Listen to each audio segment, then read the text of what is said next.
Most people get jewelry as an heirloom. Elodie Perdia got a shattered pendant and a front row seat to her own death. Talk about a bad inheritance. After regaining her memories of our world, Elodie realizes she's the villainess of a fantasy novel. In the original story, she's destined for an early grave, and her terrifying family?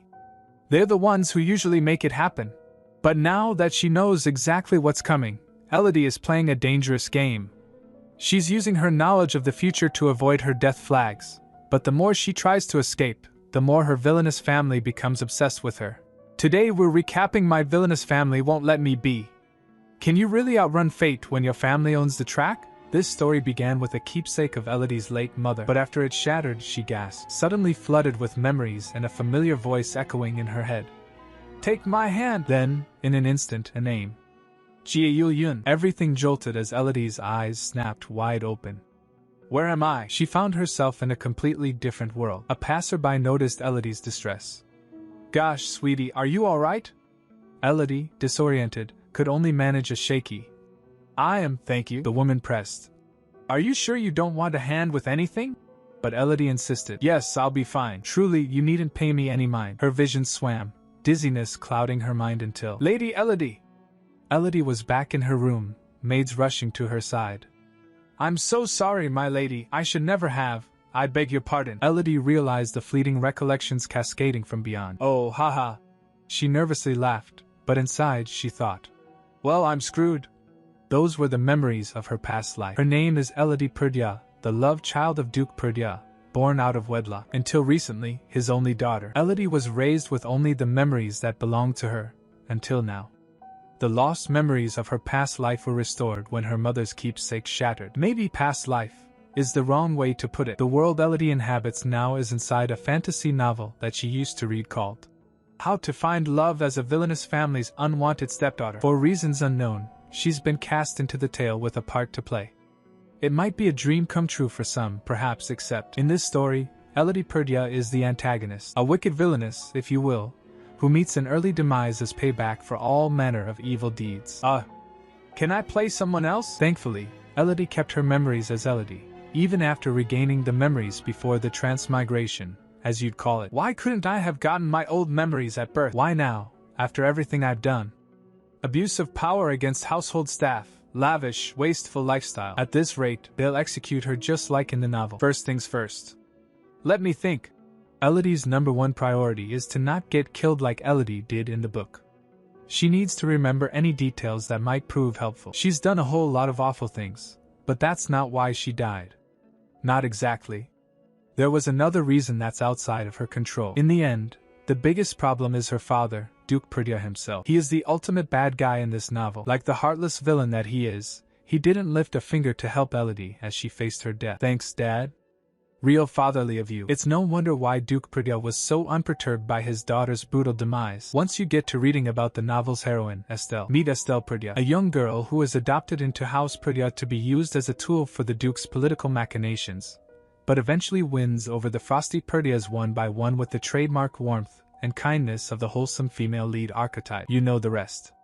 It's a staple of the wholesome romance fantasy genre. Now, Elodie, who was betrothed to the crown prince, later has her betrothal annulled when her reputation is tarnished by rumors of her misdeeds. Then, true to form as a schemer who seeks to consolidate power through the crown prince, her father, as head of the renowned House Perdia, adopted Estelle, the novel's heroine, to betroth her to the crown prince instead. I've got to get away from this family. To do that, she has to evade Duke Perdia's eyes and ears. She could try to escape, but he'd find her in no time.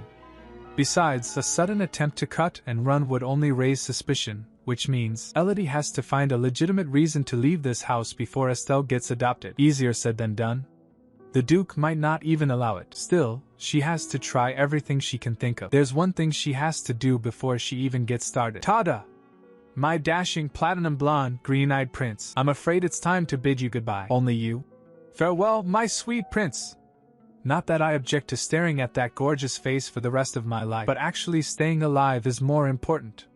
Break up with the Crown Prince. Check. At Manor, a servant presents a letter to Crown Prince saying, Your Highness, a letter has arrived for you. He replied, Yes, from House Perdia I see. No doubt it's from Lady Elodie. I did send word that we have much to discuss over the matter of His Majesty's birthday banquet. Perhaps she wishes to set a date. Added Mary Prezil-Willent, Crown Prince of the Willentia Empire, mused before his eyes narrowed. Ha! Surely she jests. The Crown Prince's attendant asked. Is something amiss, sire? The letter read. Your Highness, I regret to inform you that we will not be meeting after all. Might I impose on you to sign the enclosed document and submit it on my behalf? Ha! What is she playing at? Meanwhile, Elodie waited nervously for her father. I was told you summoned me. Father. Duke Sylvester Perdia, head of House Perdia, turned to Elodie. Indeed. What a fine mess you've made. Elodie froze. Oh. I don't even know which mess he means. He's never said a word after all the awful tantrums I've thrown in the past. Is it the most recent time when I raised my hand against the household staff? Or does he mean the commotion I made at the last banquet? Elodie Perdia, I would care to hear it from your own mouth. What could have possessed you to forgive me, father? What? Duke Perdia's eye twitched. What did you just? Elodie Perdia, Elodie pressed on. Please forgive me. I promise I won't do it again, he said. Enough. You sent a letter demanding an annulment of your betrothal a few days ago, did you not? Do not deny it. The Crown Prince himself informed me as much. Elodie smiled brightly. Oh. Then I see the apology was entirely unnecessary. Her father froze, she thinks. So, that's what this is about, he said. Long have I turned a blind eye to your antics underneath my roof. This, however, is a different matter altogether. Do you not recall me begging for this betrothal? She replied. Yes, and given how you opposed it, I assumed you would be glad to see it annulled, he said. The circumstances have changed. As she remembered, neither the Duke nor the Crown Prince were exactly over the moon about it. That's why Elodie thought they would both be happy to have her withdrawal from the betrothal agreement, she thinks. I certainly wasn't expecting the prince to reach out to my father, she then asked. Do you mean that you won't allow the betrothal to be broken? He replied. Precisely so, she said. Very well. I understand. Duke Perdia narrowed his eyes. And for the time being, you will be grounded to the manor, Elodie, she replied.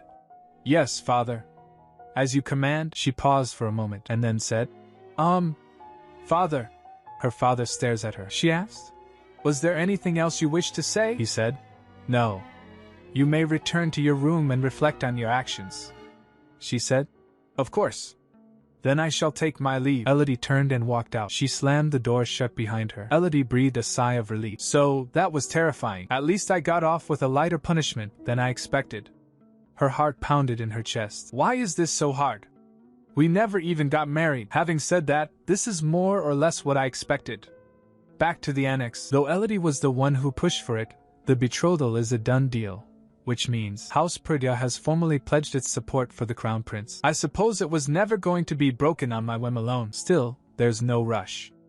I still have 3 whole years at my disposal. In that time, I'll find a way out of this household, no matter what it takes. In a world torn apart by the 7 grave sins, who serve the goddess Urkala and her insatiable hunger for both the heavens and the earth.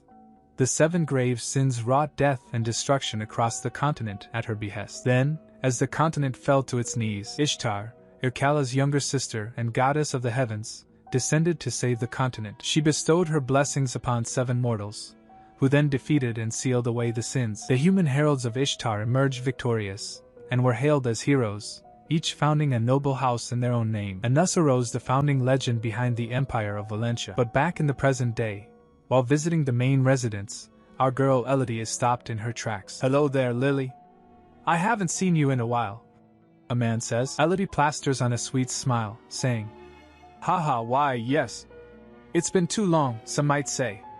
Meanwhile she thinks, I had a feeling I might run into those 2 in the main residence. But just my luck that it would happen right after a scolding. Brother Yancey, and Brother Carl. Elodie thinks. Yancey, first son and heir to Duke Perdia, asks her point blank. I heard about your request to annul the betrothal, Elodie. Is it true? It is, Elodie replies. Carl scoffs. Request?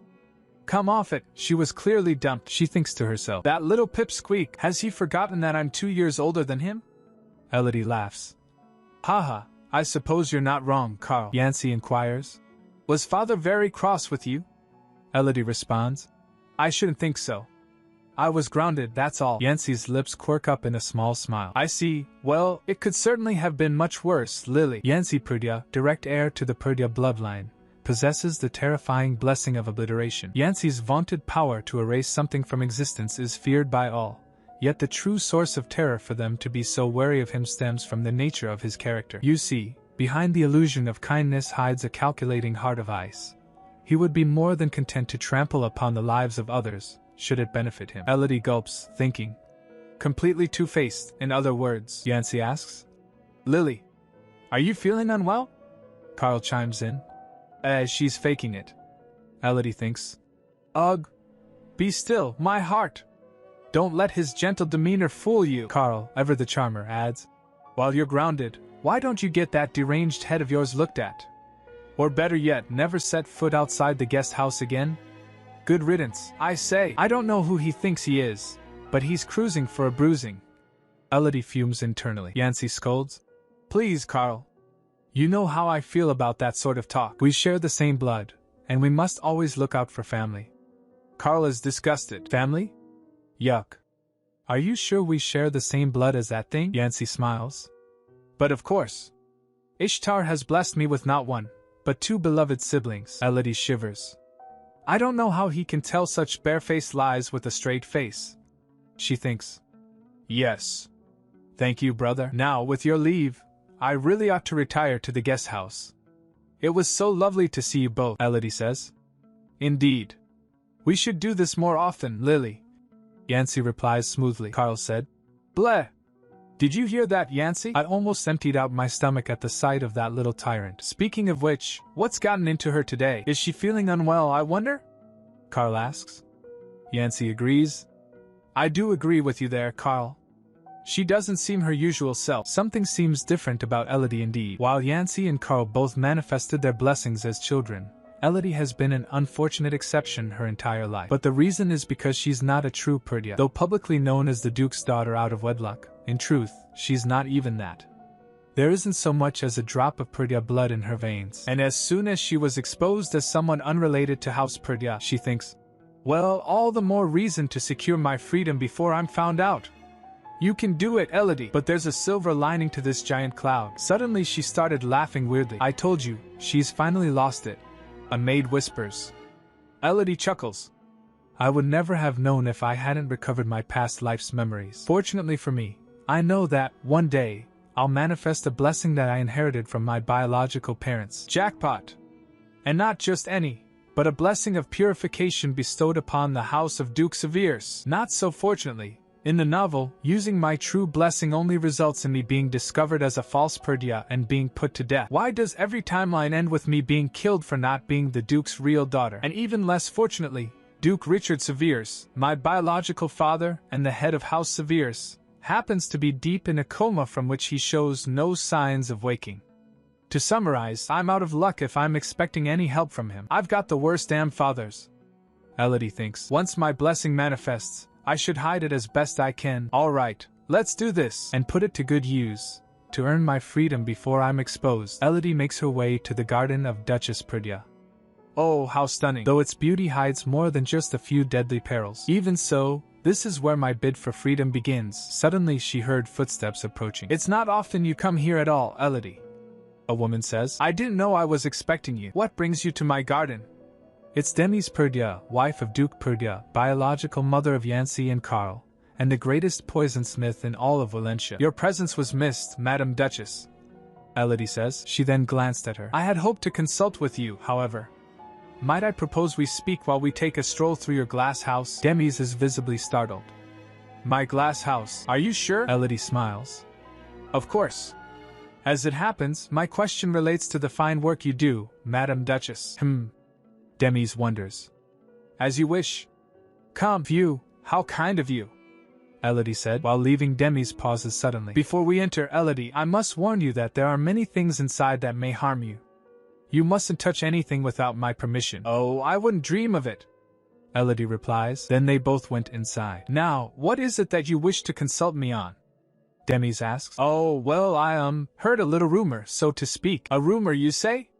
Demise asks. Elodie presses on. Yes, I was told the Imperial Palace has given you the order. Ah, yes, and?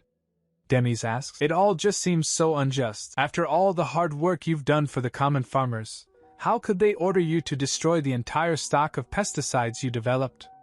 Elodie asks. Though I appreciate the sentiment, there's not that can be done. I crafted the pesticide for the good of the people, that much is true, but it cannot be denied that the substance is toxic to the human body. Elodie perks up. See, that's where I come in. I believe I can help in that regard. Demis sighs. My dear Elodie, what could you possibly do to help? Demis stares at the bottle Elodie presents. Elodie smiles. It's the solution to your predicament. An antidote. Ode de Antitoxin, Elodie Perdia edition, a counteragent of my own creation. Meanwhile she thinks. Step 2 in my road to freedom.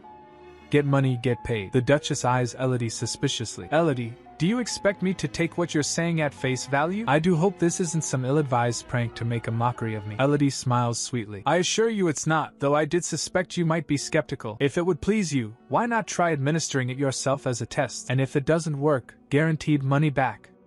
The Duchess seems intrigued. Very well.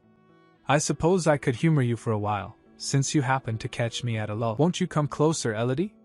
She beckons Elodie forward. Sure. Elodie replies cheerfully. The Duchess gestures towards a specimen. Take a look. What do you suppose this is? Elodie peers into the glass case, her eyes widening slightly. Oh my, it's a worm, isn't it? A rather large one at that. One might even think it's cute. Inside the case, a large, pink worm wriggles around, Duchess said. Yes, but it's no ordinary worm. What you see is a wormpent, the cause of the recent blight. A fiendish creature, its remarkable resilience and reproductive capacity are a threat to all crops. The Duchess explains the situation. What better test subject for the counteragent you've brought me? She then turns a valve. Elodie watches, startled. Are you dosing the wormpent with your pesticide? Yes, once the creature is well and truly under the influence of the pesticide, we shall see whether your so-called antidote will bring it back to health. The Duchess pours Elodie's potion into the case. Elodie stares intently, her hands clenched nervously. She thinks, not that I doubt my own potion, but I do feel tense having it tested right before my eyes. I know you're a pest, wormpent, but hang in there. The well-being of humanity and my financial future depend on it. She then peeked to see the worm, and she gets surprised. Suddenly, the wormpent twitches. The Duchess also got surprised. Praise Ishtar! The wormpent lives, Madam Duchess! The Duchess looks surprised as Elodie clasps her hands together in excitement. My antidote triumphed over the puny poison! Elodie exclaims triumphantly. The Duchess turns to Elodie, a thoughtful expression on her face. I do apologize, I didn't mean to slight your work. Meanwhile she thinks, I have to remember that she's not my friend. Duchess said, no need to apologize, girl. I'm merely impressed. You were always so quiet and faint of heart around me, you know. Oh, how times have changed. In any case, Elodie, I believe I owe you a fair price for this wonderful antidote of yours. Elodie thinks to herself. I did it, she said. I have one condition, Madam Duchess. I ask that you sell this antidote under your name, not mine. The Duchess raises an eyebrow. What? Elodie said. And in return, I'd like a cut of the profit, payable in cash. I'm sorry, but why wouldn't we use your name? The Duchess asks. Elodie replied. Because no one would believe that I made it, of course. Not only that, I'd prefer not to draw attention to myself. If you wouldn't mind, our entire deal should be kept a secret. She thinks that is the only way I will be able to disappear without a trace when the time comes. The Duchess considers this. Fine. It'll be no loss to me, but I do have a condition of my own. You must tell me, how did you craft this fine a potion by yourself? Elodie replies. The truth is, a few days ago, my celestial blessing finally manifested. The Duchess is skeptical. Your blessing? Elodie smiles. Yes, and from what I've seen, it has the power to destroy a poison's harmful effects. Elodie thinks to herself. A minor correction, what it actually does is cleanse the poison, not destroy it. In the original novel, Elodie hatches a plot to dose Estelle with a deadly poison, only to end up ingesting it herself in the end. Because of her blessing of cleansing, however, Elodie does not succumb to the poison's lethal effect. But with the nature of her power laid bare, she is identified as a false Perdia, a small white lie to spare myself from a tragic death. Naturally, the Duchess is unlikely to be thrilled by the news of my newfound blessing. The Duchess replies. I'm so pleased to hear that you've found your blessing at last. Isn't this cause to celebrate? Not a secret to be kept hidden? Elodie said. I suppose, but I wouldn't want to cause any undue misunderstandings. Dense as I might seem, I know my place under Father's roof. What I'm saying is, you needn't worry about me, one way or another. She thinks I'm the unwanted stepchild of House Perdia. I pose no threat whatsoever to you or your two sons. The Duchess stares at Elodie, then softens her expression. I see. I understand. How thoughtful of you, Elodie. Thank you for being so understanding, Madam Duchess. Elodie says, smiling. The Duchess raises her glass. Oh, it's the least I can do for my business partner. To the future, Elodie. Later, Elodie is lying in bed, looking pale and unwell. Her maid, Martha, rushes to her side, concerned. Goodness, my lady! Your face has been as pale as a callus ever since you went to see Madame Demi's. Martha continues, teary-eyed. I do hope you're not sick, my lady.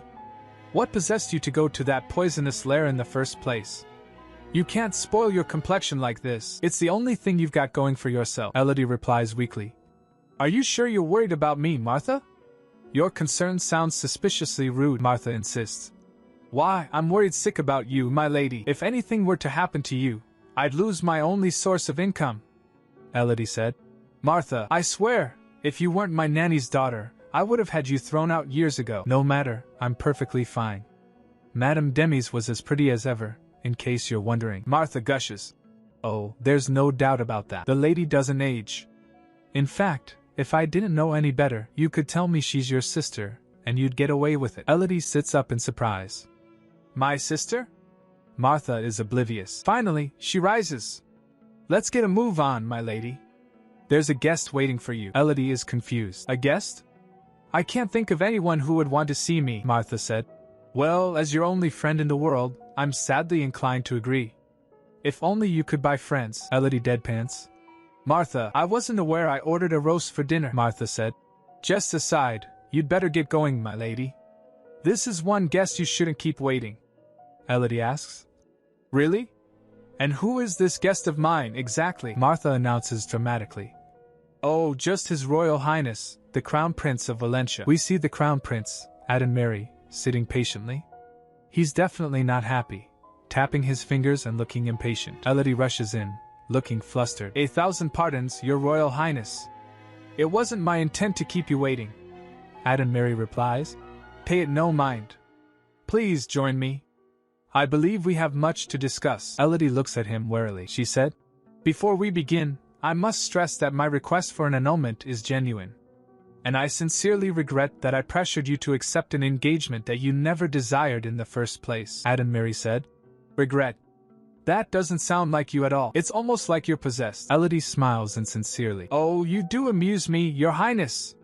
Why, I'm perfectly fine. He asked. Is that so?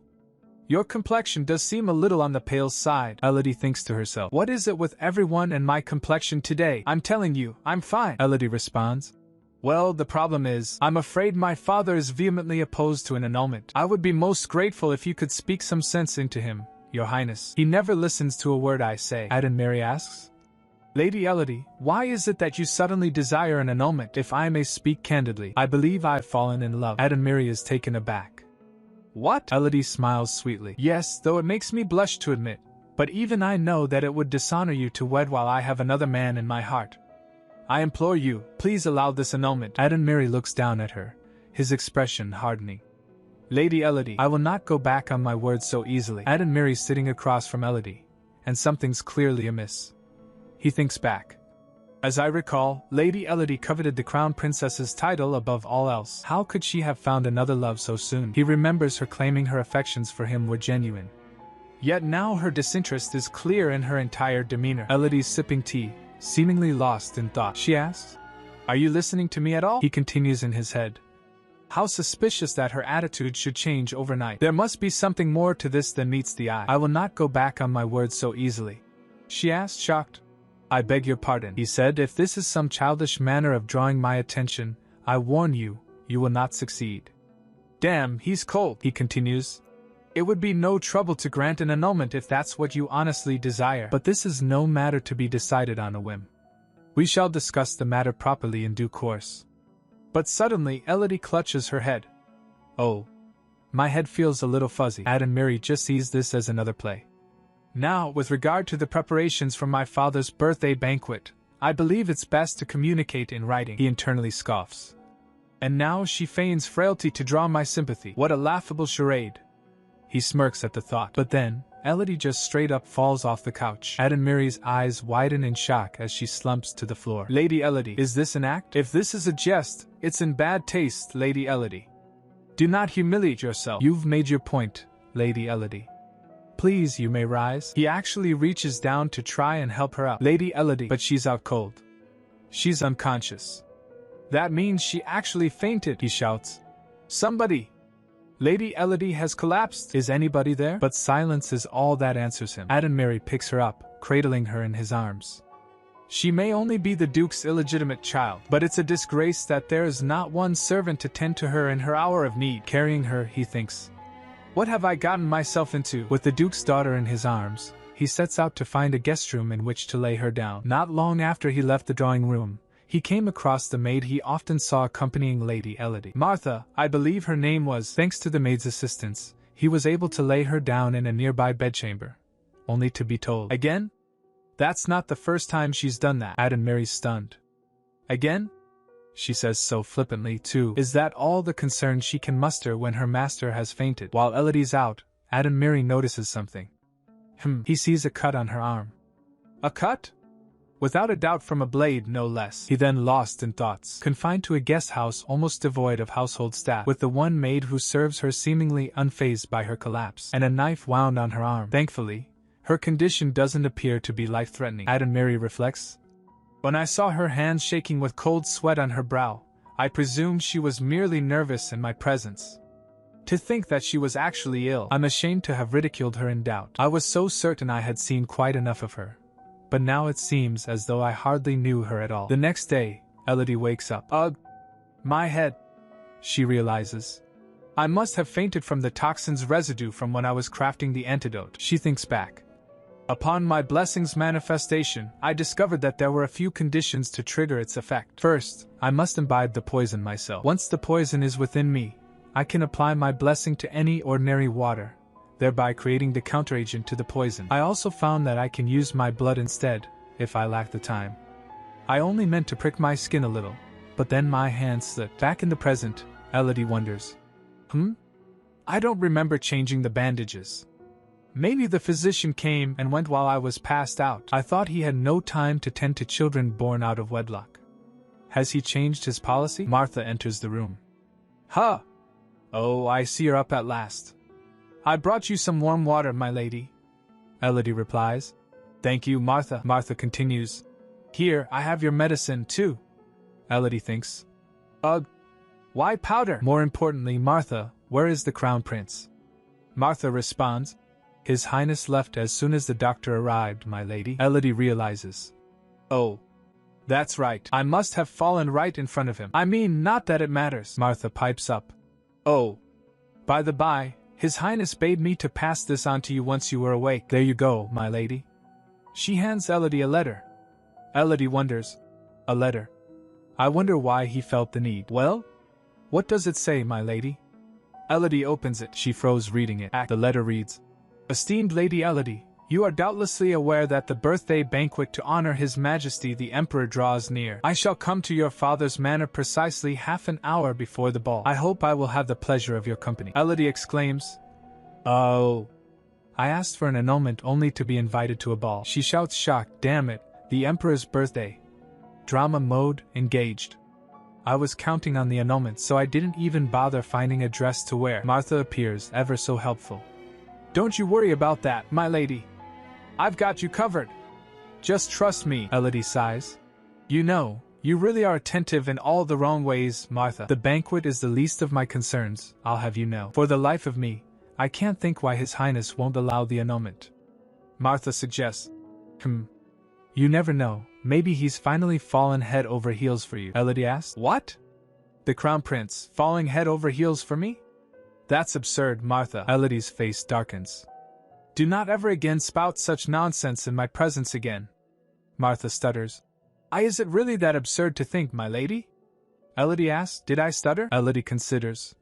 Well, this definitely throws a wrench into the works, but I still have plenty of time. It'll be fine. 3 years remain until the Duke adopts Estelle, and my preparations are well underway for me to gain independence by then. Until then, my only resort is to stack cold, hard cash. Or at least that's what I thought. A few days later, in the manor hallway, she ran into a minor, yet most unexpected obstacle. A man greets her with a smile. Good day to you, my lady, Elodie thinks. A familiar face. Can I help you? The moment she saw his face, she was reminded of a passage from the book. Who would have suspected his kindly face? Hector Herold, Duke Perdia's most trusted aide. A man who devoted himself to his lord with canine loyalty.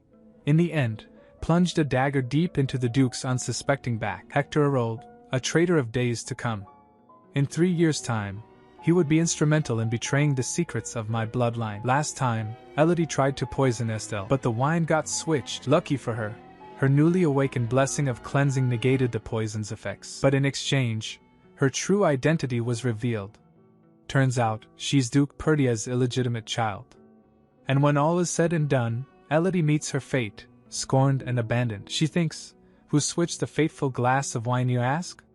Behold, she continues in her thoughts. Hector ultimately betrays House Perdia in favor of the second prince. Since Duke Perdia supports the crown prince for the throne, he decided to switch the poison for one purpose alone. To sever the alliance between the crown prince and House Perdia. Elodie wonders, how long has he been an agent of the second prince? It won't be for another 3 years before his treachery is laid bare. I wonder if there's a way to discern his true intentions in the present. How could this puppy dog smile hide a hyena's grin? My lady? Hector asks. But she's still lost in thought, thinks, even so, I don't intend to give him a reason to kill me in this life. I can't imagine I need to be suspicious of him just now. For one thing, I have no plans whatsoever to assassinate Estelle myself, she then said. Oh, I was just taking a stroll because I was bored. I may be grounded, but there's no need to confine myself to my bedchamber now, is there? He said. Of course, my lady. I dare say your lord father wouldn't deny you that much, she thinks. I'll have long flown the Duke's nest by the time Hector brings his plans to bear. Whether he's a traitor already or not is none of my concern. Still, I'm not sure I can sleep soundly at night without knowing his intentions. Hector thinks to himself, it's true what they say. Lady Elodie really has lost her marbles. But Elodie is just thinking. Perhaps I'll test him with a little trap, she says. Mr. Herold, might I confide in you with something that has been troubling me of late? He replied. Anything, my lady. What's on your mind? She said. Well, I worry that father is furious with me, for a start. How can I get into his good books again? He asked. Furious, my lady? What could have made him so angry? She replied. That's just the thing. I'm sure you've heard about my request for an annulment by now, he asked. Ah, yes. May I ask why, my lady? Elodie whispers. Well, just between you and me, let me tell you, I think I've become rather fond of the second prince. Hector is absolutely startled. Pardon? Elodie smirks.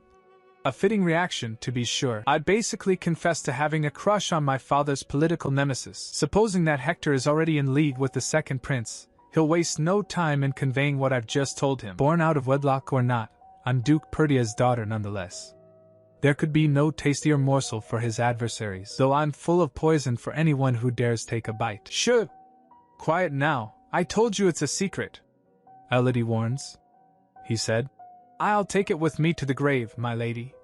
Hector stammers. She then asked. On that note, Mr. Herold, what would be the best way to quell my father's rage? He said. If I may be so bold, perhaps you could simply refrain from doing anything to vex him further. How very wise of you, Mr. Herold. I'll bear that in mind. Thank you, Elodie says with a smile. She thinks, the bait is cast, but will the fish bite the hook? The time came much sooner than she expected to reel in the lure. Martha says, there you go, my lady. It's done, Elodie replies. Thank you, Martha. Well, what do you think? Elodie is dressed in a beautiful green gown, Martha stutters. Well, I'm no magic mirror, my lady, but out of all the ladies at the ball, you'll be the fairest of them all. Elodie huffs. At least say it like you mean it, will you? Although she was still grounded, it was Elodie's duty to attend official events as a member of House Perdia. For example, today's birthday banquet in honor of His Majesty the Emperor. Elodie is all dressed up now, but she's also accompanied by Adamiri. He stood near the carriage waiting for her. She thinks, would you look at that sour face of his? It's not as if I'm thrilled to have him as my escort, she says. It's truly an honor, Your Royal Highness. He remains silent. Is something the matter, Your Highness? Elodie asks. No, nothing at all. He replies. She thinks. Does he expect an apology for fainting in his company? Seriously? Mary says. Come, we ought to set off. Allow me to help you into the carriage, Lady Elodie. Oh, Elodie says, placing her hand in his. How kind of you. I do hope today's banquet will be a delight to us both. At the banquet hall, chatters filled the hall. They both enters in banquet arms in arms. Mary says, My lady, I'm afraid I have courtesy calls to make. By all means. Please, go ahead. Elodie responds. After he leaves, she thinks, now that the prince has left me alone at last, this is a perfect opportunity. Not far from the ballroom, a subtle rendezvous location that seems innocent in its conspicuousness. Greetings, Lady Elodie. A voice calls out. She thinks, there it is, just as I had predicted. Hector Herold, the personal aide to Duke Perdia, serves the second prince in secret, long before the novel's story even began, if my suspicions are correct. Meanwhile, someone said to Mary, if you'd like, I shall take care of the matter as you've instructed, Your Highness. However, I do foresee a slight problem in that. Your Highness? He then asks. Your Highness. Have I displeased you in some? Mary interrupts. A moment, what do we have here? Why in Ishtar's name is Lady Elodie alone with Beltran? She's smiling most radiantly too. Could it be, he recalls her words, I believe I've fallen in love. Yes, though it makes me blush to admit that the one she supposedly has feelings for is that damned snake? Mary is reeling, utterly shocked. That's who she has affections for? The audacity. He can't believe Elodie would even consider his brother Beltran, muttering to himself. Surely she cannot be of sound mind. His aide tries to get his attention, but Mary isn't having it snapping. Not now, I'm in no mood to talk. He thinks second Prince Beltran had made a name for himself as a womanizer of notorious renown. Among all the young debutantes of Valencia, it was rumored that there was scarcely a soul who had not been courted by the prince on at least one occasion. He continues, and as if nothing would sate him, the prince was also well known in the pleasure district, where he was often seen carousing through the streets in a raucous display ill-befitting his station. In other words, Beltran was scumbag. Mary thinks.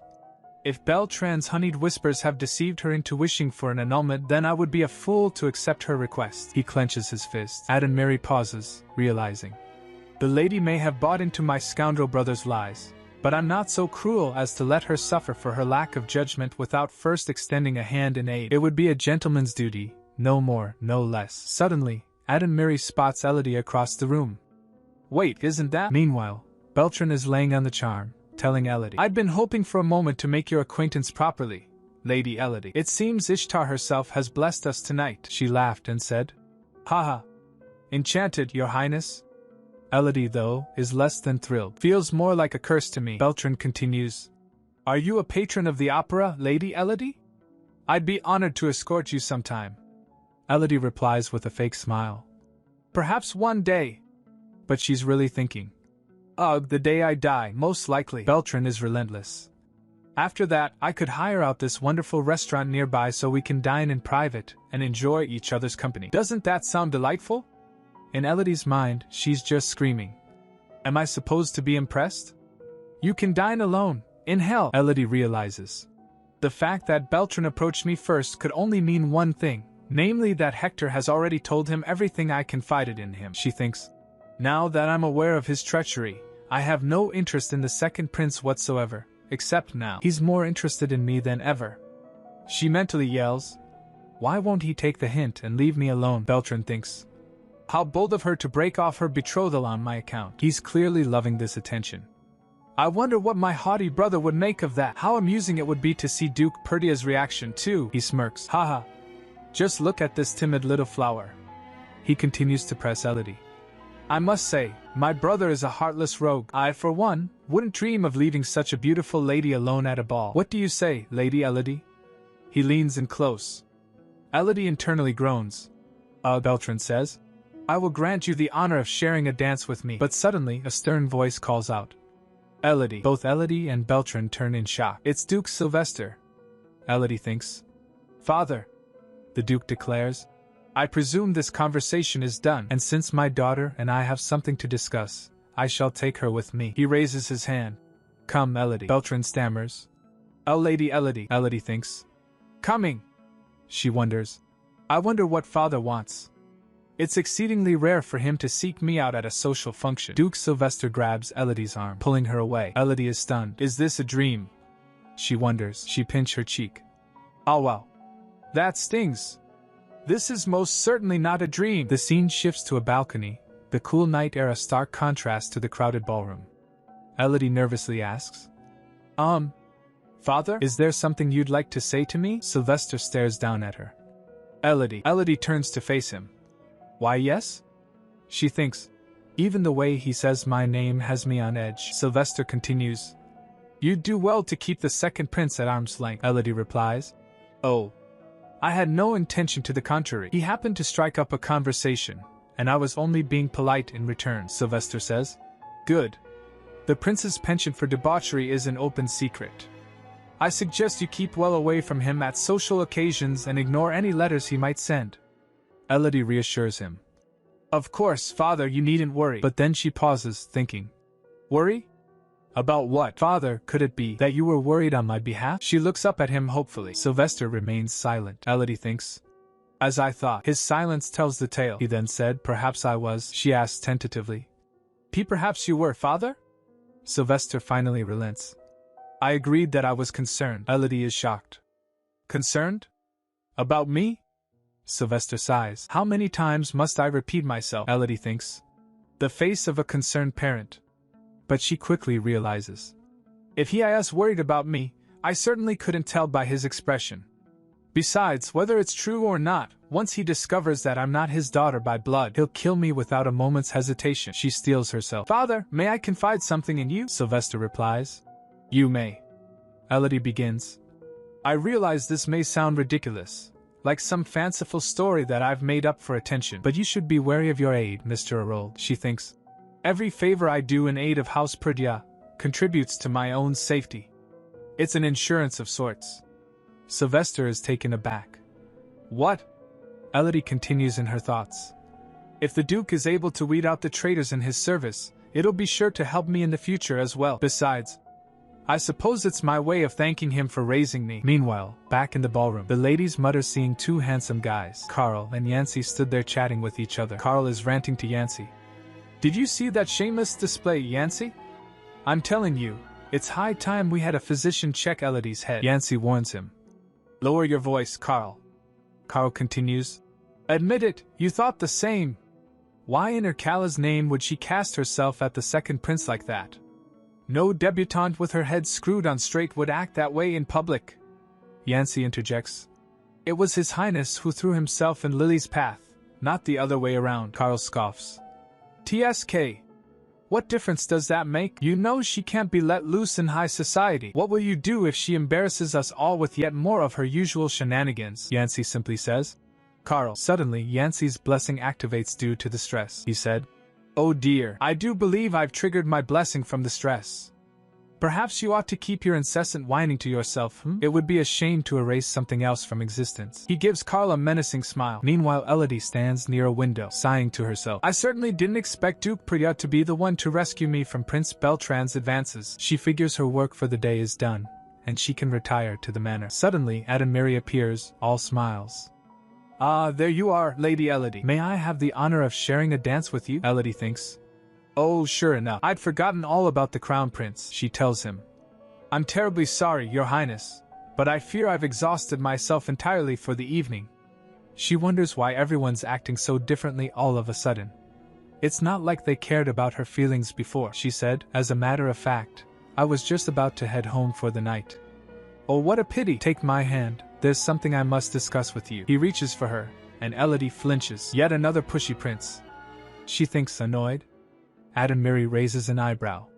Care to explain that look of sheer disgust? Elodie feigns innocence as he clasps her hand. Gosh, I don't know what you mean, he said. Never mind then. Then they enters in the crowd. Everyone was dancing with their partners. They begin to dance, surrounded by other couples. Adamiri leans in. Lady Elodie, you made a request to break off our betrothal, did you not? Elodie confirms. I did, she thinks. Why does he ask?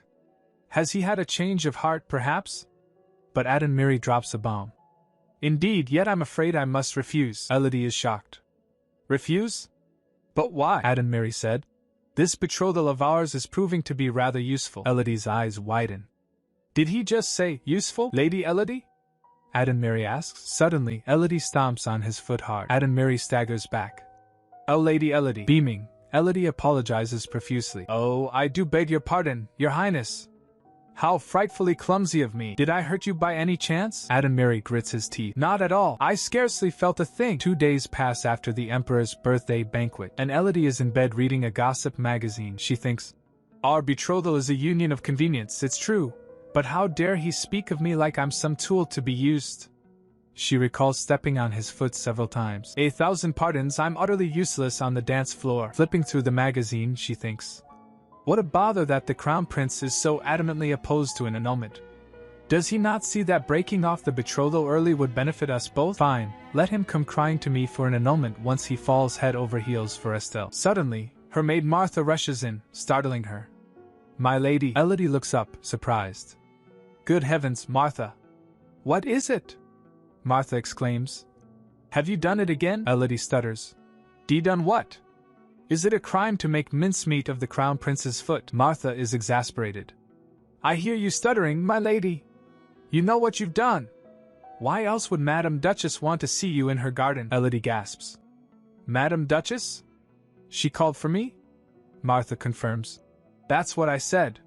She's expecting you in the greenhouse presently, Elodie thinks. My first memory of Lady Demi's wasn't a particularly fond one. A flashback shows a young Elodie, sick in bed. I was a sickly young girl who was bawling her eyes out from a fever or something of the like, and there was no one around to take care of me except for the Duchess. The Duchess sits silently by her bed, gazing at her with a dispassionate look, devoid of all emotion. It was as if she saw no life in me at all. Back in the present, Elodie walks through the greenhouse. To this day, she unnerves me because of that memory, although I'm glad I put aside my fear for the lucrative arrangement we have. She notices the Duchess isn't there yet. Speaking of which, she's nowhere to be seen. Where could she be? I hope she won't mind me looking around until she returns. She admires the flowers. Oh, how lovely! What a charming little flower. I wonder what it's called. She reaches out to touch one. A voice cuts through the air. Another inch closer, and that charming little flower will tear your arm clean off your shoulder. Elodie gasps and flinches, turning to see the Duchess standing behind her. And Madame Duchess! The Duchess explains. The Halcaria plant is a carnivorous plant, a rare species that feeds on human prey. It lures unsuspecting humans with its striking features and intoxicating pollen, then devours them down to the bones. Elodie is horrified. The Duchess says, You really ought to be more cautious, Elodie. Elodie apologizes. I'm sorry, ma'am. I didn't know. How could something so dainty devour a whole person? The Duchess replies. Of course you didn't know. It was only recently discovered on an uninhabited island off the coast of the Dvei Kingdom. She gestures to a nearby table. Would you care to sit? I would, yes. Elodie replies. The Duchess pours tea. Here, some chilled tea to calm your nerves. Elodie takes the cup. Oh, how thoughtful of you. Thank you, ma'am. Meanwhile, she thinks, I certainly could use something cool to drink after the fright she gave me. She quickly drinks the entire cup. The Duchess observes her. Duchess asks, Is that an empty cup I spy? Elodie gasps, realizing she drank it all. Should I have left some? She thinks, I drank down the entire cup before I even knew it. Well, she's the one who offered me a drink. I'm not quite sure why she's asking. Elodie thinks nervously. The Duchess says, No, it's just that my guests don't often drink the tea I serve without so much as a second glance. Oh. Elodie realizes. Given that Madame Demis is a poisonsmith by trade, I imagine someone who only knows her by reputation might suspect that she would serve poison in her tea. Not that I had any such doubts, knowing that my death won't come for another 3 years at least. But I'll only make it harder to escape this household if I reveal that I know more than I let on, she says nervously. I must have been parched from this unseasonable heat. The Duchess raises an eyebrow. So parched that you'd forego your instinct for self-preservation? Elodie then said, not to mention the delicious fragrance. But the Duchess said, the tea I served has no scent. Ugh, come on, Elodie. Think of something to say, she thinks. Oh, she said. If you must know, it's because you're my trusted business partner. Duchess is confused. Your partner, Elodie said. Precisely. I had a feeling I impressed you with what I can do. Might I hazard a guess that my antidote has been approved for sale then? I thought that might be the reason why you wished to see me, she continues. And if we're to work together, I very much doubt you'd poison your own partner. Duchess agrees. I suppose you're right, Elodie. The Duchess smiles. You're wise beyond your years. She pauses, her expression turning serious. That being said, why would that be a good enough reason to assume you're safe from my poison? Duchess said. To put your mind at ease, no, I did not tinker with your cup of tea. But I do think it would be prudent for you to develop a more cynical streak. For now, however, I commend you on your discernment, she continues. And if I had a mind to poison you in earnest, I wouldn't have been so brazen as to dose your tea while we're sitting face to face. One doesn't get very far in this line of work without being discreet. Besides, I should think I can find more inventive ways to assassinate someone. Wouldn't you agree? Elodie trembles and stammers. I dare say you could, Madam Duchess. Duchess reveals. As you guessed, the sales permit has been authorized for the antidote you brewed. Our entire initial stock has been put on the market for an advance payment. It's only a modest sum this time, given the small amount we supplied. Still, it's yours. You may go over the income and outgoings in the ledger, if you'd like. Elodie is overwhelmed and sparkles. Thank you, Madam. Duchess then asks. If you don't mind, I have another request to make of you. Supposing that I'd like to order another batch of antidote, how long would you say it'll take? And would you object if I were to make an offer for the recipe? Elodie hesitates. Well, I'm afraid it's something of a trade secret. Duchess responds coolly. Is that so? That's a pity. You see, I have a selection of new lethal toxins in their final stages. Do you suppose you might be able to craft counteragents for them as well? Elodie sighs. I could, but the stronger the poison, the trickier and more time-consuming it is for me to make an antidote. Meanwhile, she thinks, the truth is that I'd prefer not to, since I would be in a lot of pain throughout the process. To cleanse a poison, I have to first drink it myself. And even with my blessing, I still suffer the poison's excruciating effects in full. Elodie continues. On that note, ma'am, I'd hoped to speak to you on the matter of keeping our agreement a secret. May I rely on you to continue on your discretion in that regard? Duchess bristles. Why, do you take me for some venomous old snake who thinks nothing of betraying my word? Elodie backpedals. And not at all. That's not what I meant. But Duchess cuts her off. You have nothing to worry about, Elodie. I gave you my word and I intend to keep it, no matter what. After all, we're partners, aren't we? Elodie pauses, thinking. We are partners. Then she said, indeed we are, she thinks, even if she likely meant little by it. And I couldn't have asked for a better one. As a Perdia by name only with no true claim to the family bloodline, the word, we, was as sweet as it was alien to my ears. Later, Elodie is walking outside when she overhears someone say, throw this wretch into the cells below. She sees a man kneeling, surrounded by guards with swords. The man cries, Why, your grace! I must protest. I've done nothing but serve you and House Perdia faithfully with full devotion. How could you? A sword is pointed at him. A voice booms. Bite your traitor's tongue. There is full evidence that condemns you as the second prince's spy in our midst. The kneeling man shouts. No, it's not true. It's a conspiracy. That devious philanderer of a prince wants nothing more than to sow discord under our roof, your grace. This is his foul work, she thinks. I must say, I wasn't expecting such fine entertainment on the way back from the Duchess's garden. An award-winning performance from the double agent, the Duke asks. The prince's foul work, you say? We then see the kneeling man getting thrown into a cell. He cries out, Your grace! Eek, spare me, your grace. Mercy. Have mercy, Elodie thinks. Ugh, he may be a turncoat, but I have no desire to watch a helpless man die. It doesn't help that this feels like a dark omen for my own future. I should head back to the guest house. Suddenly, Duke Sylvester calls out, Elodie Perdia. Elodie jumps, startled. Why yes, father? The Duke asks. Why do you sound so shocked? One might even suspect you of acting guilty, Elodie cries. She guilty? Why, I've done nothing wrong. Not yet anyway. The Duke's eye gleams menacingly as he says. Not yet, Elodie, now sweating, says. And I never will. Cross my heart and hope to die. Duke Sylvester replies. Enough. Compose yourself and come with me, Elodie. I have something to say to you. Elodie rushes after him. Coming, father, Elodie thinks. When he told me to come with him, I assumed we were headed to his office. But instead, the Duke leads her to his bedchamber. Elodie wonders. But this is the Duke's bedchamber. What are we doing here? The Duke tosses his coat on the bed and tells her. Take a seat. Elodie nervously sits down as the Duke asks. How did you know? She replies. You mean, about Mr. Errol? Long story short, I happened to run into him in the manor hallway before the Emperor's birthday banquet. Meanwhile she thinks, it's only half a lie, I suppose. He doesn't need to know any more than that. She continues, and when we parted, Mr. Arold seemed to be under the most peculiar misunderstanding. The Duke asks. A misunderstanding, you say? Elodie continues. Yes, he thought I was in love with the second prince. The Duke's grip tightens on the chair. In love? With whom? Elodie, panicking, says. I couldn't believe it either. How ludicrous to think that I'd have any affections whatsoever for that rake. In any case, I couldn't find the moment to correct him at the time. Then I was approached by the second prince at the banquet. I sensed that something was amiss, so I thought it best to warn you, father. The Duke leans in and says, I see. That certainly explains it, Elodie thinks. Phew, I'm glad that did the trick. I thought I was about to have a heart attack. The Duke then states, with all these vermin leading double lives under my own roof, I mean to purge them and their foul influence at once. You should refrain from leaving the guest house until I deem it safe, Elodie. Elodie thinks to herself, if only he knew that I'm literally leading a double life. Aloud, she says, I'll keep that in mind, father. The Duke then surprises her by saying, Elodie, I'm not so proud as to deny that you were instrumental in identifying the traitor.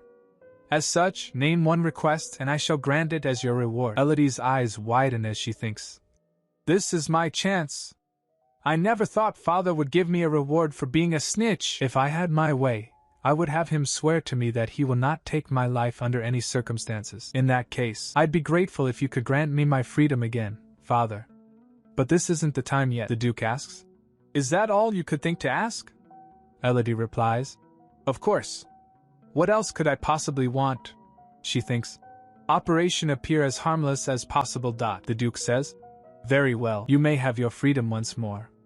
Elodie celebrates, but then the Duke adds, but in return, you will abide by one condition.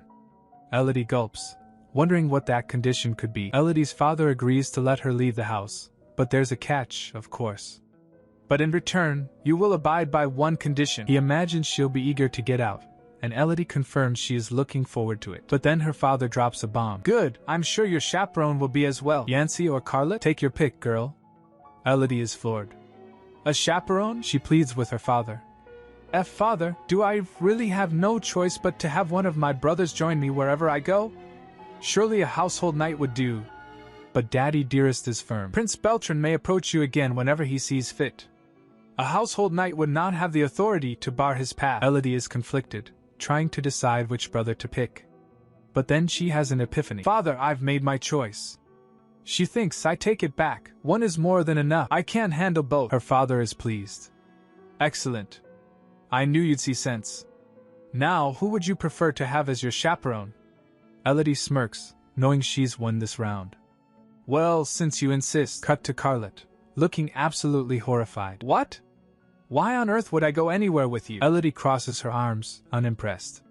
Hasn't father told you anything? He's her chaperone. Carlet is clearly not happy. Why, you're telling me that wasn't father's strange attempt at deadpan humor? Elodie gives him a death stare.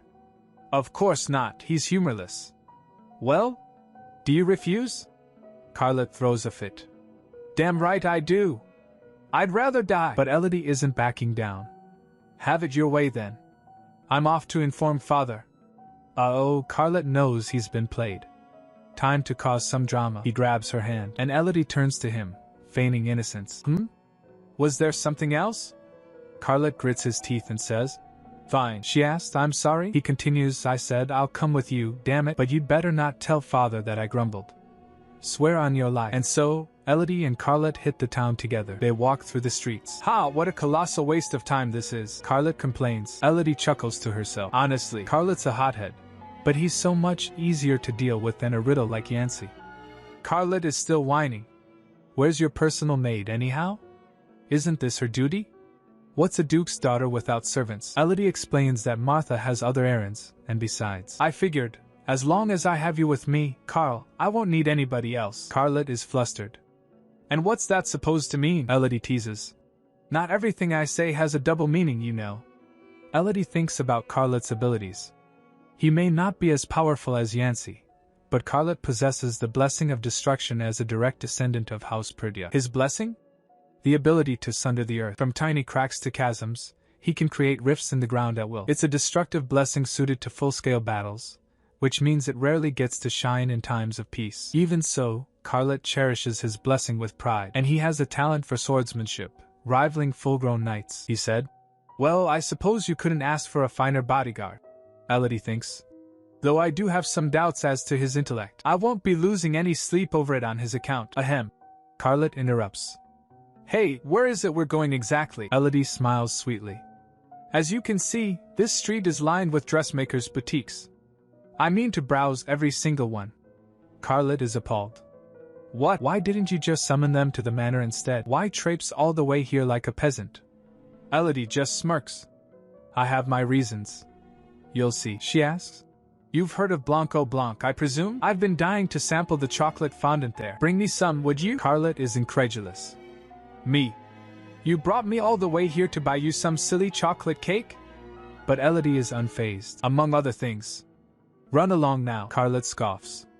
I'm no fool. I've heard people queue for hours because of how popular it is. Are you telling me to wait in line for Ishtar knows how long? This is absurd, he complains. You know, you really could have had the servants do this for you instead. Elodie shrugs. No one's forcing you, Carl. I would hate for you to feel that I backed you into a corner. That being said, what's the alternative, I wonder? Carlet asks. The alternative to what? Elodie replies.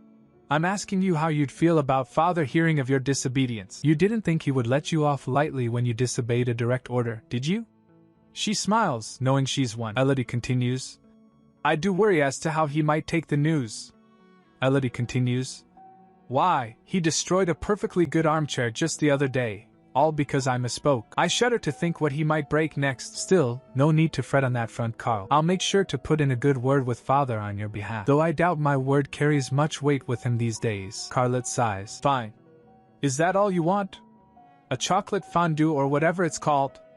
Elodie beams. Yes. It's a chocolate fondant. Don't forget, Carl. Hee, like taking fondant from a baby. At the bakery, the display shows different sweets, and a long line of ladies waiting for their turns. While Carl waits in line, ladies whispers. By the 7 virtues, now there's a sight you don't see every day. Thank my lucky stars I fancied a treat today. The customers are whispering about him. Isn't it just adorable that Duke Perdia's fiery second son has a secret love for desserts? What a lovely surprise. One of them is definitely simping. If only he'd look this way. Carlet clenches his fist, annoyed by the attention. Damn it, the indignity of it all. Finally, it's his turn. And my lord? What can I do for you? The shopkeeper asks. Carlet stutters. I'll take a fondue? The shopkeeper corrects him.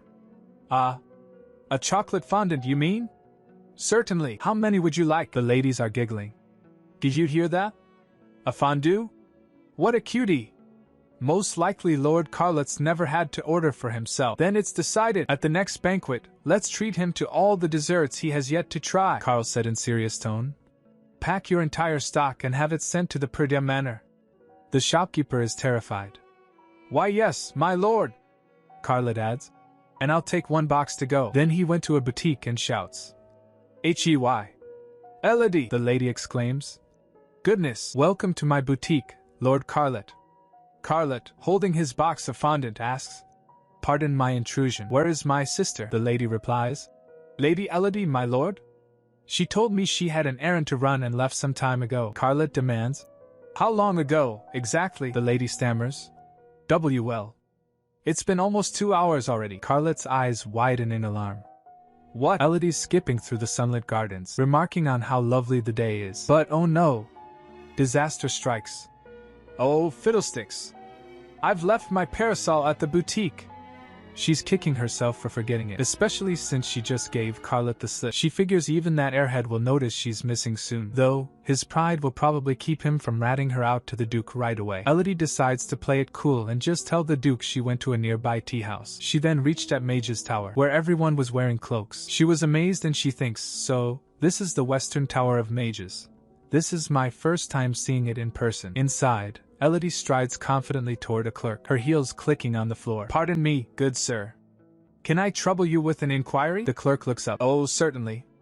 How may I be of service? Elodie gets straight to the point. Well, I was hoping to put down an investment into a project of the tower. She pauses, wondering. Did I come to the wrong place? The clerk's caught off guard, but quickly recovers. If you're an investor then, suddenly, realization dawns on him. Wait, an investment? Elodie confirms it. That's right. I wish to invest. Is there a problem? Suddenly with the sound of whoosh a chair appears under Elodie. Problem? Hardly. The clerk is practically vibrating with excitement. A problem? Quite the opposite. I must beg your pardon for this paltry welcome. He's already conjuring tea. Please, tell me your favorite tea and I shall conjure it right away, he adds with a flourish. Viva capitalism! Elodie's taken aback by the sudden shift. That was a swift change of attitude, she said. Whatever you're pouring will suffice, thank you. The clerk, still buzzing, gets down to business.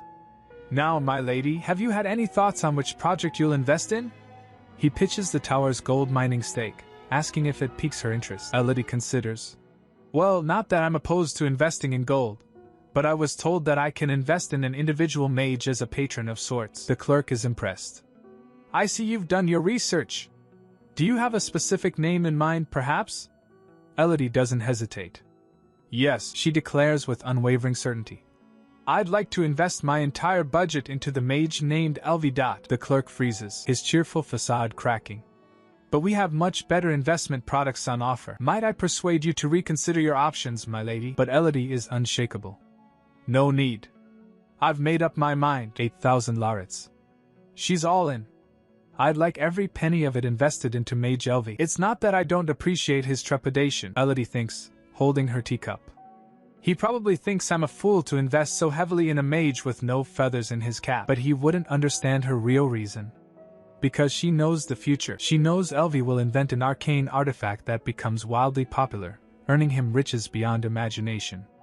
In other words, she thinks, I have a foolproof investment plan with guaranteed returns. It's a good thing Ga-eul was a total nerd for world-building lore. The clerk, resigned, tells her. Very well then. All that remains is for you to give the contract a once-over and sign it at the bottom. Elodie takes the offered quill, thinking. A magic contract using my real name might create a paper trail for my pursuers to follow once I flee Perdia Manor. I ought to use a pseudonym. Aha!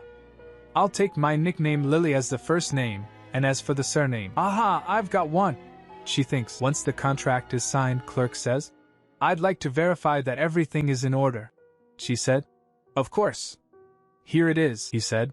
Yes, that should do very nicely.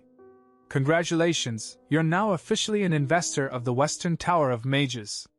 May your investment bring you good fortune, Lady Lily Arkell. Now that her money's in good hands, Elodie feels a sense of relief. Now that my money's in good hands, I should have no cause for concern over funds. The antidote sales alone bring in enough coins. But she can't afford to be complacent, especially not when there's no telling how long the Duchess will hold on to her secret. For now, she thinks, I probably ought to hurry on back to Carl. She's sure he'll kick up quite the fuss once she finds him, she thinks. It's enough to give me a headache. Meanwhile, someone was following her. He follows her from couple of minutes. Then he tries to reach her. He was about to grab her while she turns. She gets shocked. Suddenly, she's grabbed. There you are. Elodie's yanked around. Excuse me? I think you have the wrong person. She thinks, good goddess, she thought for a moment that he was Carl. Only to be accosted by a total stranger. He doesn't seem like the typical creep either. If anything, he's quite dashing. He stares intently. She continues in her thoughts. But I think I would remember a face like his. There's no way that we've met before. Elodie's wrist throbs. Ugh, my wrist. What if it's broken? The stranger's voice drops, sending shivers down her spine. On the contrary, I believe you're exactly who I seek, Miss Ga-eul Yun. Elodie's blood runs cold. Who are you? She demands, her eyes wide with fear. For that matter, how do you know that name? He leans in close, his gaze piercing. Elodie Perdia. Just then, Carlet's voice cuts through the air. Carlet. He couldn't have picked a worse time to find her. Elodie knows she has to do something before Carl notices. The mysterious man leans in, whispering in her ear. I promise, I shall come for you before long. What? Wait. Elodie whirls around, but it's too late. With the FSSHHH sound, the stranger vanishes into thin air. He disappeared. She gasps. By Ishtar's grace. Who on earth was that man? She thinks, I feel as though I'd been bewitched in some manner. It was only a fleeting encounter, and yet it's like an eternity passed in a single moment. Suddenly, a hand grabs her arm. Elodie Perdia. It's Carl, looking livid. Have you any idea how dangerous it is to saunter around without a guard? Elodie pulls away, wincing. That hurts. What's gotten into him? Carl scoffs. You'd be a fool to think you're safe on these streets alone. And why do you care? Elodie retorts. Whatever misfortune befalls me out here has naught to do with you. Carl pauses, looking almost hurt. Did he develop a conscience overnight? Elodie wonders. You of all people have no right to look at me that way. Seeing him, she thinks. How absurd. There's no one who wanted me gone as ardently as you did. Carl recalled a moment overhearing two gossiping maids saying, The girl's nothing short of a freak, I tell you. Isn't she just? She's entirely heartless, too, just like her mother. I only hope she doesn't claim the Perdia name. She was born out of wedlock, you know. Surely not. She's no Perdia if she doesn't have a blessing to speak of. Either way, I reckon it's her fault the Duke's been so absent in his duties of late. Per Madam Duchess. Carl overhears this, his fists clenching. Did they just call my sister a bastard? Is that why Mama and Papa haven't been getting along? All because of my sister. He shoves past Elodie, sending her sprawling. She hits into wall and fell down. Ow, that wasn't nice, Carl. Why did you push me? Elodie asks, looking up at him with confusion. The maids rush over, fussing. Master, you really shouldn't be here. Let's take you back to the main house. Carl glares down at Elodie. You're a filthy child of sin. I'm not filthy. I scrub myself clean every day. Elodie protests. No, you're filthy. You're impure by blood. Carl shouts as the maids drag him away. This is all your fault. Everything. You're the reason why Mama and Papa hate each other. Elodie gets shocked. Carl shouts. No one wants you in our home. I wish you'd just disappear. Back in town, Elodie thinks, there's no way in hell he's concerned on my behalf. She bumps into him. If it's father you're worried about, you don't have to fret. I won't breathe a word about this to him, and neither will you. Carl stood silent, not saying a word. Elodie thinks, I was convinced the past wouldn't faze me anymore. But I suppose it can't be helped that trauma has a way of resurfacing when one least expects it. Either way, I have more pressing concerns at hand. The man with raven hair and crimson eyes for one. He knows something about my past life, and I have much to ask him. She then said, I think it's time we headed back. Don't you, Carl? Back at the mansion, Elodie is greeted by a mountain of sweets. Martha said, Good goddess, my lady, what's all this then? Elodie sighs. Desserts, I imagine. Martha asked, Are you going to gorge yourself to death then?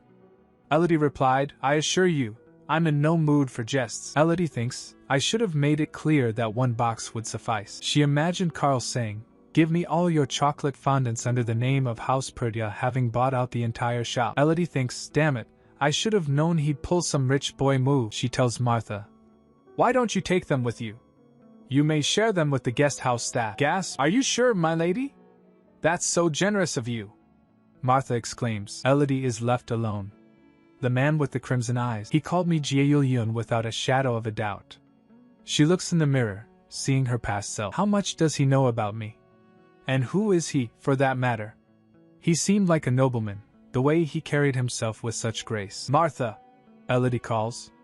Yes, my lady? Martha replies, carrying the desserts. Do you know of any gentleman in his early 20s with black hair and red eyes? Martha considers it. Depends, my lady. Is he handsome? I suppose he is. Exceptionally so, in fact. Martha replied. Then I wouldn't know, my lady, Elodie said. Pardon? Have you given it any thought? No idea at all. Martha says. Fine, you've made yourself quite clear.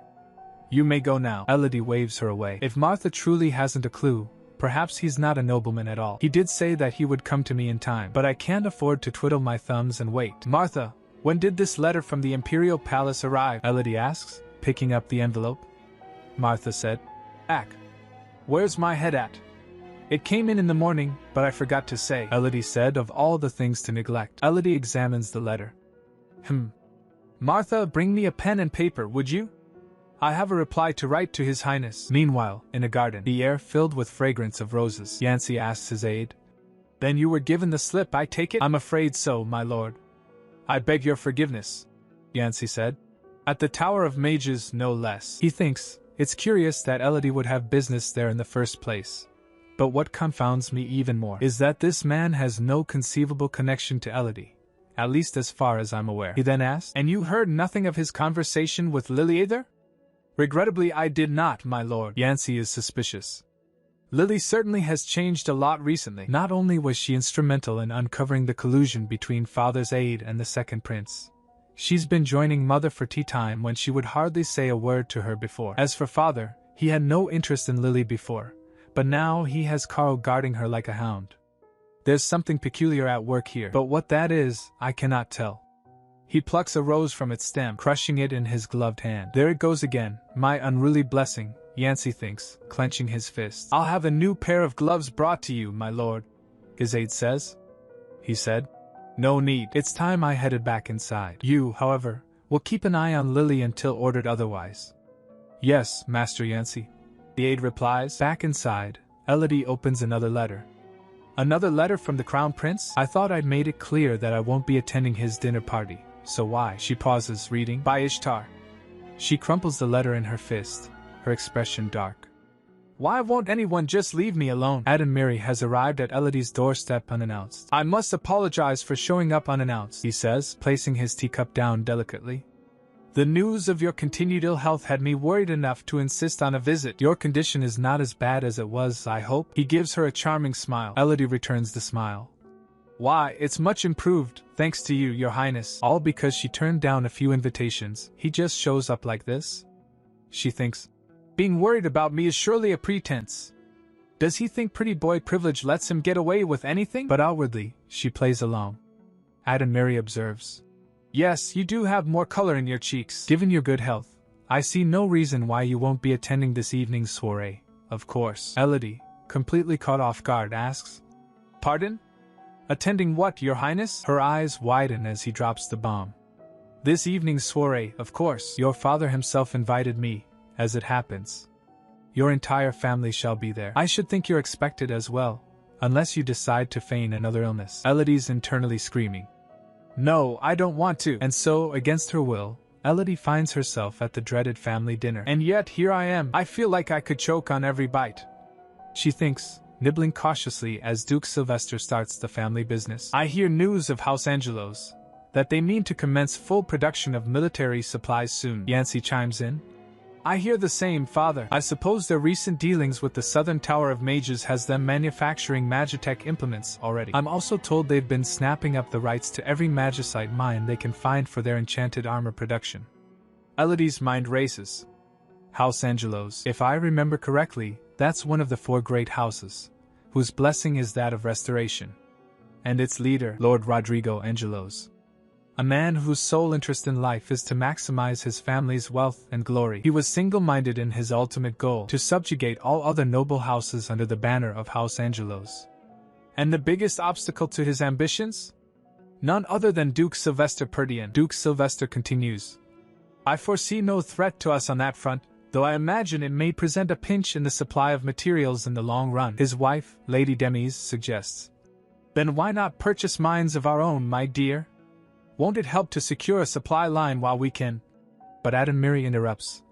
I'm afraid that won't be possible, Lady Demise. House Angelos has beaten you to the punch. Their claim over the vast majority of Magicite mines is all but a done deal. To challenge their market dominance now would be a fruitless endeavor. Elodie thinks to herself. He's not wrong that it'll all be in vain. Mines or not, House Angelos' downfall is set in stone. Magicite stone, at that. Oh, and what a brutal downfall it is, too. Looks like another common victory for House Perdia, but Elodie thinks. There are levels to this game. Sometimes it's rather entertaining to know the future. Our house may be in rough waters for a while, but in the end, Yancey will take care of it all. Duke Sylvester suddenly breaks the silence. Elodie. She paused eating. Startled, Elodie responds. Yes, father? She thinks, goodness, he caught me off guard, he said. I would care to hear your thoughts on the matter. Elodie panics internally. And me? Why me? For all he knows, I should have nothing to contribute. Or has he read my mind somehow? Before she can answer, Yancey cuts in. Father, I hardly think Lily would want to speak on such a dense subject at the dinner table. Sylvester's glare is intense. I did not ask you to speak. He stabs his fork into his food. Forgive me, father. I spoke out of turn, Yancey says quietly. Turning back to Elodie, Duke Sylvester says, Elodie, you may give your opinion freely. Elodie weighs her options. Rather than make a show of my ignorance, perhaps it would be best to score points with the Duke. Not that I have no sympathy for Yancey, but I have to put my own survival first. Adamiri looks at Elodie, intrigued. Lady Elodie, she said, I believe there is another way. The Duke raises an eyebrow. Indeed? And what would that be? Elodie explains. House Angelos has bought up almost every mine in the Empire, essentially achieving a monopoly. They may be one of Valencia's founding houses, but such a vast undertaking is sure to have drained their coffers. And if they're in the business of monopoly, I suggest we do the same. Carl scoffs. Haven't you been listening at all? You said it yourself, House Angelos already has most of the mines in their pockets. Elodie smirks. Of course, it's not the magicite mines I speak of. After all, the magicite stones aren't the only materials needed to manufacture military equipment. It's simple. We buy up every other material needed. It hasn't been long since House Angelos tossed their hat into the ring to partake in the arms industry, so I doubt they have many suppliers for anything other than magicite yet. In time, they'll have no choice but to strike a deal with House Perdia, at which point the materials can be sold to them at a steep margin. Duke Sylvester nods, impressed. Demis said, I applaud your acumen, Elodie. Elodie replies, Thank you, Madam Duchess. She thinks, it's actually an idea of Yancey's from the novel that I've stolen as my own, but I must say, how thrilling. Elodie thinks, is this how smart people feel all the time? This wine pairs perfectly with nefarious scheming. Adamiri is surprised, thinking, was the Duke's daughter always such a shrewd businesswoman? One would think she's a different person altogether from the way she used to be. All those suspicious potions that I saw in her chamber, not to mention her strange unease within her own home. His expression darkens. What exactly is Lady Elodie hiding? Someone is furious, slamming their hand down on the desk. What did you say? What do you mean we no longer have a supply chain? Apparently, House Perdia bought up every mine in the Bremen region. It's not just that, my lord. House Perdia has also purchased every mine in the Bremen region. We have no one to deal with but the Perdias, and just like that, their enterprise is hanging by a thread. This is a trap. If that infernal Duke holds a monopoly over the rest of the materials, he'll charge me an arm and a leg for the privilege of dealing with him. Then our enterprise has no choice but to fold. Foiled by that brat Yancey Perdia, no doubt. In fact, my lord, according to our informant, the idea did not come from his first son Yancey Perdia, but his daughter, Lady Elodie Perdia. The news hits hard. What? And you're certain of this? He's told. I'm afraid so, my lord. He thinks, but I thought his daughter is not but a useless love child who does not even possess a blessing. But it seems she has the Perdia knack for scheming at least. Well, we shall nip that in the bud, won't we? House Angelos announces sudden withdrawal from arms trade. Magicite mines up for sale with no buyers in sight. Cut to Elodie, looking pleased. I'll bet that moneygrubber's furious by now. She's been manipulating events from behind the scenes. This was a plot point that would be resolved much further down the line in the original novel, but I brought it to an early conclusion based on what I know of future events. It's not exactly ideal that I had to steal Yancey's idea, but oh well. I gotta look out for myself. But something feels off. More importantly, something seems amiss here. Why does it feel as though there are fewer potion bottles here than before? Have I counted them wrong, I wonder? Suddenly someone knocked at the door and she said, Come in. One of the staff enters. My lady, your lord father commands your presence on the matter of House Angelos, Elodie replies. Oh, does he? She thinks Sugg, then crafting antidotes will have to wait yet again. Duke Sylvester is already waiting, reading a newspaper headline about House Angelos withdrawing from the arms trade. Wow, it made headlines quickly. The journalists of Valencia must do exceptionally fine work. Wouldn't you agree, Elodie? Haha, quite so, father. Elodie thinks. Headlines that he himself fed to them, without a doubt. I expected Yancey and Carl to be here for this discussion as well, considering that this affair was their responsibility to begin with. So, why am I the only one here? Traitors. She then asks aloud. You summoned me, father? Duke Sylvester continues. Why? Is that a problem? Elodie nervously replies. I am sorry. No. Not in the slightest. It's just that. Relax, Elodie. I called you here to reward you for your aid. I believe this is the second time I benefited from your sage advice of late, Elodie said. Oh, you flatter me, father. A lucky guess is all. Meanwhile she thinks, never mind that I've read all the spoilers, unfortunately for Yancey. He then said luck had naught to do with it. Elodie thinks. Oops, was I too self-deprecating? No wonder he's suspicious, given that I've never once shown an interest in the family business. But if I hadn't spoken up for myself in that moment, I would have only disappointed the Duke as usual. It's better this way. But she's troubled.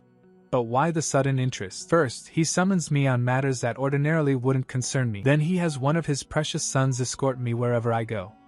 Neither of these actions are like him at all. After all those years he couldn't stand the sight of me and banished me to the guest house. Elodie asks. Father, there is something that I must ask. Duke Sylvester replies.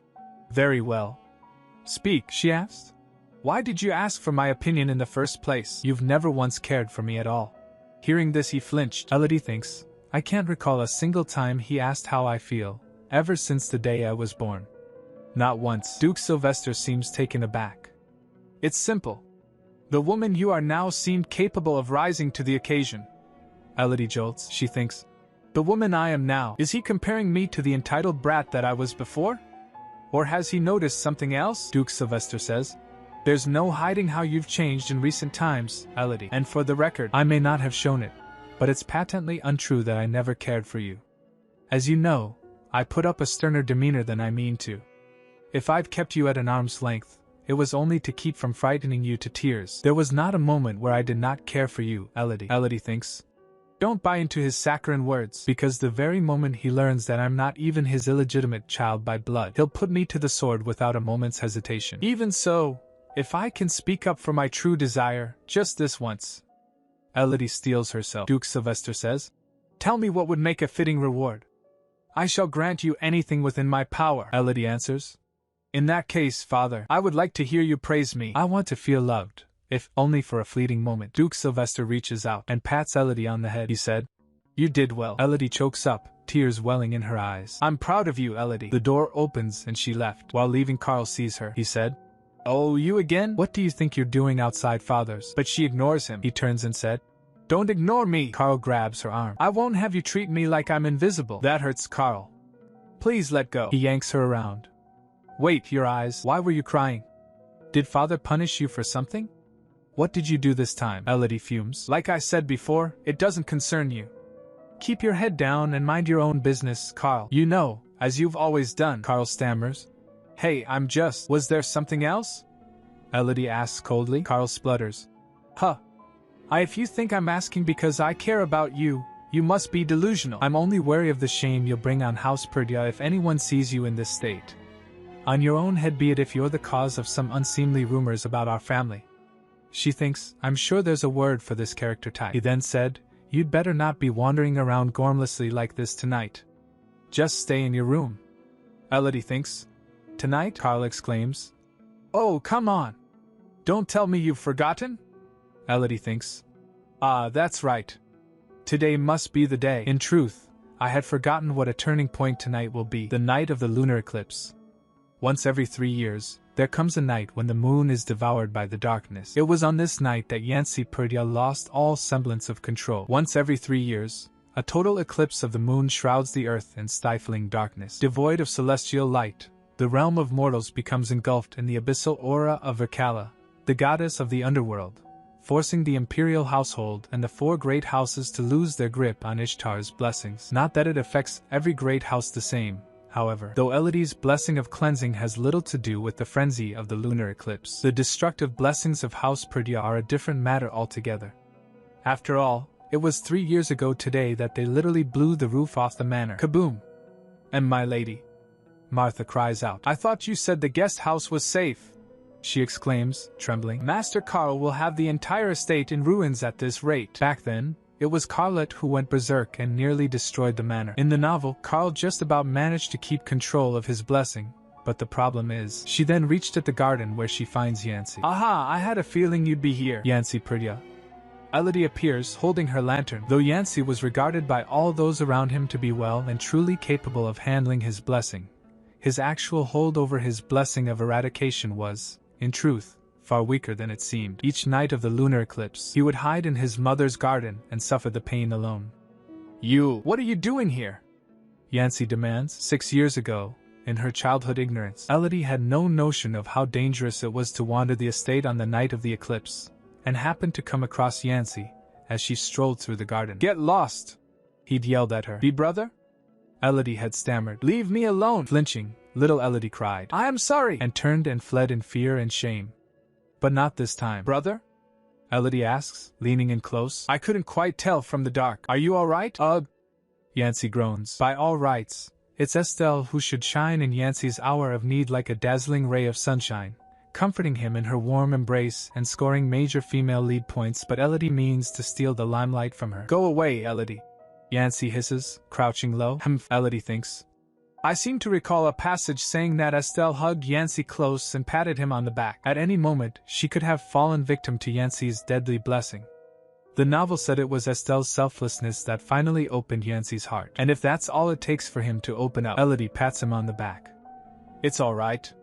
There's nothing to be scared of, Yancy. What difference would it make that he's in my arms and not Estelle's? She said while patting. Everything's going to be just fine. He felt relieved. Then, leave me alone, Yancy mumbles, slumping forward. I wish you'd disappear. All in good time, dear brother. I'll be out of your face soon enough. On that note, how long must I stay like this? Surely not even Estelle could lend her shoulder for the entire night. He then leans on her and fell asleep for a moment. Then he wakes up blinking his eyes. Elodie, Yancy questions. Oh, brother Yancy. How are you feeling? Elodie asks, darting her eyes around. What are you doing here? He demands. Don't you remember? I was just taking a stroll and found you on the ground, he asked. Is that all? I certainly wasn't expecting him to forget everything. Elodie thinks. Then she said, yes, nothing else happened whatsoever. She thinks. I wonder if it was entirely pointless to try, since I'm not the main lead of this story. She asked. Are you sure you're not hurt, brother? He said. I'm fine. You can leave now. I don't need your pity, no. I'm quite capable of looking after myself. Well, it's certainly a relief to hear that, Elodie says, rising. Then I shall let you have some peace. Good night, brother. Yancy glances at Elodie. As she walks away, he recalls a memory, then thinks. Then it was you before as well, Elodie. When dawn finally came to Perdia Manor, the light of day returned to reveal no sign of destruction or any untoward incident. And the household staff, too, came back to the estate from the shelter in which they hid for each night of the lunar eclipse. And all was as it should be once more. Lily? Lily, do you feel unwell? Yancy asks. She replied. Thank you for asking, but no. She thinks. Except for one person. I won't begrudge him for thanking me in kindness for what I did last night, Elodie thinks, glancing sideways. But I thought he couldn't remember a thing. Just what is Yancy thinking? Yancy calls her again and again. Lily. Lily? She thinks. Something is rather rotten. In the state of Yancy Perdia. What's the matter, Lily? Yancy asks with a smile. Elodie said. Brother, shouldn't you be tending to your duties? She thinks. Why the sudden shower of affection? He puts his hand on her shoulder saying, are you still worried about me? How kind of you to care, Lily. But inside, Elodie is shivering. She said, of course I care, my dear brother. I'd hate to tear you away from your work. Yancy isn't buying it. Nonsense. Save the theatrics for the stage, will you? He squeezes her shoulder. Elodie's inner monologue is screaming. I knew it. He remembers everything from the other night. No doubt his intentions were to test me. He was biding his time to make sure that my lips are sealed. You know, Lily, Yancy continues, there is something else that you could do for me. He slips his hand around her neck. And what would that be? She asks, trying to keep her voice steady. Yancy smirks. You could allow me your hand for one. And my hand? Why on earth? Elodie is startled. So that he can erase me from existence? He glares at her first. Then he grabs her hand. He then used magic to test something. As I suspected, Yancy says. Elodie gasps. What did he suspect? Yancy starts. Elodie, you. Carlet interrupts. What? Will either of you explain what I'm looking at? Unless I'm finally seeing things. He looks totally confused. She thinks. Carlet. What are the odds they'd both come to the guest house at the same time? Elodie asks. Explain what? Carlet stammers. And never mind, I just came to tell you that Mother wants a word. Yancy raises an eyebrow. I didn't know you were Mother's messenger now, Carl. Carlet complains. Ugh. I just happened to bump into her in the hallway, that's all. She thinks. Oh, did you now? If someone could see us now, they'd marvel at what kind and caring siblings we seem to be. She thinks. Little would they know that none of us wished to be here. She then walks away saying, you know, you can spare yourself the trouble and have the staff pass on the message next time. Same goes for you, brother Yancy. She thinks there's no love lost between the three of us, after all. Elodie chimes in. I'm sure you have better things to be doing than coming all the way to the guest house. She turns away, thinking. No. I really ought to get going. If Mother's expecting me, the less we see of each other, the better. We cut to Elodie, now face to face with the Duchess. "I was told you wanted to speak with me, Madam Duchess," the Duchess replies. "That's right.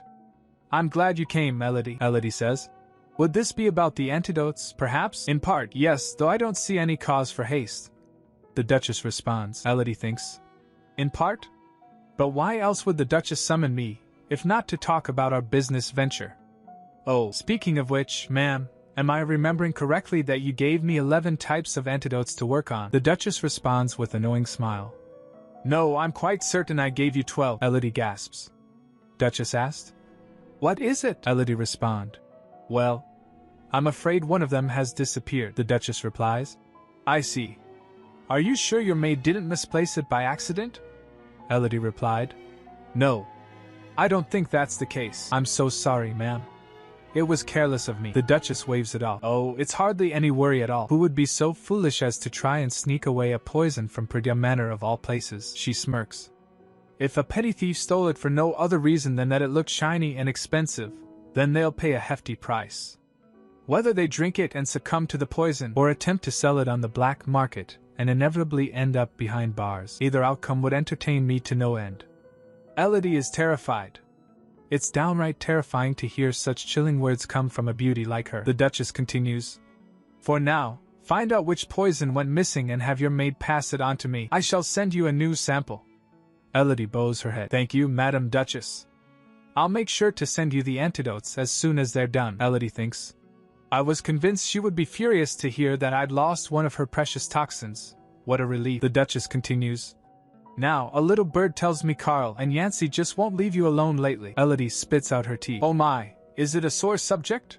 the Duchess asks. No. Not at all. I promise it's nothing to be concerned about, Madam Duchess," she asked. "Is that so?" Elodie replies. "I'll do my best not to get in their way. I won't trouble Carl except for the rare occasion that I need to go outside. And now, if you'll excuse me, I'll start working on those antidotes right away. Have a blessed day, Madam Duchess." And with that, the wild Elodie fled. The Duchess watches her go and thinks to herself, well, I suppose for now, I ought to watch her for a while longer. Meanwhile, back at the prince's office. "It's beyond doubt, sire. It's poison." Adamiri is inspecting the bottle. "Poison, is it? But what kind? What are its effects once imbibed?" "It appears to be the work of Duchess Demis Perdia, a skilled poisonsmith in her own right.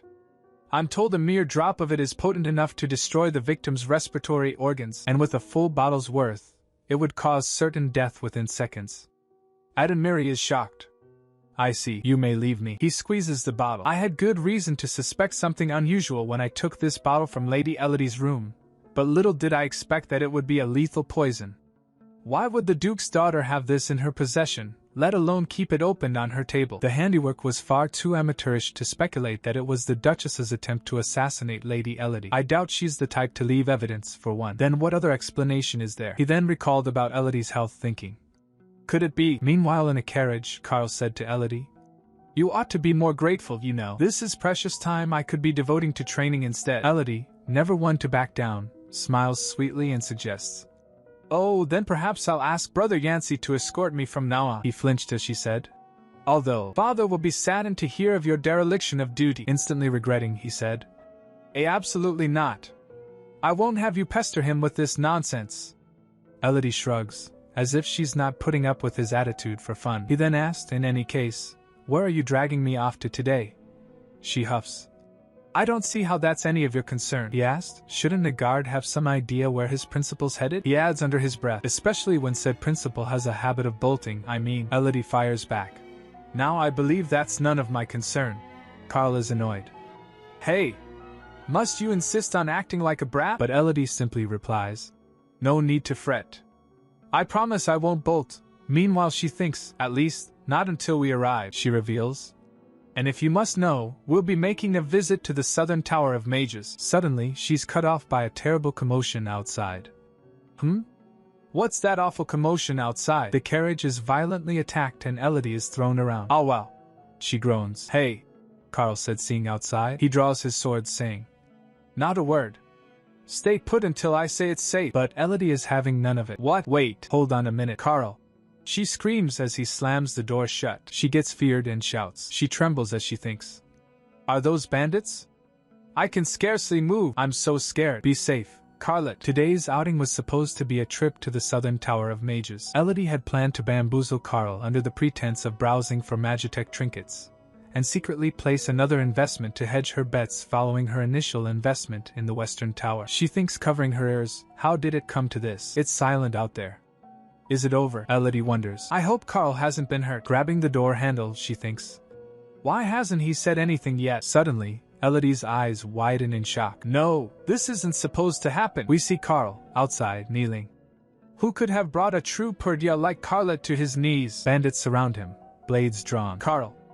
Elodie screams, rummaging frantically in her bag. She throws a poison vial on one of the bandits. A strange smoke appears on his head. Elodie rushes to Carl's side. Carl, can you stand? He struggles. I told you to stay put, she asked. Never mind that. Are you able to move? He replied. Ugh. And not for the moment. Elodie clenches her jaw. It's a good thing I came prepared. The potion I unleashed may not be lethal, but its mere scent is enough to incapacitate. The bandits cough and gag. That ought to buy us enough time to flee. Helping Carl, she said. After all your bravado about being father's trueborn, perhaps this will teach you some humility, Carl retorts.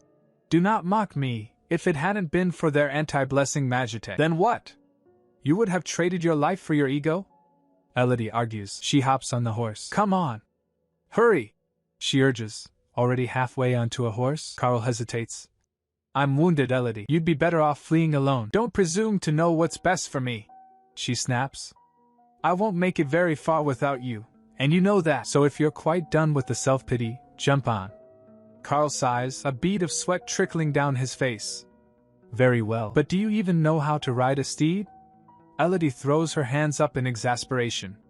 Must he vex me so to the very last? The horse starts running. The horse races through the forest. There they are. After them. A bandit yells. Elodie curses. They're on our heels already? I thought the toxins would keep them down for a while longer. Had I known this might happen, I wouldn't have neglected my riding lessons. Such irony. After all these new endeavors I've taken up to survive. The horse neighs, sensing the danger. I won't die in vain. This is not where my story ends. Elodie urges the horse faster. The ground crumbles beneath its hooves. The bandits arrived and shouts. It's the end of the road. Kill them, she thinks. It's times like these I wish my blessing was any use when it comes to fending off bandits. Suddenly Elodie sees the drop ahead. Carl? He shoves off the horse. He raises his sword to defend them. The bandits attack him and she shouts. Carl! No! A bandit lunges at Carl, but instead of Carl he went for Elodie. Carl turns and shouts. Elodie, get down! She flinched. Elodie looks up in horror. Ack. Elodie is thrown backwards as the horse stumbles. She thinks, there's nothing but a sheer drop down this way. Carl rushed towards her while she falls. Elodie! He reached for her hand. While falling she thinks, for some reason, my mind reached back into our past as I fell. Don't you dare touch me! Little Carl shouts. You make my skin crawl. Back to present he reached for her. He shouts while trying to save her. Elodie. Back and past, Carl said. You're a filthy child of sin. No one wants you in our home. And, don't you dare touch me. You make my skin crawl. Elodie's falling. She's falling and Carl yells out her name. He reaches for her, but it's too late. She falls down, and Carl kneels at the cliff's edge, staring at his open hand. Why? Why didn't you take my hand? Would you rather plummet to your death than owe me your life? Does your hatred run so deep that you would choose death over my hand?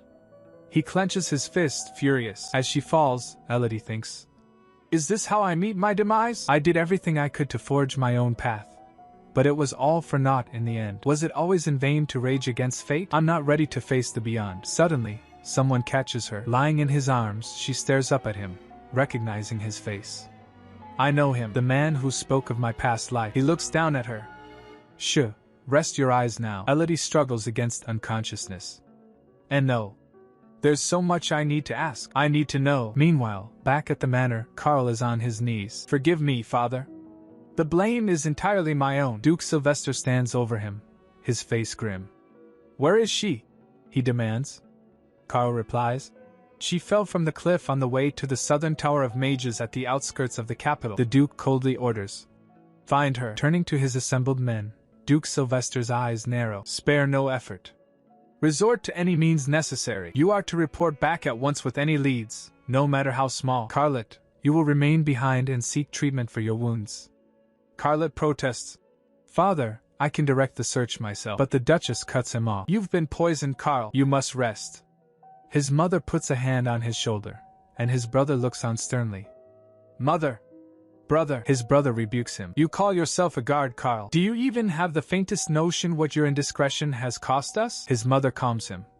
Yancy, please. That's quite enough. Leave the search to your father for now, Carlet. Come with me and I shall get you fixed up in no time. Carlet argues weakly. But mother, but Duke Sylvester's having none of it. He turns, his expression resolute. I said nothing to suggest that you may not join the search party once you're fully healed. I will not risk you succumbing to your wounds, lest it hinder the search party. Carlet can only reply. As you command, father. Back in a mysterious room, Elodie wakes up. What is this place? She sits up in bed, startled. Ack. She clutches her chest. I was convinced I was done for, Elodie thinks, reflecting on her fall. But that man who caught me, it was him without a doubt. To think that he of all people would be my knight in shining armor. She steps out of bed, pondering. I wonder if there's a particular reason for his kindness. Be that as it may, there's no guarantee that I'm safe here. I have to make it back to the manor. Just then, the door bursts open. He freezes for a moment, and Elodie gasps. Oh, she said, seeing him, it's you. The man stares at her. Elodie said, must we stand here in silence? Hearing this, he flinched and said, Oh, pardon me. Rian steps closer. I'm afraid you were wounded, my lady. Would you permit me to help you heal? Elodie hesitates, but agrees. Of course. She thinks, for now, it would be best to accept this man's aid. Though his motive is unclear, his disposition seems favorable, at least. Rian gestures to a seat. Would you care to take a seat over here, my lady? She replies demurely. If you insist, he continues. And I shall need to tear your sleeve open as well. May I? Elodie nods. You may, but I must ask, she asked, are you a practitioner of magic? He begins bandaging her arm. Not as such, my lady. Elodie observes. I see. In that case, are you a descendant of one of the great houses? Rian responds. I'm sorry to disappoint, but I am not, Elodie thinks. He doesn't appear to be lying, but it's difficult to believe when he's so princely in his looks. She clears her throat. Then at least do me the courtesy of sharing your name, sir. I have no idea how to address you, he answers. Rian, my lady. Rian continues. You may call me Rian for now, if it pleases you. Elodie seems surprised, as she replies. Rian, you say. Then, sir. I mean, Rian, he asked. Yes, my lady, she said. If you'll recall, you called me Ga-eul Yun when we first met. What gave you cause to call me by that name? Rian pauses. I heard it in a most peculiar dream. Elodie asks. A dream? Rian explains. Yes, a dream of another world far removed from our own, amid the endless circle of my vision in slumber. It was there that I first saw her, she thinks. He saw me, Ga-eul Yun, as a vision in his dream? Elodie's mind is racing. Rian had seen her as a vision, a dream, he tells her. I knew it was you at first glance, my lady. Ga-eul Yun of my visions, there in the flesh. He's holding her hand, but Elodie wonders. Is that all there is to it? He claims a woman named Ga-eul Yun appeared in his dreams, night after night. The moment he laid eyes on Elodie, he somehow knew she was this dream visitor. I realize it sounds peculiar, my lady, he admits. Elodie thinks. It does, although so does my own tale. And yet I don't recall any character by the name of Rian in the novel. She questions whether he even gave her his real name, but questioning him seems unlikely to make him any more forthcoming. Still, regardless of why he approached her, he doesn't seem to be a threat, she thinks. And Ishtar knows I have more pressing concerns right now. What an ungodly headache. Pray, what is this place? Elodie asks, looking around. Rian replies. This is my humble abode, my lady, she asks. I see, and when I fell from atop the cliff, did you happen to see anyone else? He responds. I could not speak for what went on above the cliff, my lady. However, I do know that the entirety of House Perdia is scouring the region in search of you. Elodie is shocked. They're searching for me, she reflects. I was certain they'd be all too pleased to see the back of House Perdia's perennial pariah. And to think that my entire family is committed to the search. Well, I had no intention of flying the nest quite this soon, so I ought to be grateful that they're looking for me at all. Even so, something has her ill at ease. While she was lost in her thoughts, he stares at her. He raised his hand to reach for her, but he paused as she asked, Would you happen to know how long it has been since I fell? Rian stutters. Around half a day or so, I should think. She gasps. Then I was out for much longer than I thought. Rianne, may I impose on you for one more thing? He replied. Of course, my lady. Just say the word, Elodie declares. I must return to Perdia Manor at once. Would you guide the way? Back at Perdia Manor, Duke asks. Galen, have you garnered any leads on the ambush? Sir Galen, Knight Commander of House Perdia, responds. Forgive me, Your Grace. I regret to report that we've discovered nothing of whom the bandits serve as of yet. However, it does appear that the assailants were no ordinary bandits, but assassins intent upon Lady Elodie's life. Duke Sylvester asks. Elodie's life, Galen continues. Just so, my lord. According to Master Carlet, all the while he faced down the assassins, the miscreants seemed persistent in targeting Lady Elodie, Yancey said. Then you will spare no means in tracking down the one they serve.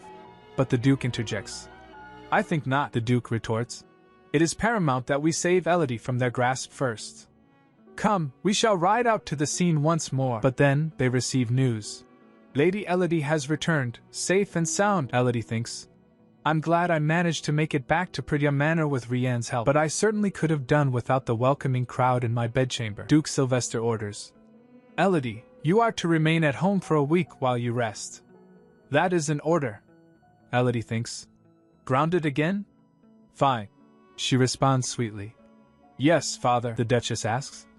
Elodie, have you been hurt anywhere else? Elodie replies. Truly, I'm right as rain, ma'am. The Duchess responds. It's a relief to hear you say so. Still, do let me know if anything ails you down the line, Elodie says. Well, there is one thing. If you recall the gift that you gave me, Madam Duchess. I'm afraid I used up the whole thing in the commotion, the Duchess responds. So I heard, Elodie. I couldn't have put it to better use myself. Would you care for some more? Elodie gets surprised by her response and says, Oh, I'd be most grateful, the Duke says. Very well, then you shall have it. Now, the hour grows late and you need your rest. We shall leave you in peace, her father adds. Take as much time as you need, Elodie, she replies. Thank you, father. Good night. Once they're gone, Elodie thinks. Finally, they've all left. I could scarcely breathe, except they've left a straggler behind, it seems, she asked Carlet. Was there something else? If so, I'd thank you to be brief. I'm utterly exhausted as it is. Meanwhile, she thinks. The last I saw, his wounds seemed heavy, but I presume he was promptly healed, seeing as how there's not a scratch on him now. He squeezed his hand, asking, Why didn't you take my hand? Elodie says. I'm sorry. Oh, Carl, he interjects. Were you so eager to die? She asked. Why? Have I disappointed you with my safe return? Carlet stutters. That couldn't be any further from what I meant, Elodie retorts. Then what did you mean, I wonder? Speak plainly, for I lack the strength to bicker with you. Let us dispense with the pleasantries and… Suddenly, Carlet hugs her tightly. Elodie is shocked. She asked. What in Ercala's name? He confesses. Fine, I confess. I was worried sick, she accuses. You're acting like a man possessed. He insists. I'm of a sound mind, I can assure you of that, Elodie thinks. Ha, I never thought I'd see the day, in this lifetime or the last. Is he crying? She demands. Calm down and explain yourself, would you? What have I done to deserve this? Is this your new way of tormenting me? Carlet says. I'm sorry, Elodie. I've wronged you in so many ways. All this time, I've held you in disdain and spoke to you with contempt. Hearing this from Carl, she gets completely shocked. He continues. I mocked the circumstances of your birth, and found a way to chastise you at every turn. I have no one to blame for my actions but myself, though I am sure the very sight of me makes you. She interjects saying, Just a moment, she asks. Have I ever said anything of the kind to you? He replied, making an innocent face. No, but you needn't say a word, she thinks. Is this character development? Elodie recalls the moment she fell from the cliff and said, Oh, you said it yourself, Carl? I'm impure and you were loath to even lay a finger on me. Carlet hugs her again and cries out, I was a cruel knave to ever say such a thing. There's nothing impure about you, quite the opposite. Elodie says dryly. How flattering, Carlet vows. I swear, dear sister, I'll guard you with my life from this day on. Elodie gets shocked and repeated his words. Dear sister, Carlet confirms. Yes. With Ishtar as my witness, I shall be a faithful hound at your beck and call. Elodie is dumbfounded. Does he have any idea what he's saying? The Perdia's mansion bathed in the moonlight. Rianne! Elodie calls out, startling him. He turns. Lady Elodie, the Duke asked her, Rianne, I see you're already on a first-name basis. Elodie stammers. I apologize, father. I forgot myself out of joy. She's trying to play it off, but we all know the Duke's got that scary dad glare going. Though I do wish you had called for me to greet our guest with you. After all, I've yet to properly thank him for saving my life. The Duke is not having it. Yes. It was next on my mind, liar. Elodie's inner monologue screams, because she knows the Duke never planned on inviting her. She recalled Martha said, "My lady, you should have seen our guest, a dashing gent with sable hair and red eyes." Elodie tries to regain control. "Have I barged in on an important conversation?" The Duke smoothly replies. "As it happens, Sir Rian and I were discussing his reward for your rescue." Rian jumps in. "I was honored to come to your aid, Lady Elodie, and I was saying to your Lord Father that I'd be honored if you'd grant me a favor in return." Elodie, completely thrown off, asks, "A favor? From me? What is it that you would ask of me, Sir Rian?" He leans in, close enough to make any maiden swoon, and says, "Simple, my lady. I would like you to be my employer." Then, with a flourish, "Allow me to formally introduce myself, my lady. I am Ian, the captain of the Skyward Falcons." "The captain of the Skyward Falcons?" Elodie is shocked. "I know that name." Flashbacks of a battlefield ignite. 2 years ago, he was renowned in the war against the kingdom of Nelter, and gained the Emperor's favor so that not even nobles could scorn him. They called him Ian the Mercenary King, Elodie explains. Though he's a commoner by birth, he's well known in high society as well. Even I've heard tell of his name and reputation. Back in the present, Elodie stares at Ian. "Sir Ian, am I to understand that you wish to pledge your services to me as a hired sword?" Ian confirms. "Indeed, my lady." Elodie is confused. "But to what end?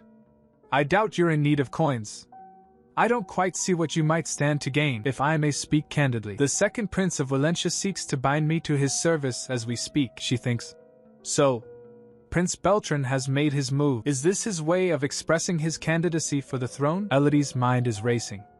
"Then it would be prudent of me to take up Rian's offer, and deprive the second prince of a valuable ally. And the best part of it is, I won't have to tolerate Carlet as my guard dog any longer. Given that Rian's very existence is a wild card, it may also prove beneficial to keep a close eye on him. In more ways than one, this is an offer I can hardly pass up." Elodie makes her decision. "Wonderful! I accept." The Duke said. "No," he said. "I forbid it. Let me ask you this, Elodie, do you trust this man?" Elodie stands her ground. "Of course I do, father. Sir Ian saved my life. He had no obligation to do so." The Duke is suspicious. "How can you be so sure that he had no ulterior motive? Who's to say he's not in league with the assassins?" Elodie argues. "If I may, father, I believe the arrangement Sir Ian proposes would be a boon to House Perdia. Should the rest of the Empire and beyond see that the infamous Skyward Falcons have forged a close alliance with our house, it would only serve to further bolster the influence of the Crown Prince." The Duke pauses, considering. "She asked, am I mistaken, father?" He sighed. "Ha!" And he reaches for a book. "Very well. I shall draft the agreement myself." Elodie escapes to the garden for some tea. "So, Rian was none other than Ian the Mercenary King. I'm a fool to not have put it together sooner. Especially when his alias is hardly any different. Or perhaps Rian is his true name. Regardless, no matter, for one reason or another, it seems Ian wishes to remain by my side. I suppose it saves me having to search for him, but it remains to be seen whether he's deserving of my trust." Suddenly, Carlet and Yancy appear. "Sister Elodie," Elodie sighs. "I was hoping to enjoy a quiet tea time alone, but I see my brothers have other ideas." She turns to Martha. "Could we have a moment in private, Martha?" Once Martha is out of earshot, Elodie confronts her brothers. "I seem to recall expressing that I wished to be left alone in the guest house. Perhaps you've both forgotten." "Nevertheless, to what do I owe the pleasure of your company?" Carlet said. "Well, we were hoping you could sate our curiosity." "Curiosity over what, pray?" Elodie asks, already knowing the answer. Yancy replies, "What else but the next palace banquet?" "Whom will you choose to go with you? Chaperone number 1, Carlet, or chaperone number 2, Yancy?" But Elodie drops the bomb. "Oh, but I've already decided to attend with Ian." Carlet is aghast. "Who now?" "Sir Ian," Elodie repeats. "This sells word? But why?" Carlet cries. Elodie shrugs. "And why not? His Highness the Crown Prince barely ever attends these balls, and I've always had to go alone. Since I have Ian as my personal guard, I thought it would make a pleasant change to have him escort me instead." Carlet protests. "But I'm your personal guard," Yancy interrupts. Elodie, am I right in assuming you were acquainted with the mercenary king before? Elodie side-eyes him. Yes, though it was a passing encounter on the street. Is that so? He asked. She replied. It is, yes. He then said, I thought as much. Ian of the Skyward Falcons. To what extent do you truly know the man, Lily? Meanwhile, back at the Skyward Falcons base, someone is questioning Ian's motives. Captain? What were you thinking? Getting involved with the Perdias on a whim? Ian, sitting regally, responds. Quiet. My whims are mine alone, his subordinate pushes. Sure they are, sir, but I can't help but be concerned that you've lost your wits. Ian icily replies. My wits are no concern of yours either. He blinks, remembering Elodie. Ga-eul Yun, in this life, I swear to you, I won't let your story end in tragedy. Ithis wonders why Elodie is so quiet. Why the labored silence? Has my great invention rendered you speechless? Elodie manages a laugh. Yes, it's astonishing, really. If I may, how will it serve you to attack a formidable foe such as Duke Perdia? Elodie smiles sweetly, but there's steel in her eyes. Truth be told, I had no idea the Western Tower Master saw the Duke as a foe at all. Ithis seems almost giddy. Why, it would be worth it purely to suffer the loathsome sight of him no more. Besides, he has something that I covet for myself. Elodie's face darkens. Once again, the novel made no mention of this. Ithis notices her staring. Must you keep staring gormlessly, as if my every word robs you of your wits? Elodie apologizes, but then admits. Oh, I beg your pardon. It's only that you're not at all how I imagined, Master Ithis. Ithis reveals the truth. Indeed. As you may have guessed, this is not my true form. This youthful figure is merely intended to keep my vast reserve of mana in check. And as it happens, there is another reason why I sought you out. Elodie asks. Is that so? She thinks. Something other than curiosity about his first investor? Ithis explains. Indeed. Your name is remarkably similar to that of someone I once knew, a woman named Arcelia. Elodie's heart pounds. Are you familiar with the name, by any chance? Elodie demands. What do you know of my mother, Your Eminence? Ithis is taken aback. Your mother? Then you mean to tell me that you're Arcelia's daughter? But how can this be? Elodie reveals. I'm afraid Lily Arkell was an alias. Though I'm hesitant to reveal it still, my true name is Elodie Perdia. Elodie presses. Your Eminence, what was the nature of your acquaintance with my mother? Ithis says. My acquaintance with Lady Arcelia. Simply put, I owe her a debt I can never repay, for she is the reason I exist today. I have been searching for her ever since. For all her memories across this life and the last, Elodie has no recollection of her mother.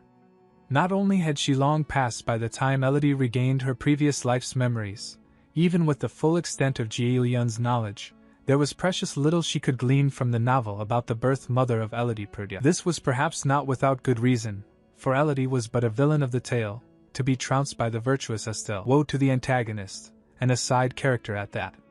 What kind of reader would care for the backstory of the villainess's mother? Though it seems Ithis bears her genuine gratitude. Elodie remembers that once in her distant childhood, she made the mistake of asking about her mother.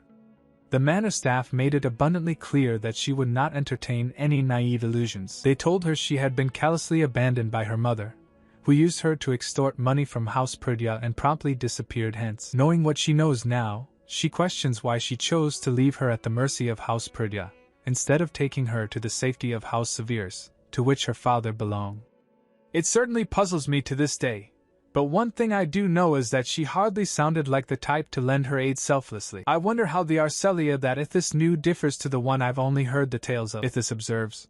You do bear more than a passing resemblance with Arcelia, Elodie replies.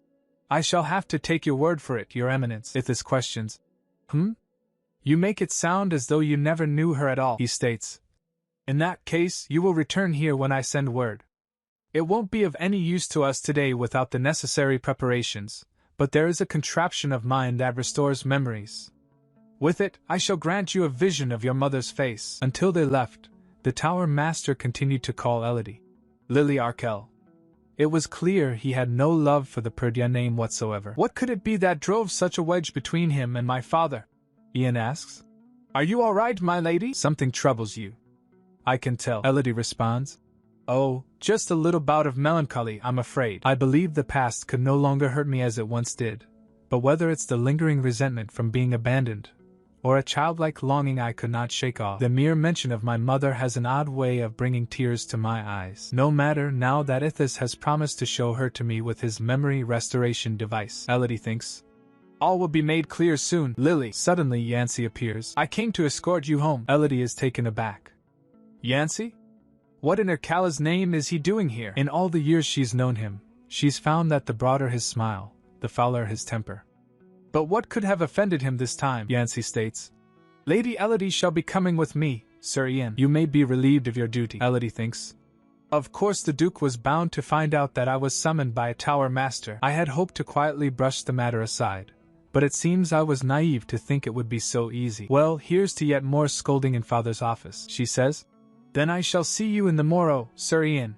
Yancey puts his arm around Elodie, pulling her close. Rian responds. You may count on it, my lady. He gives a smile. Until tomorrow then. Later, Duke Sylvester demands. What is the meaning of the scene you caused at the Western Tower? Did you meet with the Tower Master himself? And if so, what did you discuss with him? Elodie gulps.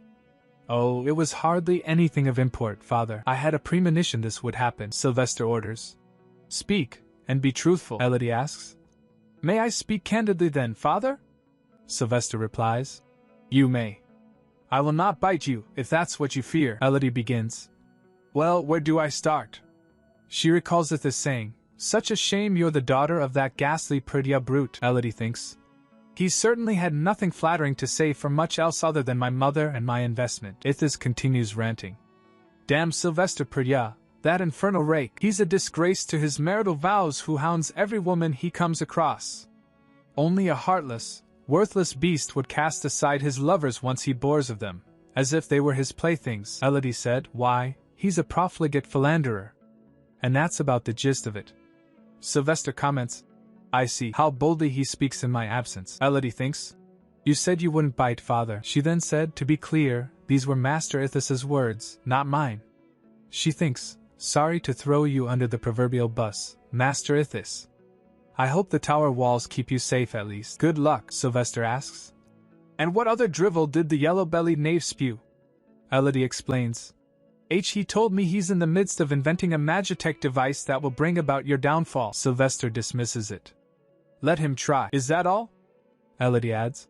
Oh, there was one other thing. It seemed as though you have something that he covets, father, Sylvester muses. Indeed. I have the object of his desire. She asks. May I ask what it is? He answers. I can only say it is the hallowed treasure of House Perdia. She wonders. Our family treasure? She thinks.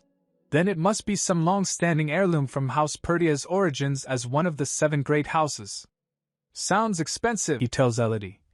This should not concern you, Elodie, but I do ask that you keep the Archmage of the West at an arm's length, Elodie says. I shall endeavor to, father, Sylvester calls. Elodie. What say you we move your quarters from the guest house to the main house? Elodie is surprised. Are you sure? Sylvester responds. I believe it's time you returned. He's having Elodie's room in the main building prepared. Elodie's shocked. My old room, father, he said. Yes, long has it lain empty, for I could not say when you would be fit to return. The time has passed swiftly in the meanwhile, I'm sure you'll agree, Elodie wonders. Is this his way of rewarding me for my much improved behavior as of late? How suddenly his demeanor has changed. I wonder what he expects from me in return. For so long, I wanted nothing more than to set foot in the main house once more, but now, she recalls some maid saying, Say, did you see the wretched girl staring longingly at the main house again today? The pathetic little thing must be desperate to be brought back. A bastard born out of wedlock in the main house. Humph, she ought to thank the goddess they even let her stay in the guest house, I'll say. The girl needs to learn her place, the other maid chimes in. I feel for the poor Duchess, I tell you. One night of indiscretion, then some seductress bears child and makes off with a princely sum. Ishtar have mercy, what a scandal! Where do you suppose she ran off to? Who knows? Some say she fled the country altogether, Elodie reflects. Though my relations with the inhabitants of Perdia Manor had also improved along with my disposition, it did not make it any easier for me to return their smiles. In their eyes, I would always be an outsider. She puts on a brave face. Thank you kindly for your consideration, father, but I'm fine where I am. Meanwhile she thinks, besides, the moment he learns that I'm not of his bloodline, he'll cast me out regardless. This is no home of mine, nor are they my true kin. Duke Sylvester remains unreadable. Dear sister! In her room Carl calls, Sister! Look, Elodie is not thrilled by this intrusion. How many times must I tell you not to come by the guest house unannounced, Carl? He asked. Are you leaving the house again, sister? Elodie responds coldly. You wouldn't need to ask if you paid any attention at all. What brings you here anyway? Well, let me show you, Carl says, presenting a gift box. I hear this is all the rage among debutantes these days. What do you think? Tada, Elodie thinks. Accessories? Has he found himself a lady friend? Out loud, she says. They're very fetching, Carl. Carl beams. Do you think so? Then they're yours to keep, sister. Elodie looks shocked. Mine? But what have I done to deserve such lavish gifts? Don't get me wrong, I'll take them. But, he asked, is it so strange that a doting brother would shower his older sister with gifts? Since you ask, yes, it does strike me as rather odd. I couldn't possibly accept. Wait, where has he gone? Elodie is cut off as Carl suddenly leaves. The maid replies, He just up and left, my lady. Elodie is not impressed. How impudent! It's just as well I'm in the guest house. Imagine how they'd pester me if we lived together. She grumbles to herself. Ian asks, Is that why you've been prone to these outings of late, my lady? He continues, Pardon my overhearing, but it seems something or someone at the manor troubles you. Elodie sighs. Why, yes. A stray cat that comes mewling at my door when I'd much prefer to be alone. Ian asks, I take it you're not fond of felines then? She replied. No, I like them perfectly fine usually. Meanwhile she thinks, if only this particular stray possessed the aloof grace of an actual cat. Elodie thinks, I need to be rid of this place as quickly as I can. The driver announces, I believe we've reached our destination, my lady. Ah, yes. Elodie exits the carriage. Ian offers her his hand. Elodie asks confused, Ian, was I not clear that I require a discreet place to be alone? He replied. You were quite clear in your instructions, my lady. Elodie asks. If that's the case, do you not think you've gone a tad overboard with a literal castle? Ian responds. This is the base of my skyward falcons, my lady. Here you'll find several empty rooms for your use. Shocked, she asked. You've brought me to your mercenary lair? Not that I mind, but I truly cannot allow any disruptions. Can you assure me of that? Ian gives a reassuring smile. There is not a soul here who would not obey my commands, my lady. Elodie smiles back. Very well then, your fort will do very nicely. I'm afraid your quarters may be somewhat untidy since we have yet to fully prepare them for your use. Elodie responds. It's quite all right. I simply mean to take a brief look around the place for today. If there's anything you require, I shall do my best to accommodate you, my lady. That's very kind of you. Elodie and Ian begin to walk inside. Suddenly, a voice calls out. Huh! Captain, I didn't expect you to be home so soon. Aren't you supposed to be at Perdia Estate? For the life of me, I don't know why you volunteered for that assignment. I heard the lady you're supposed to be guarding is a right little tyrant. I hear she's known to tear clumps of hair from anyone who displeases her at society balls. Do you know, they call her the feral hound of House Perdia? Ah. Ian's glare could kill. Mark, you will not say another word. Mark is taken aback. Eh? That's mighty noble of you, Captain. You usually just tell me to shut my blabbering mouth, Ian replies. Shut it then. Mark looks confused. Huh! The man then realizes who Elodie is. Whoa, who's this beautiful lady you're with, Captain? Will she be the first lady of the Falcons? Elodie smiles sweetly. Good day to you, sir. You may address me as the feral hound of Perdia. Utterly enchanted to make your acquaintance. Mark is horrified. Pardon. Perdia, you say? The very Perdia I just spoke of, she said, the very same. The one who loves to rip out clumps of hair from whomever displeases her, Ian says. Mark, get down and give me 20. In fact, keep at it until I say otherwise. Why, yes, sir. As you command, Ian apologizes. Please forgive my subordinate, Lady Elodie. Though I punished him as I saw fit earlier, should you desire some other remedy, you need only say the word. Elodie chuckles. I suppose it's been on his mind all this time, she said. Oh, it's nothing. I'm quite used to insidious whispers behind my back. Ian pauses. She continues. You don't need to pay it any mind, I assure you, he said. But I must, and I shall, my lady. Elodie looks at him, surprised. I'm sorry. Ian turns to her, serious. You're deserving of that, and so much more. I shall not let heedless lips utter a single breath to impugn your honor, Lady Elodie. Yun's voice echoes as he tells Elodie that the wing of the fort she's been given doesn't see many visitors and he'll ensure it remains off limits. Please survey the place at your leisure and let me know if you find any aspect lacking.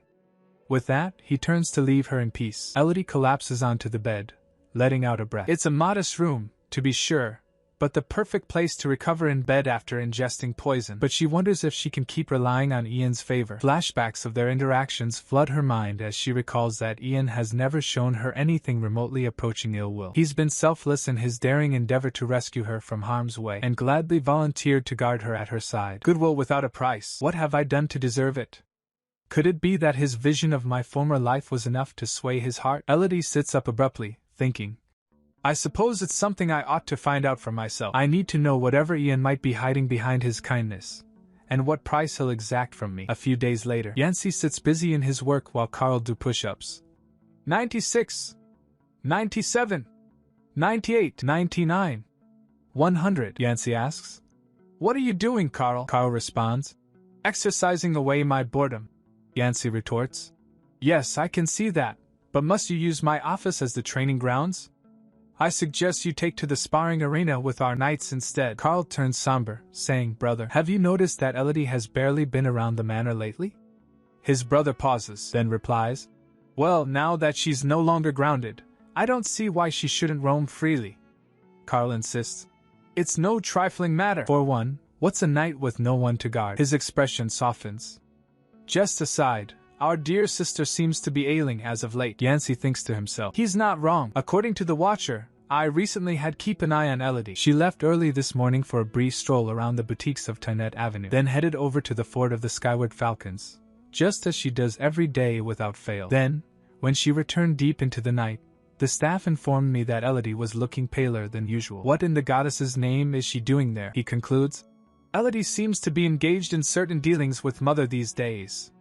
Perhaps that could also be linked in some way. Mother is not one to be lenient on an indiscreet son, which gives me pause to pry. I would rather not be poisoned by my own mother. Carl interjects. Brother, are you listening at all? His brother relents. Yes, Carl, though it puzzles me why you're suddenly acting this way. You could hardly stand the sight of Lily once. Are you so consumed with guilt over the fact that you failed her as her guard? Carl says quietly. I don't know about that, but call it a late bloom of conscience, if you will. I realize I was an awful brother to her in our childhood. I worry that it might be too late to make amends. Elsewhere, guards announce, Your Majesty, the Crown Prince requests an audience with you. The Emperor replies, I see. Bid him enter. Adenmiri walks into the room where his father is waiting. There you are, my son, Adenmiri inquires. Has the physician seen to you yet, father? The Emperor wheezes. Indeed he has, he reflects. It was only 5 years ago that he was as hale and hearty as any man. Adenmiri asks. Will you not find it less stifling to open the windows for some fresh air, father? But the Emperor refuses. The howl of the wind likes me not. My son, there is something I must tell you with all urgency. Adenmiri replies solemnly. You have my full attention, sire, the Emperor declares. It's about Elodie Perdia. You must break off your betrothal with her. Adenmiri's face freezes. I fear I do not understand your meaning, the Emperor explains. Ever since the passing of my mother, the late Empress, the Queen Consort and the second Prince have garnered significant support among the nobles. Now more than ever, I need the hand of the Perdias in alliance, and a heavy hand it is too, more a tiger's paw that will tear apart the one who holds it. Adenmiri replies steadily. Your sage concerns are more than well taken, father, and yet, his father said, if you must ally with a fang beast, then I suggest you choose the Serpent of Angelos instead. He scoffs. House Angelos? But Duke Rodrigo is already in my brother's pocket. Adenmiri says, No. Charm the snake with the promise of gold, and he'll gladly do your bidding, he concludes. I will certainly consider it, father. Suddenly, a knock on the door interrupts. Your Majesty, the Queen Consort is here to seek an audience. The Queen Consort enters, saying, My, I was not expecting to see you here, she continues. Your Royal Highness, it's time for your father's medicine. She approaches, smiling. Adenmiri said, Of course. I took up too much of his time to fill our long absence, Queen said. Oh, not at all. I would not dream of interrupting heartfelt conversation between father and son, the Queen Consort said. Please, Your Highness, do smile before the Emperor. She turns to the Emperor. Your Majesty, I have with me the medicine you need. With a sinister smile, she insists. Gently does it, your majesty. Savor every last drop. The emperor takes the cup and drinks. Meanwhile, Mark asks Ian, Captain, what exactly is going on between you and Lady Lily? Ian, not having it. Lady Lily? He questions, a dark look in his eyes. He's clearly annoyed that someone would even dare to call Elodie by such a familiar name. Mark stammers, Don't look at me, I'm just going by her preferred name. Her ladyship herself told me to call her that. Ian glares daggers, retorting, Well, I say otherwise. He is hit by some kind of power, and stumbles in a panic. Meanwhile, someone else came. Captain, I come with a most urgent report. Ian asks him to go on, and Mark trembles. Is it too much to ask to have some gossip every once in a while? The captain is startled by the report. It appears a horde of grade 4 and 5 fiends has been sighted in Laven Woods. And you're certain of this? He asks, looking concerned. The subordinate explains that Laven Woods is rarely stricken by anything worse than grade 1 fiends. It's unusual that it's suddenly been invaded by a horde of grade 4 and 5 fiends. Ian rises, a dark energy surrounding him. I see our adversary wasted no time. He thinks, I see our adversary wasted no time. Meanwhile, at the manor, Elodie is looking out the window, a pensive expression on her face. Is something going on, I wonder? Everyone seems awfully busy. I do feel rather guilty to be imposing on Rian when he clearly has his hands full. She's referring to the task she gave him a few days ago. Then my request is that you endeavor to find this woman named Estelle. Elodie had hoped finding her would be easy, with a simple description. She has light brown hair and blue eyes, and is a year or two older than me, considering that she's the true heroine of this tale. But tracking Estelle down has proven surprisingly difficult. I do feel bad for Ian. Still, Elodie knows she'll eventually find Estelle if they scour Somnia, Walencha's capital. Setting aside the matter of finding my would-be rival, I ought to make a start on these antidotes. Elsewhere, a woman in a large hat is trying to get into a room. She's stopped by a guard. I must protest, madam, he stutters. She turns, face stern. And what, pray tell, is the cause of your protest? The guard, clearly intimidated, explains. I'm under the captain's strict orders to not allow anyone into that room. The woman pauses. Your captain's orders, you say? Then what of the orders of a duchess and a mother who wishes to see her daughter? Demis thinks, had she but let me know, I would have furnished her with a much more accommodating location. And of all the places, why would she choose a mercenary lair to craft her antidotes? She recalled Elodie saying, I'm flattered that Carl and Yancy have been so fond of visiting the guest house of late, but I do think I need somewhere to work with a little more peace and quiet. Demis had said, those boys, honestly. I'll have to have a stern word that you're not to be disturbed, Elodie. The Duchess is concerned about Elodie's health. I do say, you've been looking rather pale. I do hope you won't strain yourself. Elodie smiles faintly. I'll try my best not to, ma'am. The Duchess thinks to herself. The secrecy with which Elodie guards her crafting methods has me curious, certainly. But I should know better than to pry. She knocks on the door. Even so, since I was in the area already, I hardly think I'd be intruding to stop by for a chat. Elodie, are you in there? She knocks again, Elodie. Suddenly, the Duchess freezes. She opens the door shouting, Elodie. The guard said, Madam, you have no right to barge in. But she stops short, the stench of poison filling the room. The guards stagger back. She thinks, ugh. For any layperson with no resistance to toxins, even a mere whiff of the air in here would be excruciating. And after I essentially pleaded with her not to strain herself at that, here she is, passed out from fatigue. The Duchess kneels beside Elodie, removing her hat. Wait. Her expression changes to one of shock and realization. It's a counteragent of my own creation. She recalls Elodie saying, a few days ago, my celestial blessing finally manifested. It has the power to destroy a poison's harmful effects. Dense as I might seem, I know my place under Father's roof. You needn't worry about me, one way or another. If you must know, it's because you're my trusted business partner. Precisely. I had a feeling I impressed you with what I can do, the Duchess murmurs.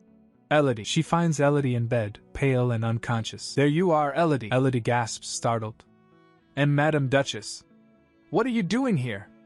The Duchess asks if Elodie is hurt. You seemed rather insistent on keeping this place hidden, so do forgive me for not bringing a physician. Believe me, it was not easy to simply watch you wither as if you were at death's door. Elodie stammers. Oh, there's a perfectly reasonable explanation. The Duchess interrupts. Let me guess, you can only produce the antidote by imbibing the poison yourself? I suppose that does explain why you've been hiding away to drink deadly toxins in secret. She sighs. I must have burdened you with crafting so many antidotes. I'm afraid I must renege on our agreement, Elodie. Elodie is shocked. Pardon? But Madam Duchess. You're in need of a capable apothecary to assist you. Duchess said. Yes, but be that as it may, I'm not so cruel a mother as to poison her child for profit, though I imagine you'd give me no right to fuss over you like a hen. Elodie looks stricken. That couldn't be any farther from, the Duchess interjects. Tell me, Elodie, why is it that you seem to be in such desperate need of coins? Elodie squeezes her hands, saying, Madam Duchess, if I may be honest, I wish to leave my father's manor. Meanwhile she thinks, what I truly desire is my own freedom, Elodie said. What I truly desire is my own freedom. Duchess thinks freedom, indeed, perhaps that's how it began. When Elodie suddenly decided to become a recluse in the guest house, she paid no mind to Yancy and Carlet's boyish antics. She recalled her saying, Your presence was missed, Madam Duchess. She continues her thoughts, and came to me with cordial words of her own volition. Elodie had already made up her mind to leave. She then recalls the agreement, thinking, had I not given her word back then, perhaps she and I could have been more like a true mother and daughter. I suppose I broke that particular agreement the moment Elodie and I made our own pact, Demi's thought. Judging by his silence, it seems Sylvester has little idea what we've been up to. Sitting at Elodie's bedside, she tells her, I won't object to you making your own way in life, Elodie. You'll soon be a grown woman, and I imagine you've envisioned a future for yourself by now. What I do find objectionable, however, is the manner in which you went about it. Elodie, looking contrite, replies, I should have made my intentions clear, Madam Duchess. I can only apologize. But she then looks up, adding, I'm not so ignorant as to be blissfully unaware of the distance between us. But believe me, I do hope to bridge the distance from now on. Elodie thinks, shocked. Why does that sound so ominous? Duchess smirks. Oh, don't look so flabbergasted. Now, won't you join me? I think it's time you came home, so my villainous family won't let me have a job. Elodie thinks. Although I suppose it was more of a business partnership in our case. Either way, now that I have no means of crafting antidotes, I'll be deprived of precious income, which means I can kiss my freedom farewell. Confined to the guest house, I'll be a spinster in waiting, until my father discovers that I'm not his daughter by blood, and then it'll be my funeral next. Carlet interrupts her dark thoughts. Whose funeral, sister? Jumping up, Elodie exclaims. Carl! What is it? You gave me such a fright, Carlet replies. I was just curious to see you at home for once, that's all. You've been gallivanting around with that mercenary friend of yours. I almost forgot you live here, Elodie retorts. Well, I do, Carl, and a knock on my door would have sufficed, Carlet says. Why knock when I can see you perfectly fine out here? She asked. Never mind. What is it you wish to see me about? He said. Oh, I almost forgot. You do know we have our family dinner tonight, don't you? She thinks. That's today, he continues. Well, Mother suggested we have dinner at a restaurant in town for a change. Her face pales as she thinks. Dinner with the Perdias? At a fancy restaurant in town, no less? The people was surprised seeing the Perdia family as their carriage approaches and they gets out of it. Duke, Duchess, Elodie and her brothers, the whole family. Elodie thinks. For some reason, I really don't have much of an appetite. Would you care to take my hand, Lily? Yancy asks, but as Elodie steps forward, she stumbles. Thank you, but I'm perfectly, she begins before tripping. Luckily, Yancy catches her. You there, with the horns? Carlet calls out to the man who bumped into Elodie. You cur! Did no one ever teach you to apologize when you run into someone?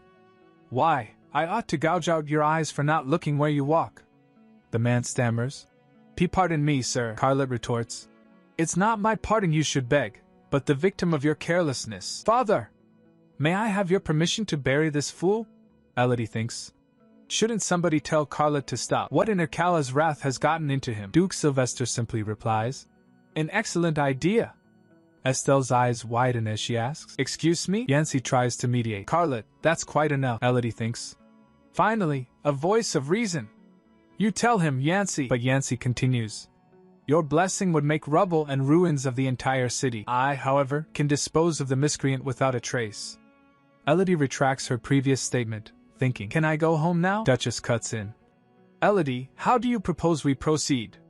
Elodie, trying to defuse the situation, replies, Proceed? But it was a mere bump of the shoulder, Duchess interrupts. Then you mean the offending arm should be severed at the shoulder? Elodie thinks. I never even hinted at any of that, but sure, Yancy adds. How merciful of you, Lily, but you needn't dirty your hands. Carlet said, I suppose it would save on disposing of the body. Elodie starts to feel bad for the stranger, thinking. I'm starting to feel for that poor fellow, she then offers. Really, I wouldn't want to cause a scene. Why don't we proceed to the restaurant instead? I am rather famished, the others agree. Then let us head on in and save Elodie from starvation, Duchess says. Duke adds, Indeed, I do believe our time can be better spent elsewhere. Yancy said, Come on, Lily. Carlet, still fuming, turns to the stranger. I don't know who you are, or which house you're from, but consider yourself fortunate and learn some manners for next time. As the family walks away, the stranger sighs in relief. Thank the goddess. Elodie thinks to herself, Dear diary, I saved a stranger's life today. A good deed, perhaps, but it does nothing for my appetite, and I fear this is only the beginning. I can only hope this ominous sense of foreboding is unwarranted. At the restaurant, Sylvester is greeted by Duke Angelos. Ah, what a pleasant surprise. I didn't expect to see you in such a civilized setting, Sylvester. A rare outing for dinner with the family, I presume? It seems the cold-hearted Duke has a domestic streak after all. Elodie is shocked. Duke Angelos, she thinks. I knew something like this would happen. There's always some drama afoot. I swear I can't even taste the food anymore. Demis turns to Duke Angelos. So wonderful to see you again, Lord Rodrigo. How fares my dear friend Dulcinea? He replies. I've scarcely caught sight of her since her last visit, she said. Do pass on my regards, won't you? Angelos says. Haha, yes, I'm afraid my wife is currently convalescing from ill health. But I shall let her know you were asking after her, Duchess says. Goodness, I do hope she hasn't caught anything contagious. Rodrigo, with a sharp look, replies. Certainly not, and I thank you not to suggest anything of the sort, madam, she adds. Excellent, then she has every reason to attend the upcoming ceremony at the Temple of Ishtar, Estelle thinks. You win, aristocratic shade throwing aside. Elodie notices. That cloaked man standing behind Duke Angelos, is he a mage of some sort? How suspicious. Perhaps I'm mistaken, but why does he seem so hesitant to meet my gaze? Yancy asked her. Ian of the Skyward Falcons, to what extent do you truly know the man, Lily? Elodie is understandably taken aback. What do you mean, brother? Does he know something that I don't? Yancy steps closer and continues, advising. You know, Lily. He leans towards her, saying. You'd do well to be wary of strange men, particularly those of his ilk. He even gives her hand a little squeeze. Talk about suspicious. Elodie's internal monologue screams. As I suspected, he knows more than he lets on. She reflects on the situation, thinking, Yancy Perdia, the undisputed champion of shady business in House Perdia. It stands to reason that he would be better informed about Rian than me, and I don't think he would warn me about Rian without some measure of good reason. It would behoove me to hear him out. Elodie wonders. But why? There must be some just cause for your misgivings, Yancy replies flippantly. How about just because? Will that suffice? Elodie, clearly annoyed, asks. Pardon, he continues. But if you insist on hearing why, for one, there's no conceivable cause for a Perdia to associate with a mere mercenary, nor can we be sure that his are honorable. In fact, pay it no mind. You're too innocent to hear the rest. Elodie thinks. In other words, he doesn't have a reason. What's gotten into him? I was hoping Yancy might impart some valuable information, since it's clear that Rian is still hiding something from me. The best I can do for now is to learn more as he serves me as my guard. She then asks. By the way, brother Yancy, may I ask what you're doing with my hand? Yancy, with a seemingly innocent expression, says. Your hand? Oh. Why, Lily, your ordeal gave us all a most awful fright. I'm finding it rather soothing to hold your hand and calm my nerves. May I hold on for a moment longer? I fear I might unravel entirely if I let you go. Suddenly, Carlet burst onto the scene. Me too, sweet sister. I'm in need of soothing as well. Let me take your other hand. He's totally interrupting the moment. Elodie, now with both her brothers holding her hands, is overwhelmed. Is this some sort of waking nightmare? Could someone pinch my cheeks? The scene shifts to the Empress's banquet, where Lady Dorothea is making her entrance. The Empress greets her, saying, Such a delight to have you visit again, Lady Dorothea. You're more radiant than ever, I see. Dorothea replied, Thank you, Your Majesty. Though your radiance easily outshines us all at today's banquet. Empress chuckles, Oh my, how modest you are. Dorothea is, of course, the only daughter of Duke Rodrigo Angelos, and she's very much the apple of his eye. Though House Angelos had yet to formally pledge its support, the Duke had long supported the second prince's bid for the throne, thereby cementing a special bond between his mother, Empress Salvatrice, and House Angelos. The Empress tells her, I do hope you'll enjoy the revelry this evening, Miss Dorothea. Dorothea replies. I shall, Your Majesty. Dorothea is loving all the attention. Let them whisper. I shall be the star of the ball again this year regardless. But then she overhears some gossip. You know, I could have sworn Lady Dorothea would be wearing that dress. One woman responds. Oh, the one we talked about? I hear it was snatched up by Lady Perdia in the end. Another says. The one from Boutique La Belle Chic, you mean? The very same. It's not often Lady Angelo's is beaten to the punch for a dress. Dorothea is seething. It sounds like Elodie Perdia has gone to quite the length for this year's royal banquet. And yet she'll soon find that not all dukes' daughters are made the same. I'm a sole true-born heir beloved both at home and across high society, while she's a child born out of wedlock who's never been loved, except for her looks. Not in a million years could she ever be a match for me. Then comes the announcement. Announcing Lady Elodie Perdia of House Perdia, and Captain Ian of the Company of Skyward Falcons. The crowd is buzzing. Who? Ian the Mercenary King? Good goddess. Dorothea flinches. The Mercenary King, a man who's never once shown face at a palace function, and turned down the advances of every other debutante? Dorothea is absolutely losing it. Why her? Why that bratty Perdia coquette? Dorothea angrily thinks. What did you do to ensnare him, Elodie Perdia? The announcer continues. Announcing Duke Sylvester Perdia, Duchess Demise Perdia, and Lords Yancey and Carlet Perdia. Dorothea is shocked. This is absurd. Every member of House Perdia making an entrance together. Goodness, do mine eyes deceive me? I say, I don't think I've ever seen them all in one place.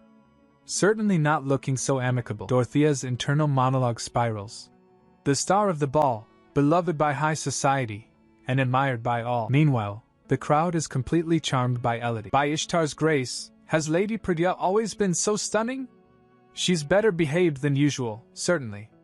Why, she's positively angelic. Dorothea is crushed. She's taken everything I worked for. Game over. I want to go home. Dorothea vows revenge. Elodie Perdia, I'll make you pay for this humiliation. The scene cuts to Adamiri in his office, where he's clearly stressed. Perhaps we ought to take a break, his aide replies. A capital idea, Your Highness. Adamiri continues. Come to think of it, today is the day of the Empress's banquet, is it not? The aide confirms. It is, sire. Adamiri orders. Report to me with news of Lady Perdia, should anything of note arise. I dare say there will be whispers of her attending without a partner. The aide responds. Actually, Your Highness, I'm told Lady Perdia did bring a partner to this year's banquet. Adamiri is taken aback. She did. Do not tell me it was Beltran. The aide says. Thankfully not, sire. It was another man altogether, from what I hear. Adamiri is furious. Another man. She may desire an annulment of our betrothal, but I am still her fiancé by law. How dares she take another man as her partner? Does she have even the slightest notion of her standing in society? He gets up abruptly. I shall join the banquet myself. I mean to see with my own eyes what sort of rakish scoundrel she's found this time. Meanwhile, Yancey asks, Lily, would you honor me with the first dance? Carlet chimes in. Then permit me to be next, dear sister. But Demise cuts in. Will the two of you leave poor Elodie alone? I won't have you bother her rescuer either. The onlookers are whispering, gossiping about Elodie's amicable relationship with her siblings, and the Duchess even addressing her cordially. But what's really got them buzzing? Did you see the way Duke Perdia looked at her? What is going on over at Perdia Manor? Elodie, though, is thinking. I ought to be asking the same question myself. Rian approaches Elodie. My lady, he says, concern etched on his face. Does the ball have you ill at ease? Elodie gives a small smile. Oh, it's just that there's more of a crowd than I'm accustomed to. Each time her family walks into the limelight before all of high society, the admiration they garner is always the same. Duke Perdia, the feared lord of one of the four great houses.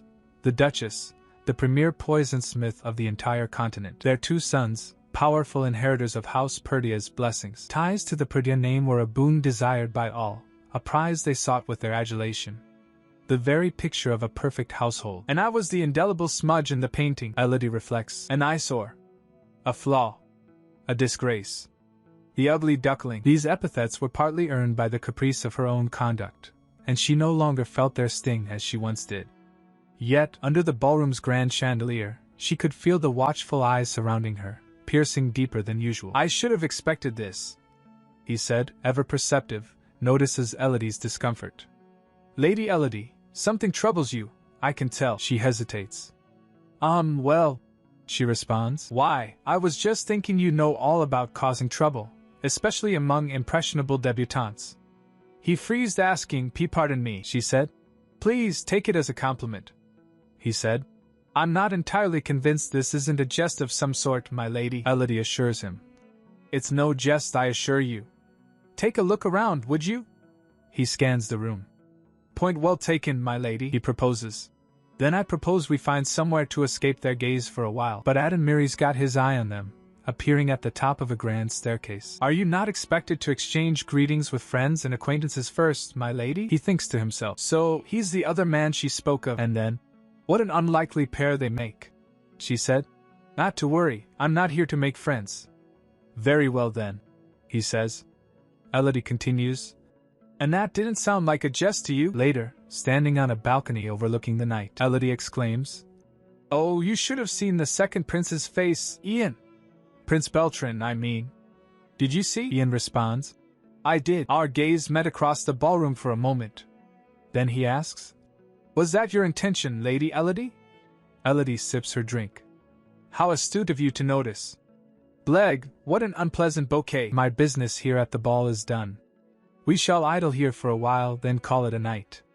She thinks to herself, Operation Make the Second Prince Jealous. A resounding success. Ian, who's been sipping his wine, pauses. It certainly is a poor vintage. The door opens behind them, someone thinks. It seems the mercenary king is bolder than he looks. Oh my, Lady Elodie. A voice interrupts them. Elodie turns, surprised. One might think you're hiding something out here. It's Dorothea Angelos, the only daughter of Duke Angelos. The final boss villainess of the novel. Yes, though I have nothing to hide from you, Lady Angelos. Elodie replies, meanwhile she thinks. Me hide? It's clear as day that she saw us come outside. Dorothea continues. You wound me, Elodie. I thought we were on a first-name basis. It saddens me to feel this distance between us. Elodie replies. Yes, of course. How wonderful to see you, Lady Dorothea. Dorothea glances at Ian. By the by, Lady Elodie, who is the dashing gentleman beside you? I don't believe we've been introduced. She thinks to herself. Aha, there it is. It wasn't me she's interested in, but Ian. Elodie introduces him. This is Sir Ian, a mercenary by trade and my partner to the ball. Dorothea is shocked. Sir Ian? Surely not the Ian, the mercenary king? Elodie thinks. She'd make a fine actress, that's for sure, Ian confirms. The very same, my lady, Dorothea observes. Then it's just as they say, you're a man of few words. Perhaps a change of company might bring out the conversationalist in you. She reaches out to touch Ian's arm. Won't you come join me? I'm sure we'll have much more entertaining topics to discuss. Ian's having none of it. I'm quite content here, my lady. Dorothea feigns offense. Oh, there's no need to be so chivalrous, he said with a straight face. Indeed I am not. The incorrigible coquette meets the unflappable stoic. I simply don't see how you could be content with such a dearth of good company, Ian retorts. The present company suits me just fine, I assure you, Elodie thinks. Unlike a secondary antagonist like myself, Dorothea is something of an archvillain who torments Estelle until the end. For her to take a sudden interest in Ian, who doesn't even have a role in How to Find Love, this can only be a dark omen. Dorothea fakes a stumble. Good heavens! I do believe I suddenly feel faint, the wild Dorothea used. Seduction. Thank goodness you were here, Sir Ian. I would have taken a nasty fall if you hadn't caught me. If only there was some way to repay you. Ian is unmoved. That won't be necessary. It's not very effective. He pulls out a handkerchief, and after cleaning his hand which Dorothea had touched, he threw away the handkerchief. Dorothea is stunned. Why you uncultured barbarian? Ian, do you realize what you've just done? Elodie asks. Ian replies. You said it yourself, my lady. That's one fewer lady to befriend. He offers a small smile. Elodie, shocked, thinks, still he's a mercenary of common stock, who just insulted an Angelos. She imagined Dorothea saying, How dare you, you filthy peasant! Off with his head. You will rue the day you insulted me. Given her penchant for unscrupulous trickery, no doubt she'll exact her petty vengeance against the Skyward Falcons instead. Elodie turns to Ian. Sir Ian, he responds softly. Yes, my lady, she says. Have faith. Everything will be all right, she promises. I shall keep you safe, Elodie thinks. It may be an open secret that I'm an illegitimate child, but nonetheless I am the only daughter of Duke Perdia for now. With my family name in the balance, Not even Dorothea would lash out heedlessly. In other words, I have the power to protect Ian. I would be honored to accept. Ian tells Elodie. Excellent. Now, I believe it's about time we took our leave. We wouldn't want to draw any more unwanted company, would we? She opens the door, and they step into the hallway. Mary is standing right there. Lady Elodie, he says, his eyes dark. The night's celebrations are far from over. Surely you would not leave without saying a word to your fiancé, she said. Good evening, your Royal Highness. Mir is all charm as he replies. I'm puzzled to see you in such a haste to leave, particularly with the ball still in full swing. Elodie smiles sweetly, replying, I don't often stay late at these events, you see. Subtle shade thrown as she adds, not that you know, since you've never given me a second glance at a ball before. Ouch. She continues inwardly, wondering why he even bothered to attend. Mir smoothly inquires, and you, sir, are unfamiliar to me. Who might I have the honor of addressing? Elodie introduces Ian, her personal guard appointed by her father, Duke Perdia. Ian bows. May Ishtar's radiance grace your steps, your highness. I am Ian, and the honor is all mine. Mir recognizes the name. Ah, the vaunted mercenary king of the Skyward Falcons. I hear my brother is quite taken with you. Ian, ever the loyal guard, retorts. I'm afraid I've no desire to be taken by anyone, sire. Mir says. Yes, then long may it stay that way. But inwardly, Mir's calculating. Ian the mercenary king. He realizes Duke Perdia has contracted the Skyward Falcons to guard his daughter. Whether the idea was his or not, it's a fine choice the Duke made. Mir thinks, even if it will inevitably be the talk of high society for a while, that I was jilted by my fiancé for another man, this is a development that will serve me well. The only question is, as Ian and Elodie take their leave, Mir calls out, Elodie. He recalls the moment she said, I believe I've fallen in love, he asked. Is he the one you spoke of the last time we met? Elodie, curious, counters. And if I say yes, would it change a thing, your highness? He replies flatly. I do not see how it would. Very well. I bid you good night. But Mir is thinking. All I ever desired from the Duke's daughter was the Perdia name. It means precious little to me what roguish paramour has her heart. Indeed, that is all there is to it. And as such, I cannot allow her to break off our betrothal.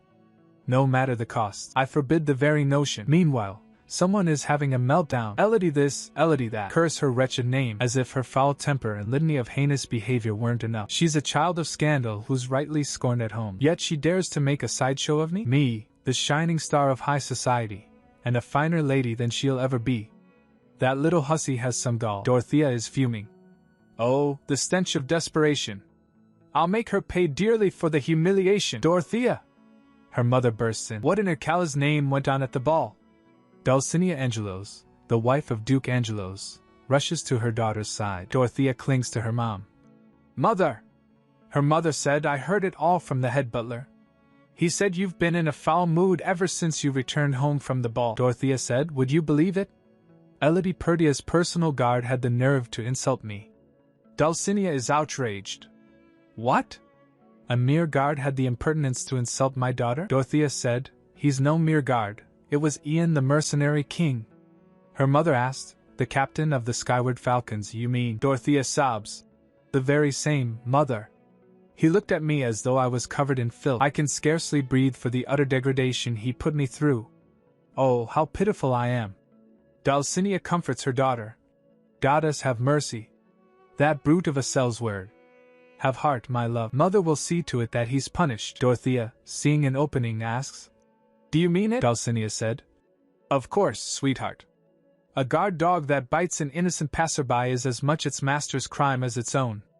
Dorothea said, you're so wise, mother. Dulcinea said, and that hussy Elodie will not have a thing to say in her defense. A few days later, Dulcinea and Dorothea arrive for an impromptu tea at the Perdia estate. Demis greets them warmly. What an unexpected delight, Dulcinea. I'm curious to hear what brings you here for this impromptu tea time. Dulcinea replies sweetly. Oh, bother. I did write ahead, but perhaps the message was lost on the way. As it happens, I wrote several times with nary a word in return. Have you been busy of late? Demis pours the tea, retorting. Ah, pity. I'm afraid our butler delivers our mail in order of urgency. Otherwise, I'm a woman of leisure these days. She thinks, you may write all you wish, but it won't be worth my time to reply. Dulcinea continues. I see the years haven't changed you at all, Demis replies. Would you say so, Dulcinea? I mean this in the best way, but I wish I could say the same for you. Ouch, Dorothea thinks. They say Duke Perdia hardly seems to age thanks to the strict training regimen he keeps, not to mention the restorative effect of possessing a blessing. But what could possibly explain his wife's seemingly everlasting youth? She sweetly says. We may be married women, Dulcinea, but we owe it to ourselves to practice self-care. Time to change the subject. Well, Madam Duchess, Dorothea says. My mother and I came to you today, for I'm afraid I must demand an apology from Elodie. I believe this is a conversation that ought to be had face to face. Will she be much later, do you think? Dulcinea continues. I must say, Demis, you really ought to teach her better than to keep guests waiting. Suddenly, Elodie arrives. My sincerest apologies, but the fault is squarely mine, not my mother's. Good day to you, Madam Dulcinea. I'm afraid your visit caught me quite unprepared. Had I known you would visit, I would have welcomed you as you arrived, she thinks. How petty of them both to come all this way because of a passing disparagement from Ian. Not that their visit is entirely a surprise, of course, but I had no intention of wasting Madame Demis's time with this nonsense. Demis said. There you are. Sit, have some tea with us. Under her breath, she mutters. Yes, mother, and thinks. I was always taught to address Madame Demis as mother in the company of others. But it's been such a rarity that it hardly rolls off the tongue. I wonder if she finds it displeasing, she thinks. No, I should think she understands that I'm merely doing as I was taught. She addresses Dorothea. Lady Dorothea, I believe you came here today on account of something you have to say to me, Dorothea says. Why, I did. If you'll recall our meeting at the recent royal ball, your guard caused the most grave offense, Elodie interrupts. Ah, yes. I seem to remember you approaching my personal guard, then complaining of nausea and steadying yourself with his hand. Is that the offense you speak of? Dorothea sputters. Aye, it is, though we recall it differently. You neglect to mention that he wiped his hands clean with his handkerchief as if my own were dirty, and cast said handkerchief on the ground in full view of my very eyes, Elodie replies. Yes, just so. Dorothea said, then I insist you acknowledge it yourself, Lady Elodie, that your uppity low-born guard insulted me on purpose. Elodie thinks. And who was it that first showed an interest in the same uppity guard? She says aloud. I believe Sir Ian was genuinely wiping away some dirt that had gotten on his hand, but I concede that the manner of his conduct may have caused you offense. Dorothea is practically drooling. There we have it. I demand an apology. Elodie cuts her off. Yes, I apologize most sincerely. Dorothea asks. You do, Elodie replies. Absolutely. As Sir Ian's employer, I'm most remorseful for this misunderstanding. Once again, I hope you'll accept my apology. Dulcinea and Dorothea are shocked. That unruly brat Elodie Perdia just apologized to our face, Elodie asked. Does that satisfy you, Lady Dorothea? Dorothea, barely able to stammer, says. Aye, it does. I graciously accept your apology, Demis declares. I should think that concludes your business here, Dulcinea. She then proposes. Might I propose the girls make up over some tea? Shocked Dulcinea thinks, has she worked her vow craft? She hesitates saying. I am afraid I'm not very thirsty. Demis asked, afraid? That the tea may be poisoned, perhaps? Hearing this she flinched. Elodie smiles serenely, encouraging them. I must say, Madame Dulcinea, Mother makes a lovely cup of tea with the finest flavor and fragrance. Please, I do think you ought to give it a try. You as well, Lady Dorothea. Dulcinea trembles, saying, Very well, just a sip then. Dorothea and her mother reluctantly take a sip. Well? Delightful, isn't it? Elodie asks innocently. Dulcinea replies blandly. Yes, I suppose it is. Elodie continues. Oh, what a relief! I'd be mortified if you thought we would poison our guests. After all, only a half-wit would be so brazen as to serve poisoned tea in their own home, no matter how unwelcome and unsavory the guests might be, I mean. Dulcinea narrows her eyes, saying, Good goddess. I see you're just as shrewd as your mother. One might think your mother and daughter by blood, even. Elodie thinks to herself that she had a hunch that her illegitimate status was known. She realizes this is to mock Madame Demis for having to take another woman's child as her own. Demis observes. What an odd thing to say, Dulcinea. Madame Demis replies, raising her cup.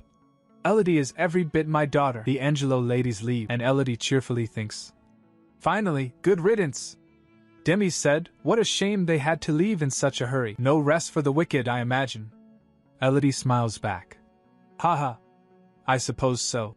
Meanwhile she thinks, I mean, they would be fools to have no fear for Willench's top poisonsmith. I owe you an apology as well, Madam Duchess.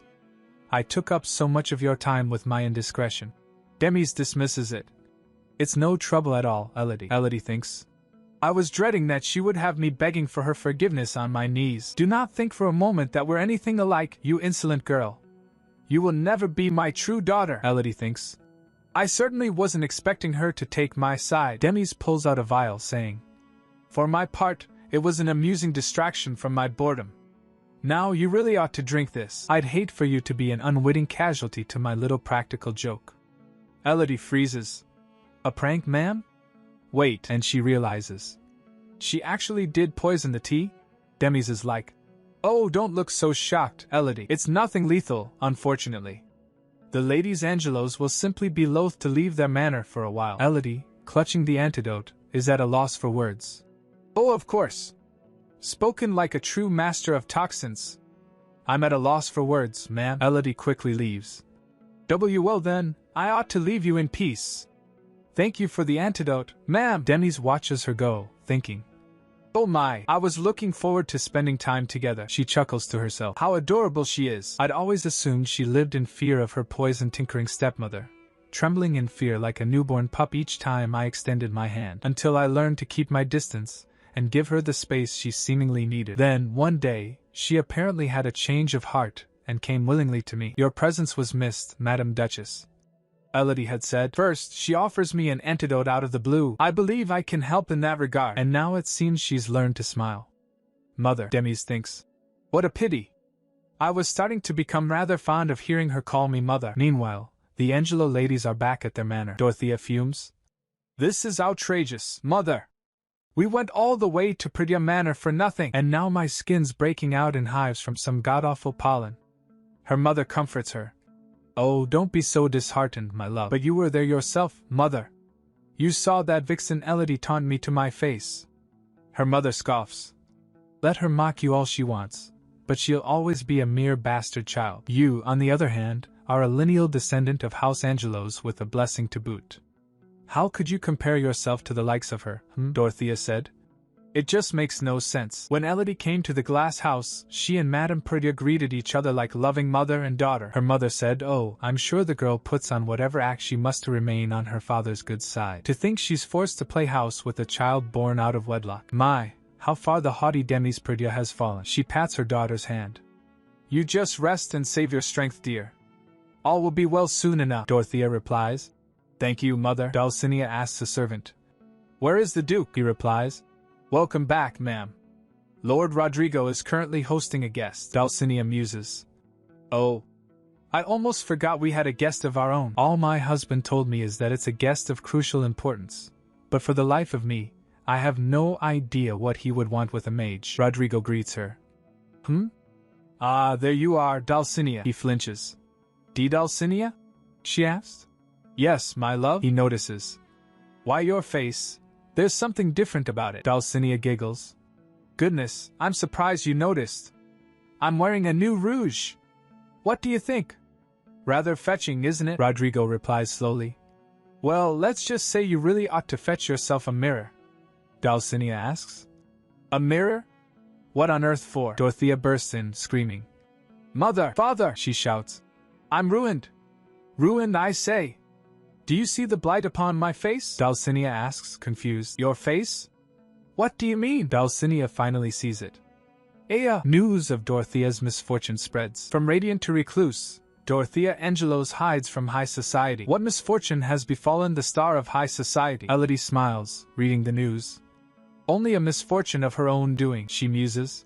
Speaking of which, it's quite remarkable that no poison was detected on her body. I suppose it's not for nothing that Madame Demis is known as a master of poisoncraft. Suddenly, there's a clink at the window. Elodie looks up, startled. What was that? She rises and finds someone there. Hello there, sister. It's Carl. Elodie gasps. Carl? He smiles, asking. Would it be rude of me to intrude? I told you not to come here, Carl. Geez, Elodie's already on edge. And now her half-brother Carl is climbing up to her balcony. He pleads. But what if you were to get hurt, sister? He promises to stay out of the way. But Elodie's having none of it. You're being plenty of a bother as it is. Carl shrinks back, grumbling. He meekly says, Oh, don't mind me. I've been outside all day so I haven't had the chance to eat. Elodie sighs. Fine, you may stay until you finish your meal. Understood? Carl perks up, responding with an enthusiastic, Crystal clear, dear sister. They head inside, where a feast awaits. Won't you join me for a bite to eat? Carl asks, but Elodie stays glued to her book. I'm quite alright, Carl. Have your fill. While Carl chows down, he asks, Sister Lily, there's something I've been wondering as of late.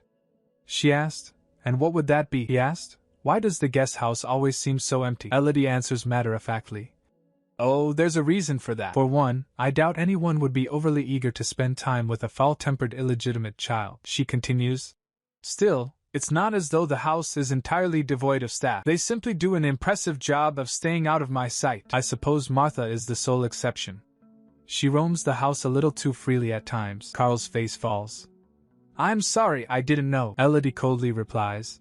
Of course you didn't. But Carl changes the subject, saying, And more importantly, sister, I have news on the culprits behind our ambush. I've been investigating the incident on Father's orders alongside Yancy, you see. Elodie looks up from her book, intrigued. Is that so? And what have you found? Carl explains. Well, when we examined their bodies, we detected symptoms of mana poisoning. Mages are naturally attuned to mana. A layperson exposed for too long can suffer ill effects. These telltale symptoms could only point to one thing, the involvement of a tower of mages. Not only were we ambushed on the road leading to the southern mage tower, the assailants were found to have been involved with mages in some way. Could it be a mere coincidence? Elodie wonders if she was the target, not Carl. Is there anyone who would stand to benefit from my demise? Elodie muses. My first and foremost priority should be to uncover the identity of my foes. The problem is, however, of the 4 towers of mages to the north, south, east, west, each is an independent institution with its own aims and agendas. Though the 4 mage towers are often spoken of collectively as if they're united as one, that could not be further from the truth. For now, I ought to start by making inquiries at the western tower, since I already have business there. So, Elodie's on her way to the western tower. Inside the carriage, Ian asks, Where are we headed today, my lady? Elodie responds, I've instructed the coachman to take us to the western tower. He said, Understood, my lady. She thinks to herself, Sat across from me is the man who saved my life, the war hero they call the mercenary king, not to mention the only one who knows of my secret. Elodie reflects, I suppose I could have been rather anxious that my secret is out, but to the contrary, it has been a relief. In this cold-hearted world where I'm no more than a side character, the mere fact that someone knows me for who I am at heart is solace enough. Smiling, she asks, Ian, do your Skyward Falcons ever take on contracts to track someone's whereabouts? He replies, We do, my lady, depending on who it is. Elodie then asks, Very well. I don't suppose you're acquainted with anyone called Estelle, are you? Ian responds, You'll have to be more specific than that, I'm afraid. Elodie thinks to herself, Unless he's feigning ignorance, then perhaps Rian isn't a soul from another world who migrated into this novel. After all, no one with any knowledge of the story would claim not to recognize Estelle's name. To Ian, she says, Then my request is that you endeavor to find this woman named Estelle. She has light brown hair and blue eyes, and is a year or 2 older than me. He asks, Is that all the information you have, my lady? Elodie smiles sheepishly. Yes, I'm afraid so. Meanwhile she thinks, I do seem to recall that Estelle was raised in an orphanage, but the novel never described her origins in detail. This would be so much easier if I knew her hometown at least. The coachman announces, The tower draws near, Lady Elodie. Elodie resolves, I'll leave the search to the Skyward Falcons and take care of my own business for now. They arrive at the western tower of mages, Somnia region. Inside, a mage greets her. Well met, my lady. How may I help you? Elodie responds, I'd like to inquire about an investment, if you please. The mage replies, Of course. Would you care to hear about our latest products? But Elodie cuts him off. No, I'd like to add this entire sum to my existing investments. The mage stutters. The entire sum, my lady? Very well, right away then. He floats a document over. Let's see, first we need the recipient and your name. Aha. Yes, I believe this is the agreement you signed. First name Lily Arkell. The mage suddenly recognizes the name. Lily Arkell? Elodie confirms. That's me. If that's all, I bid you good day. The mage tries to stop her. Wait, Elodie thinks. That's one upside to living in a world of magic. It's all done by magic with not even a wand to be waved. As she walks away, she plans. Now that's over and done with, I could do some sightseeing. But then she notices something. Elodie spots Ian talking to some mages, who are muttering. Ian? She calls. She asks. Was that an acquaintance of yours? He replies. No, my lady, just a stranger. They were searching for someone too, as it happens. Elodie asks. Oh, I see. Who were they looking for? Elodie gets surprised as he said. I was told they seek a woman named Lily Arkell, my lady. Elodie gasps. Huh! My alias, one of the mages exclaims. There she is! That's the woman who called herself Lily Arkell. Ian turns to Elodie asking. What is your command, my lady? Elodie, clearly flustered by the sudden attention, glances around nervously. Well, if you asked me, I dare say it's too late for us to flee. The mages surround them, Ian says. Then with your permission, my lady, I could cut our way through, if you'd prefer. He draws his sword. But Elodie stops him. Stand down. As surely there's a better way, Ian. One of the mages tries to smooth things over. I beg your pardon. I believe we've alarmed you in our haste, he continues.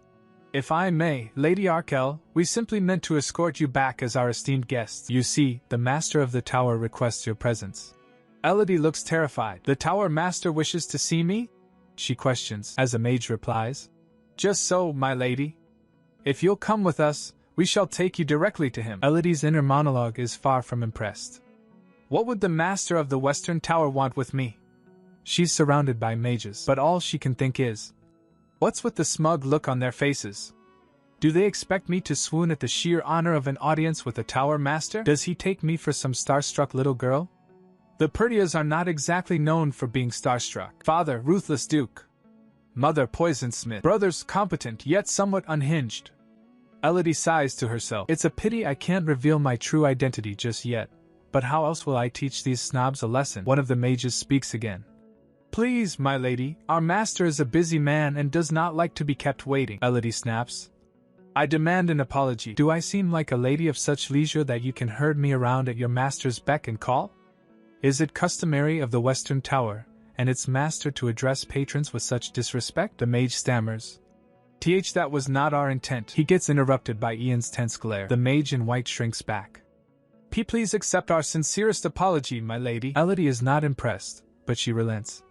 I shall now lead the way, if you please. Let us hear what your master has to say. Cut to the top floor of the Western Tower of Mages. If you'll wait here for a moment, our master will be with you presently, says the mage in white. He then adds, by all means, make yourselves at home. Elodie sits at a table with Ian.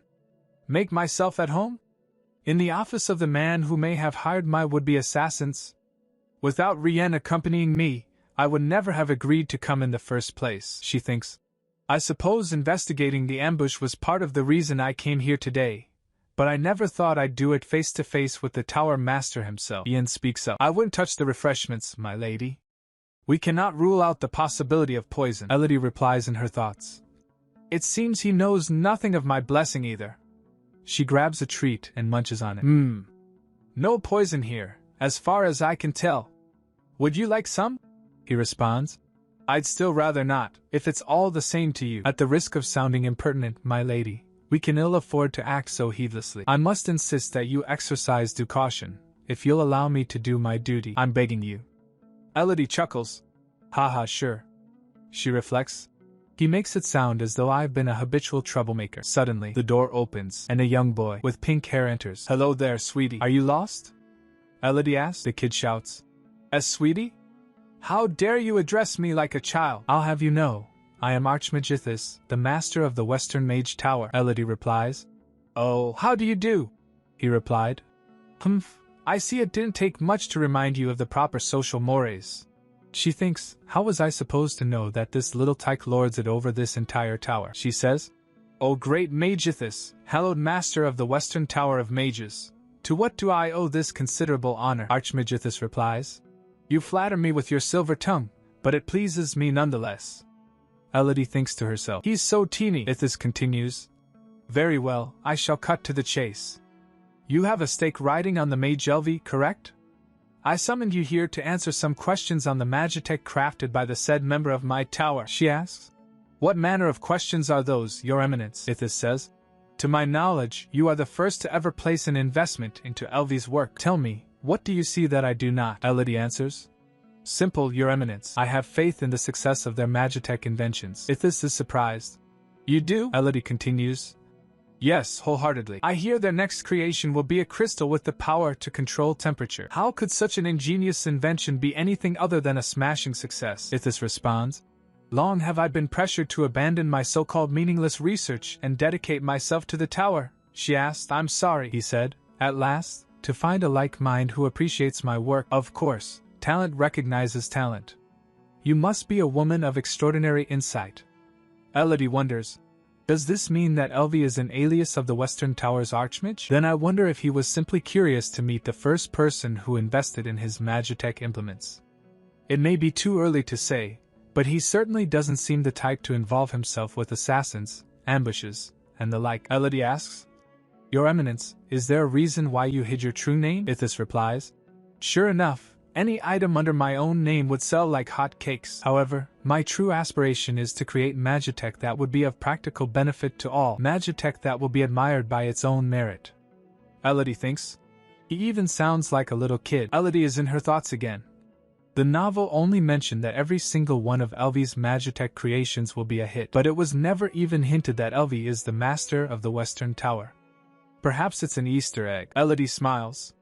Well, since it's come to this, it won't do any harm to give the little tyke a nudge in the right direction, she said. About your latest item, might I suggest that you try inserting it into a mattress to keep the bed heated at night? How delightful it would be to crawl into a warm bed on a winter night. Conversely, you could have it turn cold and keep it within a sealed box, so that foodstuff can be kept cool, even in the midst of summer sun. There could even be an ice compartment. Ithis gasps. I knew it. You're a genius. Elodie continues. I could even think of some military applications, which could prove quite lucrative. Ithis exclaims. Military? I had never even considered it. That's it. I'm appointing you to be my apprentice. He grabs her hand. It's not often we see such towering intellect walk through our gates, you know, especially not one who sees right through to the genuine worth of my work. Elodie interrupts. Thank you, Your Eminence, but I refuse. Ithis gasps. What? Why? Elodie replies. It sounds altogether like too much trouble, I'm afraid. Ithis insists. Trouble? I swear, there will be none under my tutelage. Elodie says. Be that as it may, I aspire to be an idle layabout and nothing more. Ithis is dejected. Fine, have it your way then. But the least you could do is to lend me your insight every now and again. Elodie smiles. I suppose that wouldn't be too much of a hassle. I shall consider it. In her thoughts, she's much more enthusiastic. What is there even to consider? This is a win-win for me. I'd be a fool to turn down a golden opportunity for early access to market information. Huzzah for insider trading. Ithis perks up. Excellent. To celebrate this occasion, I shall show you something that may pique your interest. He holds up a glowing pink crystal. Behold, my latest invention. It's quite the marvel, isn't it? Elodie replies. Goodness, it certainly is, Your Eminence. If I may ask, what is it for? And may I touch it? Ithis grins. Hee, since you're so curious, allow me to explain, he continues. There is but one purpose for the crystal you hold in your hands, to cause the utter and complete ruination of Duke Sylvester Perdia. Elodie is aghast. The ruination of whom, Your Eminence? Ithis exclaims. Ha! I see the audacity of my endeavor has you struck by disbelief. Why, I mean the tyrant who leads the insufferable House Perdia, Duke Sylvester Perdia himself. Elodie is speechless. What? Elodie said to Lord Angelos. I don't believe we've been introduced to the gentleman behind you, Lord Angelos. Is he a mage, perhaps? He replied. How astute of you, Miss Elodie. Why, yes, my house has recently taken on the services of a mage. Elodie feigns polite curiosity. I see. Pardon my impertinence. It's just that I've never met a mage in person before. Lord Angelos said, Not at all. Curious young ladies such as yourself ought to ask all the questions they like. Elodie said, How kind of you. I've always thought magic has an allure that our blessings don't. But Elodie's already pressing. Then, if I may, which tower of mages do you serve, good sir? The mage replied. I do not make a habit of revealing my allegiances to strangers. Carl loses his cool and shouts. What? You will answer her on pain of death. Suddenly, Duchess stomps on her foot. Carl cries out. And mother, why have you forsaken me? His mother retorts. Behave yourself, would you? I taught you better than that. Lord Angelos tries to smooth things over. Goodness, I fear my guest has yet to grasp the intricacies of high society etiquette. I'm sure you'll understand in your infinite kindness and compassion, Lady Elodie. Elodie agrees. Oh, most assuredly, Lord Angelos says. Excellent, then I shall bid you all good day and look forward to our next meeting at the Temple of Ishtar. Elodie narrows her eyes as they leave. For somebody that Duke Angelos has supposedly hired him, the Duke certainly seems beholden to the mage. It's certainly unusual for a man of his position to be quite so humbled by someone else. Perhaps I could have Rienne open another line of inquiry. A maid reports to Dorothea. So, the Perdias all went out for a delightful little dinner together, did they? The maid responds. Yes, my lady. Dorothea asked Elodie too, I take it? The maid continues.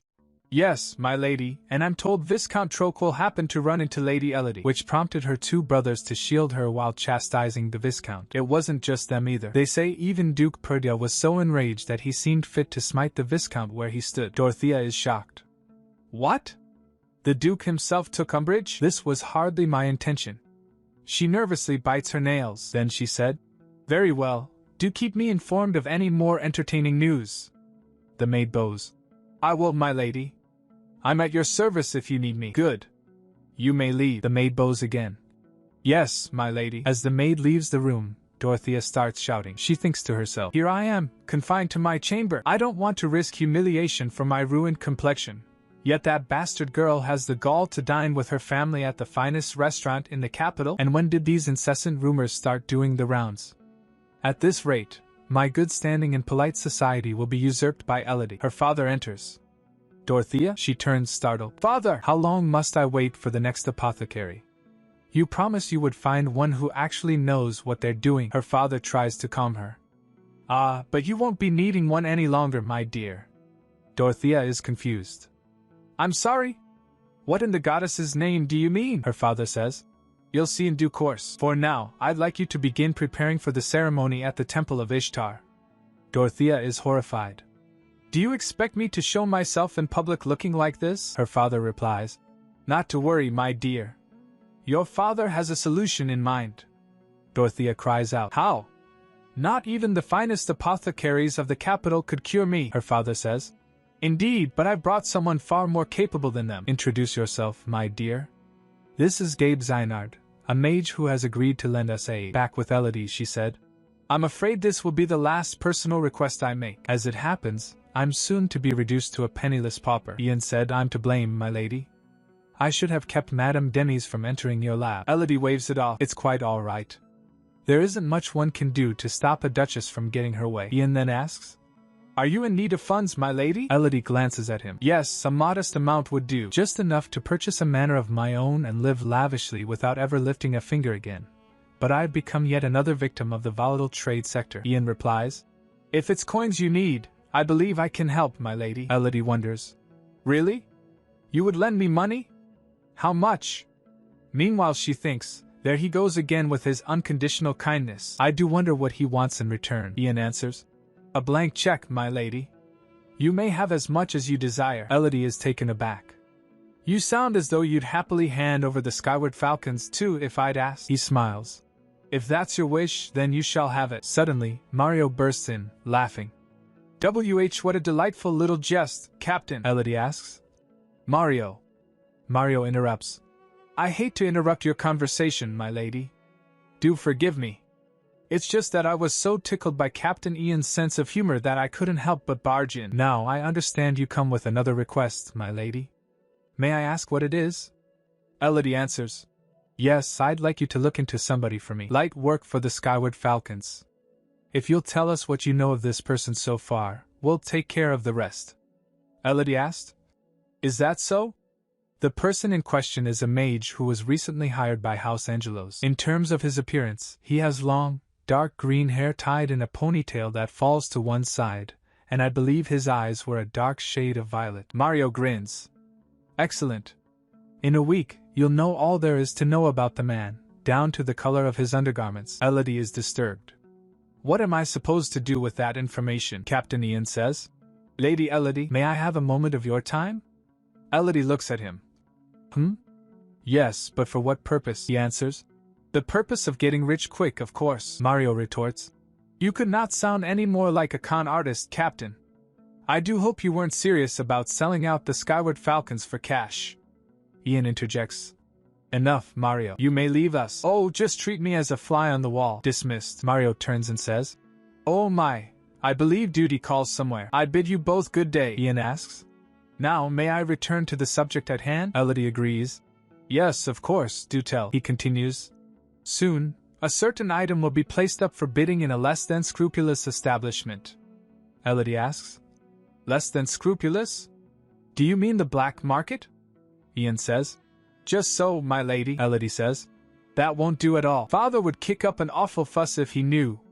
She thinks, not to mention that, true to form as a family of villains, House Perdia has a hand in most shady dealings in the Empire. It would only cause problems for me when the Duke inevitably finds out. She then asked, merely out of curiosity, what is this item of which you speak? Ian replies, I'm afraid I'm not at liberty to divulge that as of yet. If you're afraid of being discovered, you may enter the auction under a false identity, Elodie said. And you say this item will grant me riches? She taps her chin thoughtfully. I suppose I have little to lose. Perhaps I ought to go and see for myself at least. She then asked, when will this auction take place? Ian answers, in precisely a week's time, my lady. Elodie is surprised. A week? But that's the day of the temple ceremony. The day of the unity ceremony at the temple of Ishtar arrives. A gathering for all the Willensian nobility, including the imperial household and the 4 great houses. Elodie is feeling particularly excluded, noting she never received an invitation. I suppose not even the goddess welcomes an illegitimate child. She thinks bitterly. Ian approaches her, asking, perhaps you have a prior engagement, my lady? Elodie replies, oh, not at all. I very much look forward to having your company then, she says sweetly, while thinking, the day means nothing to me, after all. Back at the mansion, Elodie asks her maid, Martha, for an explanation about the changes around here. What in Akala's name happened while I've been gone? Martha explains that she was summoned by the Madame Duchess before Elodie came home and was asked a few questions. Madame Demis? Elodie asks. Martha confirms. Yes, my lady. She asked me a couple of questions, that's all. We see the Madame Duchess, looking suspicious as she sips her tea and asks Martha if there are any other maids on staff to tend to Elodie. Martha replies, no, ma'am, just me. Lady Elodie doesn't much like having a bunch of staff fussing over her, you see. The Duchess interrupts. Oh? And why is that? Martha, confused, asked. Pardon, the Duchess said. I can't imagine she suddenly decided to have all of her staff reassigned overnight. There must have been some semblance of a justification. I'd like to hear everything that has been going on in the guest house, with not a single detail omitted. For one, I'm already aware you're the daughter of the nanny who cared for Elodie. You two were essentially raised together since you were toddlers, and I'd wager nothing happens in the guest house without your knowledge. Come, you would be doing your lady a service. In botany, as with household matters, the rot must be excised at the root, she said. Martha tells Elodie. I've no clue what she meant, but I told her all I know. Martha admits, the whole truth and nothing but the truth, of course. Except for the few times I was a teensy bit familiar with you, my lady. But then we get a very different tone as a new head maid is introduced to Elodie. Allow me to introduce myself, Lady Elodie. I am Line, the newly assigned head maid of the guest house. Elodie wonders. The deputy head maid of the main manor, reassigned to the guest house? Elodie asks. Where are the rest of the staff that worked here? Line answers. They've all been dismissed for the discourtesy they showed you over the years. Naturally, I declined to write any of them letters of recommendation. Martha cheers. Hooray! Good riddance, I say. Elodie, however, suspects, thinking. Is this some sort of a ploy for my stepmother to keep a close watch in case I poison myself again? Either way, this means I should hasten my escape at all costs. And so, under the strict surveillance of her stepmother, the day of the temple ceremony finally arrived. Elodie asked her mother. You wish to see me, Madame Duchess? Duchess replied. Yes, we were hoping to see you before we left, since we'll likely be away for several days. Her father said, Remember, Elodie, the butler is here to cater to your every need. Her mother adds, Not to mention your new head maid Line, of course. Elodie replies, Thank you, but I'll be perfectly fine on my own as usual. She thinks, Having said that, it's certainly unusual for my parents to bid farewell before they leave. As she watches them leave, she thinks, Oh, Perhaps that was a warning for me to stay out of trouble. Putting on a brave face, she says. Safe travels, everyone. If that's all, I ought to let you be on your way and get back to my room. But as she turns, Elodie's face falls.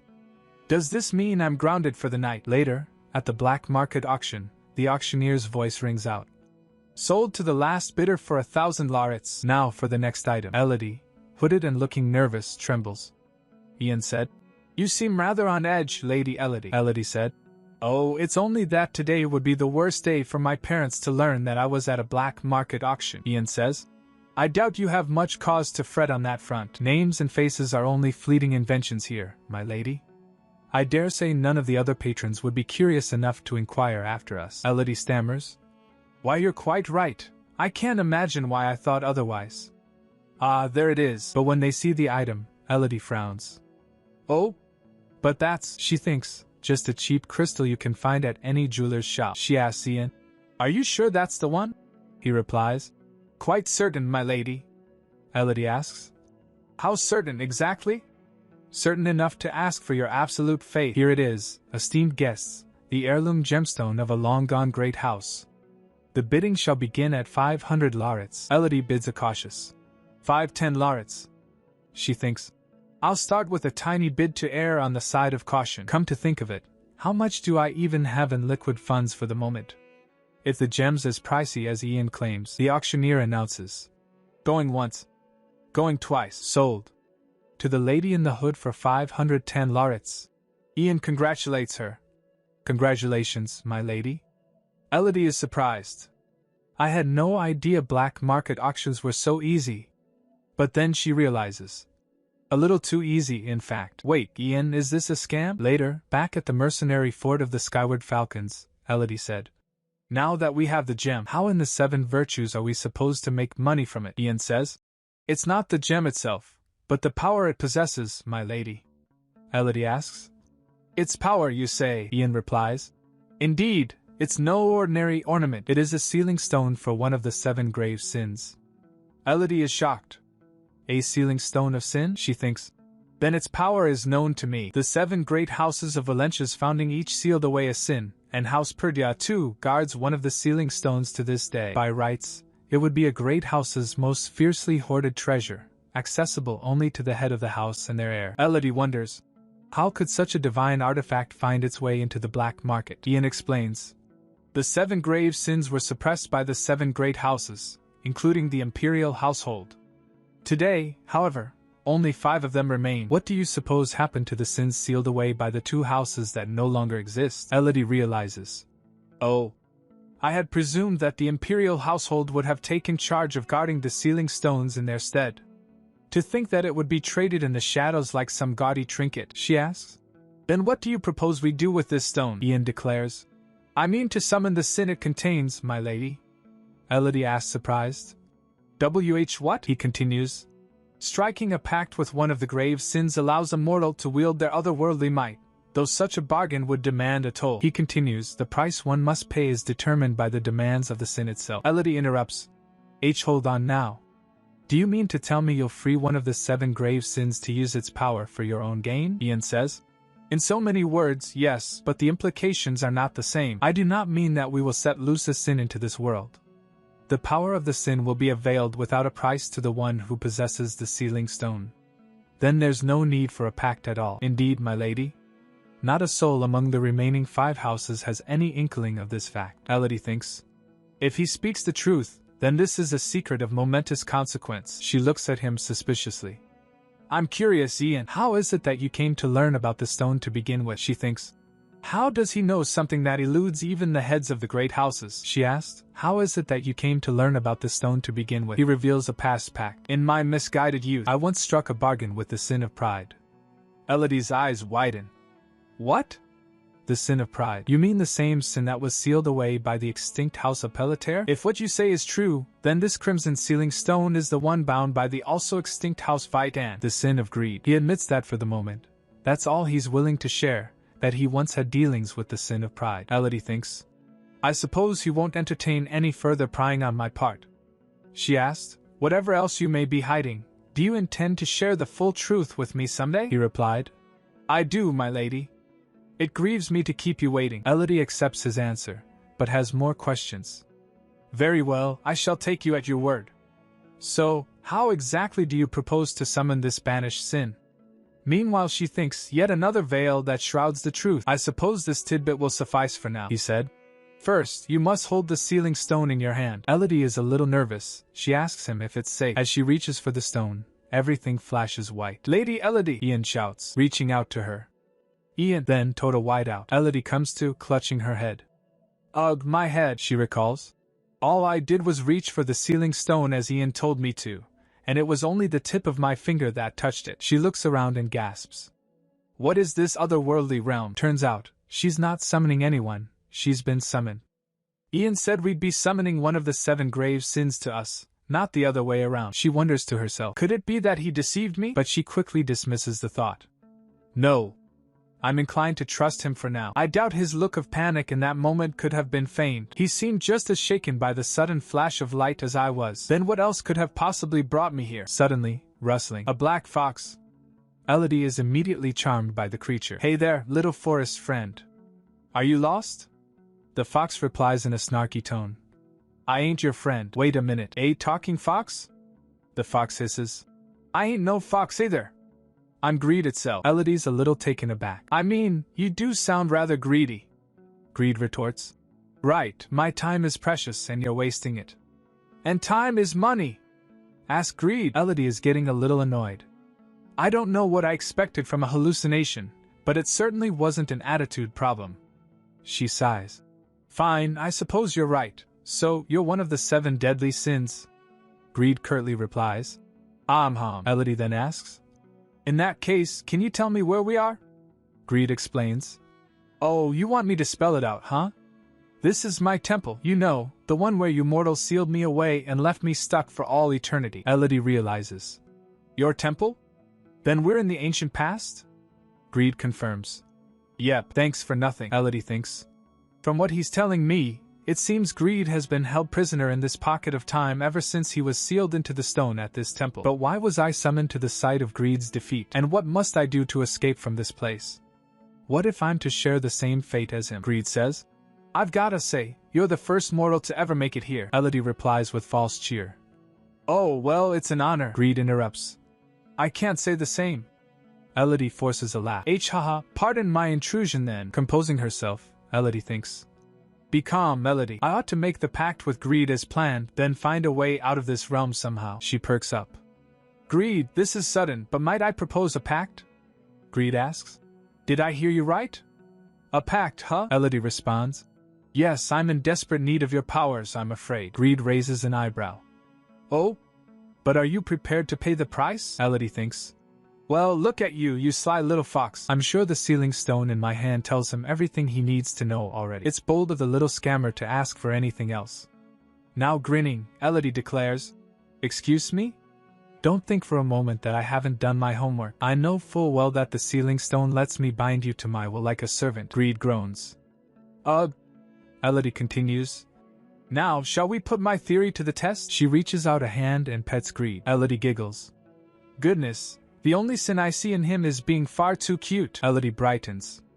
Excellent. From this day on, I am your master, correct? Greed is horrified. Oh, hell no. I already have a master. Elodie is curious. You do? Who is that, pray tell? Greed reveals. Lady Urkala, the great goddess of the underworld who will conquer your mortal realm. All hail the dark goddess. But Elodie cuts him off, brandishing the sealing stone. Well, I think we both know that this sealing stone suggests otherwise. Elodie, now impatient, declares. In any case, Greed, I believe you were about to tell me how to leave this place. Greed grumbles. The pact's made, ain't it? We can leave whenever we want. Greed stops to glance back. Elodie picks him up. Greed asked, What the heck are you doing? She said. I thought you might appreciate a hand, that's all. Now, I command you to get us out of here. But then, Greed pauses, sniffing the air. Hold up, I know that scent. He's shocked. Why does a mere mortal smell just like my master? At the great temple of Ishtar, sacred fountain of the goddess, Carl said. Good goddess, what a bore, he complains. Yancy, what do you say we find a little souvenir for our dear sister? She's likely as bored as we are. Yancy asked, a souvenir? Such as? Carl said. We could break off a piece of that statue, for instance, Yancy chuckles. I think not, Carl. I doubt Lily has any interest in some useless hunk of rock. The priests are appalled. Blasphemy in the house of the goddess, used these days. Suddenly a voice booms through the temple. Praise be! A divine oracle has been bestowed upon us. The brothers look startled as the priest continues. And thus spoke our goddess Ishtar. When the world is shrouded in darkness, and humanity stands on the brink of ruin, a celestial savior shall descend from the heavens. Elodie falls right into the sacred fountain. Ow, right on my behind. By the 7 virtues. The priests are ecstatic. Our savior has come. Elodie, soaking wet and confused, wonders. Where am I? Did greed just dump me smack bang in the middle of Ishtar's temple? The priests cry. Behold, our gracious goddess blesses us with her chosen. Elodie is mortified. Chosen? Who chose what? She asks, before forcing a smile. Pardon me, your eminence, but I do believe there's been a mistake.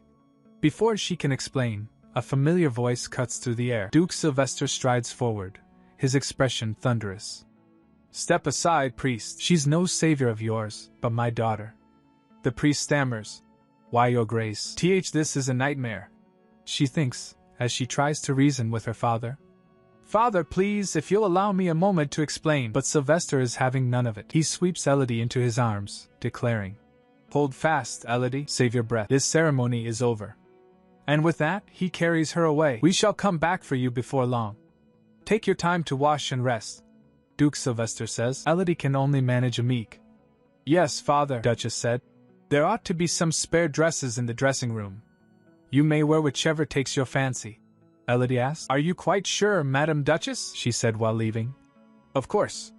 We wouldn't want you to catch a chill from drenched clothes now, would we? Before leaving Elodie alone, Duke Sylvester warns in a low voice.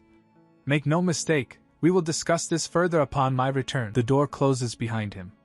You may enjoy a moment alone until then, he says. Elodie gulps. A moment alone, you mean, a moment for my final prayers? Suddenly, the little fox, Greed, appears. Yo, what's up? Elodie is shocked. Whoa! Where on earth have you been? Greed replies. What do you mean? I've been with you this whole time. But Elodie doesn't believe it. I'll have none of your lies, you sly fox. You're too cute to lie. It's the truth. I hid inside the ceiling stone so I wouldn't cause a fuss among the other mortals. Greed explains. Elodie is not impressed. Oh? And yet you saw fit to dump me into a fountain before the entire temple? Greed whines. Hey, that's not fair. I got dragged here without so much as a word of warning, just like you. Oh, really? But how am I to trust you? Elodie asks suspiciously. Greed retorts. Think for yourself. Why would I bring you to a temple devoted to the arch-nemesis of my mistress of the underworld? I suppose I could give you the benefit of the doubt. Elodie says. I swear, you could be the 8th deadly sin. Elodie thinks to herself. The scriptures tell us that Ercala and Ishtar are bound in sisterhood, yet fiercely opposed in their rift. Then perhaps my teleportation was a divine intervention of sorts. And if greed truly had nothing to do with it, could it have been Ishtar's doing? That would certainly be far-fetched, considering that this world exists in the pages of a book. The very existence of the gods themselves is in question. Elodie then thinks. More importantly for now, I imagine Rianne is worried to death over me. Or is that simply wishful thinking on my part? No use brooding over it, I suppose. Elodie sighs. The Duchess knocked at the door. Elodie? More knocks, but no response. She gets lost in thoughts. Then she knocked again, calling, Elodie. Elodie opens the door, putting on a smile. Oh, I wasn't expecting you all so soon. What took you so long, sister? You gave us a fright, Carl exclaims. We were worried enough to blast the door to smithereens. I'm sorry, I fell asleep in the bath, Elodie replies, but thinks to herself. I wouldn't dare tell the truth that I was busy tussling with greed to get him back inside the ceiling stone. That stubborn little creature lives up to his name, to say the least. Sylvester interrupts. Come, let us speak on the way home, Elodie asks. But what about the prayer ceremony, father? It has been postponed for now. No doubt we'll be notified once it is reconvened, Sylvester replies. Elodie asks. I see. Have they made any mention of what will happen to me then? Sylvester says grimly. Let them talk. It will change nothing. You are a Perdia, and that's all there is to it. Meanwhile, at the fort base of the Skyward Falcons, a soldier reports. Captain, you were with her until mere hours ago. What do you mean? Lady Elodie has disappeared. Ian pauses, clearly stunned. Find her. The soldier hesitates. Captain? I fear that may be easier said than done, Ian cuts him off. That is an order. Scour the entire continent if you must. The interrogation begins. Now, I believe you owe us an explanation, Duke says. Speak, Elodie Perdia, he demands. Elodie's thinking. Time to face the music. It'll be fine. I have a ready-made excuse, after all. In Korea, they say one can survive even a tiger's den as long as they keep their wits about them. She begins her tale. I was taking a stroll with Sir Ian on the day of the ceremony, when I was suddenly swept away by some unknown force. The next thing I recall, I had plunged right into the temple fountain. She thinks. That's no more than a sliver of the truth, but it's no lie that I was out of the manor when I was whisked away to the temple. Her brothers aren't buying it. Sister, how gullible do you think we are? Greed said to her. As gullible as a flock of squawking seagulls, Duke asked. What is it, Elodie? The Duchess asked. Did you recall something else of your ordeal? She thinks, as if I wasn't unhinged enough. Have I now begun hearing things? Elodie covers saying. Oh, nothing at all, I'm afraid, Greed said. Save your breath, no one else can hear you. Wait, does this mean you're privy to my innermost thoughts? She thinks. Greed responds. Thankfully, no. What I can do, though, is hear the voice of your heart when you call out to me with purpose. The Duchess looks thoughtful. How odd. Ordinarily, the temple cannot be breached by any means while the sacred barrier is in place. What could possibly have defied the goddess's power? Elodie's all. I'd like to know the answer to that myself. Yancy chuckles and suggests. Well, there's always the possibility that our very own Lily is the prophesied child of the oracle. Oh, pardon me. I believe the exact words were our savior, Elodie said nervously. Savior? But I hardly know her. Suddenly, a knock at the door. May we enter, your grace? Duke Sylvester responds. Indeed you may. Clergy of the temple? What brings you here? He asks. The prayer ceremony is set to resume in an hour or so, your grace. We come to bid you return to the fountain of the goddess before then, they add. Of course, it goes without saying that the archpriest requests the presence of our honored Lady Savior. Elodie's shocked. You mean me? Greed said. Some savior you are, making a pact with a deadly sin. Then she asked the clergy. How strictly, pray? The priest stood seeing Elodie as Elodie makes her way to the fountain. Meanwhile, Dorothea said. Father, how do you suppose they sneaked the Perdia girl in here? The father responds. I suspect her father had a hand in it, my dear. The word is that he has found a fondness for his long-forgotten daughter of late. I dare say he wants her included in the proceedings, at whatever cost. Dorothea scoffs. Oh, so what he says goes, is that it? I was taught the sacred ceremony can't be disturbed under any circumstances, the father replies. Yes, except Sylvester Perdia has never been a man to stand on ceremony. It's much more his style to grease the hands of the clergy. Dorothea thinks to herself. Coercion then. I thought as much. How brazen of that bastard girl, Elodie's thinking. I never once imagined that I'd attend a day of unity ceremony at the Temple of Ishtar, with the imperial household and the four great houses gathered in one place. Not to mention a familiar face or two. Let's see. It looks like the bachelor Duke Croydel chose to attend alone. Now there's a new face altogether. A gentleman of House Severus, I should think, she thinks. We may well be blood relatives, but that doesn't change a thing. Perhaps it would be different if I had some way of proving that I'm the daughter of Duke Severus himself. A voice interrupts her thoughts. Why, it's been too long, Lady Elodie, Dorothea said. I see the temple is rather inclusive in its guest lists these days. It's a pleasure to see you too, Lady Dorothea, Elodie replies. Meanwhile, Elodie thinks. What now? I thought for sure she would still be suffering from those awful rashes. Come to think of it, there's not a rash on her face or any mark to speak of. Her complexion has never been better, in fact, Greed said. Look again. She's hiding it all under an illusion spell, Elodie asked. A spell, you say? Greed replied. It's cast on those gaudy earrings of hers, Dorothea says. Well, these occasions are just full of surprises, aren't they? I must say, I had no earthly idea your Lord Father doted on you so fondly. How kind of him to allow you to set foot in the sacred fountain, Elodie thinks. I don't like her tone, Dorothea continues. I do find it a little concerning, however. After all, we wouldn't want any idle untoward rumors to bring untoward attention to yourself now, would we? The priest nearby starts whispering. Then it's true she appeared out of nowhere? Indeed, and I wouldn't put it past the Perdias to resort to such theatrics. Elodie is not having it. Lady Dorothea, she says coldly. Am I to understand you speak on behalf of House Angelos at this stately occasion? Dorothea flinches. Pardon? Elodie continues. I am asking you whether what you've just told me aligns with the official position of your esteemed family. Dorothea stammers. Our official position? My, how grandiose. I was only speaking out of concern for a fellow debutante, Lady Elodie. An odd way to show fellowship, is it not? I had hoped for better tact from the heir apparent of House Angelos, Lady Dorothea. Dorothea is losing it. What does my place as heir have to do with? But Elodie interrupts her, and as the future head of your house, Lady Dorothea, I do hope you understand that your insinuation of collusion between House Perdia and the Great Temple carries more weight than can be brushed aside as a social faux pas. Elodie strides closer, totally owning this situation. Oh, I'm quite all right, father. I have the matter well under control. Lady Dorothea and I were merely exchanging pleasantries, that's all. Dorothea, sweating bullets, can only manage it. Duke Sylvester said. Very well. May they remain pleasant then. Elodie then said to her, Now, I assure you, Lady Dorothea, as I've told the archpriest himself, I have no clue how I ended up in the temple before. Dorothea, desperate to regain control, challenges. How am I to believe that without proof? Elodie fires back. Proof? I dare say the burden of proof is yours to bear, Lady Dorothea. What evidence do you have that my father made a deal with the temple to have me attend today's ceremony? Well? Lady Dorothea, cornered, replies. I have none, as you say, except it's entirely plausible for you and your household. Dorothea cries, Let us not pretend that House Perdia lacks the influence, and will to smuggle you in here with ease, Elodie said. Good goddess! What an uncouth accusation to make, with no proof at that.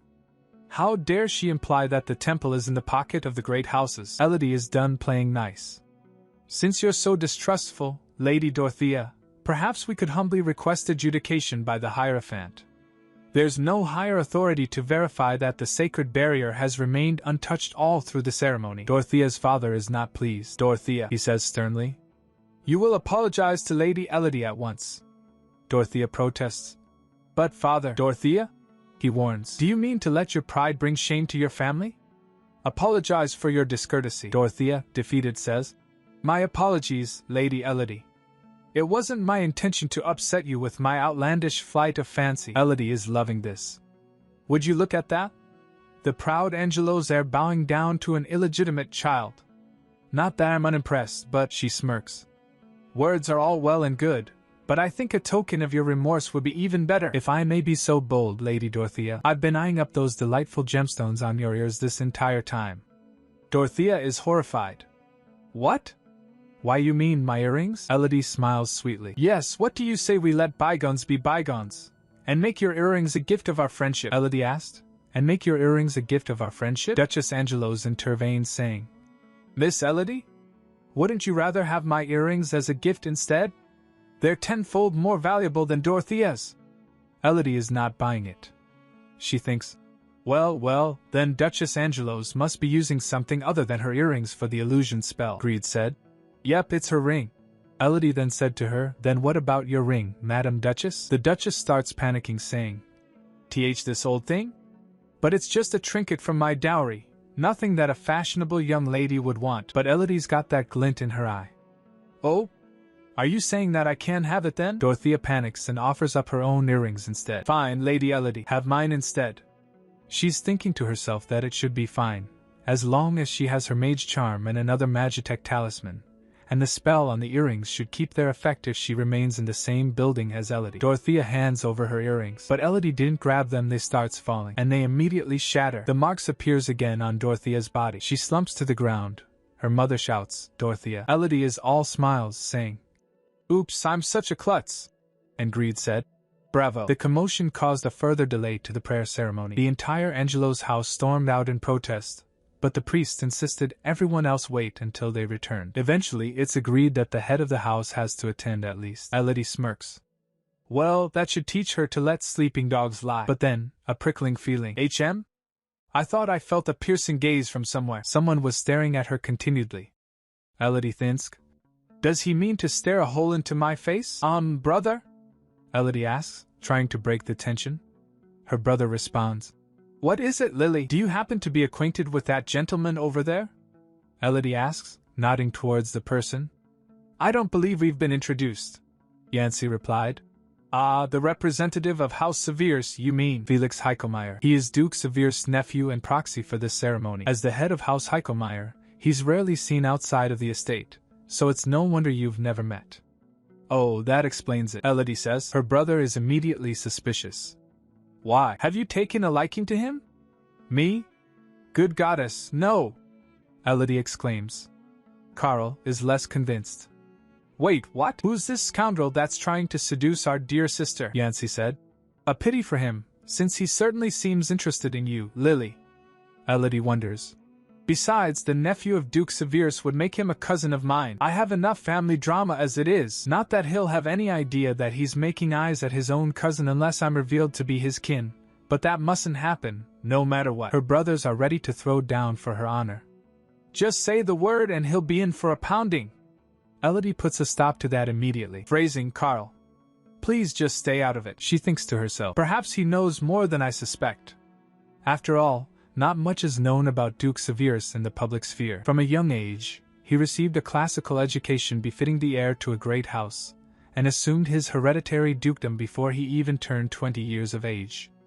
A man with striking red eyes and platinum blonde hair, considered among the most upstanding paragons of virtue in all of Valencia. That is, until Duke Severus disappeared from the public eye around 20 years ago. Rumors abounded that the Duke had been rendered comatose by some unknown cause, but House Severus never deigned to furnish the masses with an official explanation. Elodie thinks. Who knows? Before Duke Severus fell out of the public eye in his supposed stupor, perhaps he spoke of my mother in confidence to someone he trusts. Although it's just as likely that he knew nothing of my mother bearing a child. In yet another life, I could have been acknowledged as a daughter of House Severus instead. Finally, the prayer ceremony is about to commence. In the beginning, the 7 deadly sins were sealed up, bringing peace across the mortal realm as the divine providence of the goddess Ishtar, Our Lady Divine. The ceremony seems to be about to commence, Elodie observes. The archpriest announces. Let us now commence the attestation of the seals. Attestation. Elodie wonders. Every head of houses steps forwards, the archpriest said. The head of each house shall present the corresponding proof of the seal. A sealing stone of sin? Elodie realizes with alarm.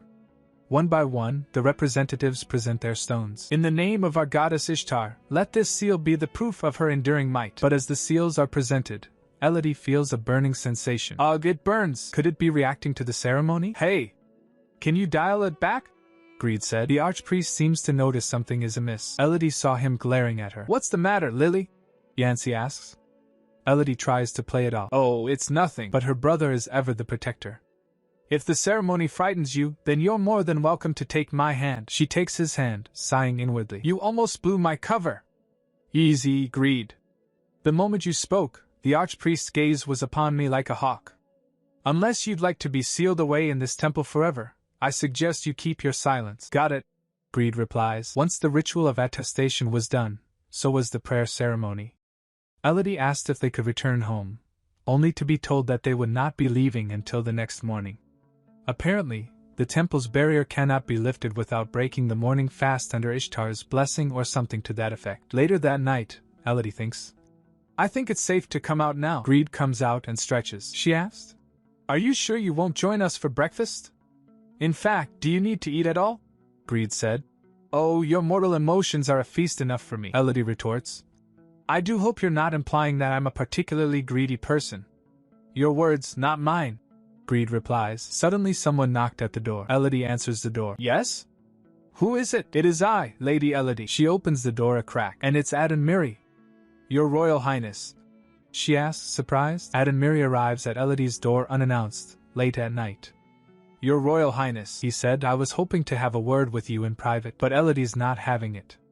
Well, I'm afraid I have nothing to say to you, Adenmiri smooth as ever. Then it seems I've failed to pique your curiosity, she asked.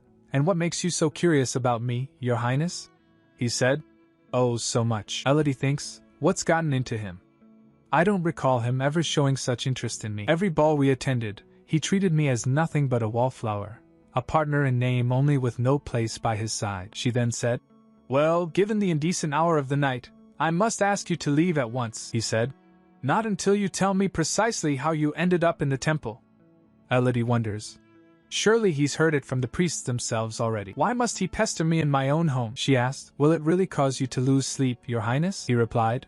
My, your intuitions have grown sharper of late, she said. The same intuitions tell me there's something you hesitate to say. She thinks, something of such urgency that a prince would visit a debutante unannounced so late at night. Elodie's eyes widen. Could this be about the annulment? In her head, she's practically jumping for joy. I thought you'd never ask. He's welcome to break up with me whenever he pleases, he said, Lady Elodie. I didn't expect you to be quite so chipper to discuss the matter of our annulment. She then thinks, oh, then this really is about our betrothal, she said with a smile. But of course, Mary said with a serious face. I wonder, how could it be that you detest me so? Elodie bats her eyelashes. Detest you, Your Highness? Me? He said, well, do you not? I wouldn't go quite that far, she replied. It's simply that I have no particular affection for you either. If anything, I seem to recall that it's Your Highness who has never had much time for me. Wouldn't you agree that breaking off our engagement serves both of us? She thinks, it should be no great tragedy to you nor to me that it was not fate for us to be together. Mary relents. Very well, you've made yourself abundantly clear. I shall give your proposal of an annulment all due consideration. Elodie asks. Do you mean it, Your Highness? He replied, I do, unless your disparagement of our betrothal was naught but a ruse to hold my attention. Elodie said, a ruse? For your attention? I think not. Why in Ishtar's name would I do such a thing? I need your attention like a fish needs an icicle, Mary says. A what? You needn't sound quite so offended, you know. No matter, I understand you desire nothing more to do with me than to cut our betrothal ties. Then we're in agreement, Elodie thinks to herself. Why would I covet the Empress's throne when I know I won't ever make it there in the end? But if there's one thing that bothers me, according to the novel, how to find love as a villainous family's unwanted stepdaughter. Estelle is adopted by the Perdia family after 3 years and earns the crown prince's affections when their eyes meet for the first time. What will become of my story if our engagement is annulled now? She said, one thing, Your Highness, once we're parted, do you intend to find another fiancé right away? Mary is surprised. What? How could you possibly ask such a thing? Elodie smiles, thinking. He seems rather taken aback. Perhaps he might keep to the story and wait. She said, I only mean to wish you a happier betrothal to a worthy lady. Now, if that is all, Your Highness, I bid you good night. The next morning, the sacred barrier sealing the temple faded into the ether. Though the archpriest seemed to have something to say to me, the wall of Perdia between us kept him from breaking his silence. The carriage ride home felt as if it was hauling me back to some inescapable captivity. Inside the carriage, Elodie starts. If I may, Father, I'd like to make a visit to the Skyward Falcons before I return. But Duke Sylvester cuts her off. I absolutely forbid it. Your father is right, Elodie, the Duchess says. Given the attempt on your life and this latest incident at the temple, don't you think it would be prudent to stay at the manor for a while? She said. Respectfully, I must protest. But Yancy interrupts saying, she'll be quite safe in my company, Mother. As it happens, I have my own business at the market. The Duke sighs. Very well, then I shall allow it. Yancy turns to her. Why don't you take my hand, Lily? We wouldn't want you to get lost again, Elodie said. I'm not a child, you know. Here's yet another sly fox. And why does he insist on holding my hand whenever we're together? Later, at the Skyward Falcons headquarters, an officer asks, Lady Perdia? To what do we owe this unexpected honor? She replied. Oh yes, what a great honor. Might I see Sir Ian? I'm afraid the captain is away at the moment. Elodie asks. Away? On what business? Well, for what it's worth. He set out in search of you, my lady. Elodie is shocked. For me? He said. Yes, rather pointlessly it seems. Elodie said, it's just as well that I came here then. She thinks, I should have known Rian would look high and low for me. I ought to let him know that I'm safe as quickly as I can. Except I have no earthly idea where he might be. But that's a problem for tomorrow's Elodie. Just then, a voice calls out. Lady Elodie! Before she can react, Rian darts forward and hugs her tightly. I feared that I had lost you again, Elodie asks. Again? Greed said. What is this, some sappy romance novel? It never fails to amaze me how all these men fall head over heels for you, you know. Mortals ought to have better taste. She said, that's quite enough out of you, Greed, Ian said. Would that I could describe the depth of my despair. Elodie stammers. I mean, Sir Ian? She pushed him back slightly. Please, compose yourself. As you can see, I've returned safe and sound. He asked. But is that truly you, Lady Elodie? She replied. It is, as far as I know, she thinks. He said he feared the prospect of losing me again, and his eyes tell the agony of one who has known such loss before. Tell me, Rian, what secret do you hide from me? She thinks. What does he mean? He fears losing me again. Tell me, Rian, what are you hiding from me? Meanwhile, Yancey's gloves dissolves due to his power surging from him. He called. Lily, it seems I was prudent to escort you after all, he said to Ian. Hello there. Might I trouble you to keep some distance from my little sister? Greed said. Whoa, did he just make the handrail disappear? Elodie is thinking, what in the unholy display of toxic masculinity? I have no earthly idea what prompted this little outburst, but it would be better for both of us if we let Yancey have his way. Yancey glares at Ian holding Elodie's hand. He said, I said, unhand her at once. Elodie is so over this male lead showdown. Somebody save me from this, she then said to Ian. I can only apologize, Ian. You must have been awfully worried to see me disappear. Please, we'll talk about it tomorrow. For now, I really must go. I do hope you'll come by first thing. A gentleman wouldn't keep a lady waiting.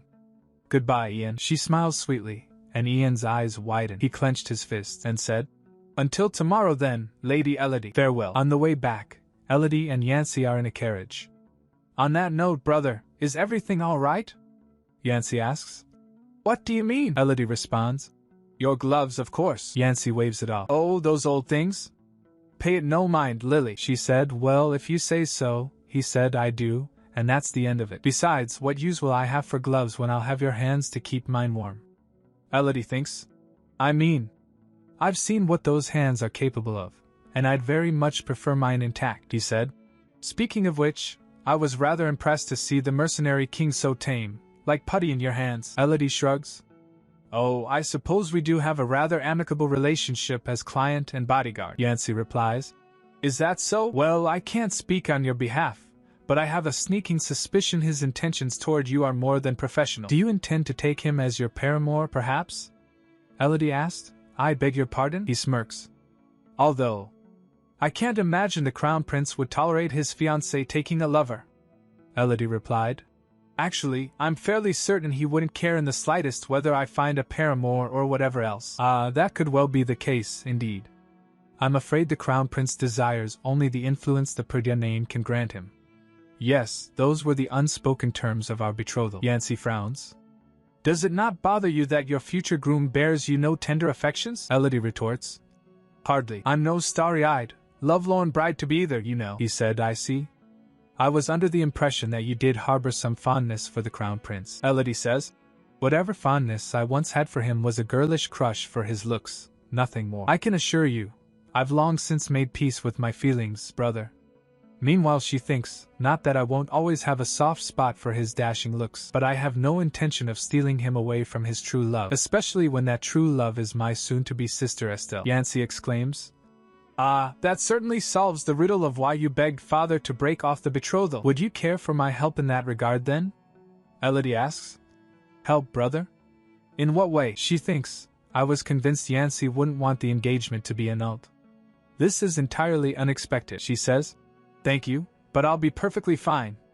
His Royal Highness and I have already agreed on the annulment. Yancey responds. You have? What does father know of this? Elodie says. To be quite honest, I haven't broached the subject yet, for fear that I might displease him. I was hoping that the news might come from the Crown Prince himself. She changes the subject. Oh, by the way, didn't you say you had some shopping to do, brother? Yancey replies. I did, and it is already done, Elodie asks. It is? But we haven't been anywhere near the market. What was it that you bought? Yancey smirks. The handrail I erased in the mercenary fort, of course. The handrail, Elodie realizes. But we live in a manor full of handrails, Greed said. Wake up, mortal. He means his talk of having business in town was merely a pretense. Elodie asked what? But why would he go to such lengths to escort me around? Greed replied. Who knows? Maybe he's got a soft spot for you, Elodie scoffs. Yancey? For me? That's absurd. Surely he hasn't forgotten my past self's misdeeds. He has been acting rather oddly as of late, but I can only assume he has his own conniving reasons, she recalled. Well, I can't speak on your behalf, but I have a sneaking suspicion the mercenary king's intentions toward you are less than professional. Ian said, would that I could describe the depth of my despair, she thinks. As for Rian's feelings toward me, I had known from the very start. How could I not notice? That said, He's never once seemed to me like a man possessed by romantic affections. There's something else, something inexplicable in his demeanor. I should think it has everything to do with whatever secret he's hiding from me. Elodie asks. Brother Yancey, might I ask you for a personal favor? Yancey smiles. Why, it would be my pleasure, Elodie requests.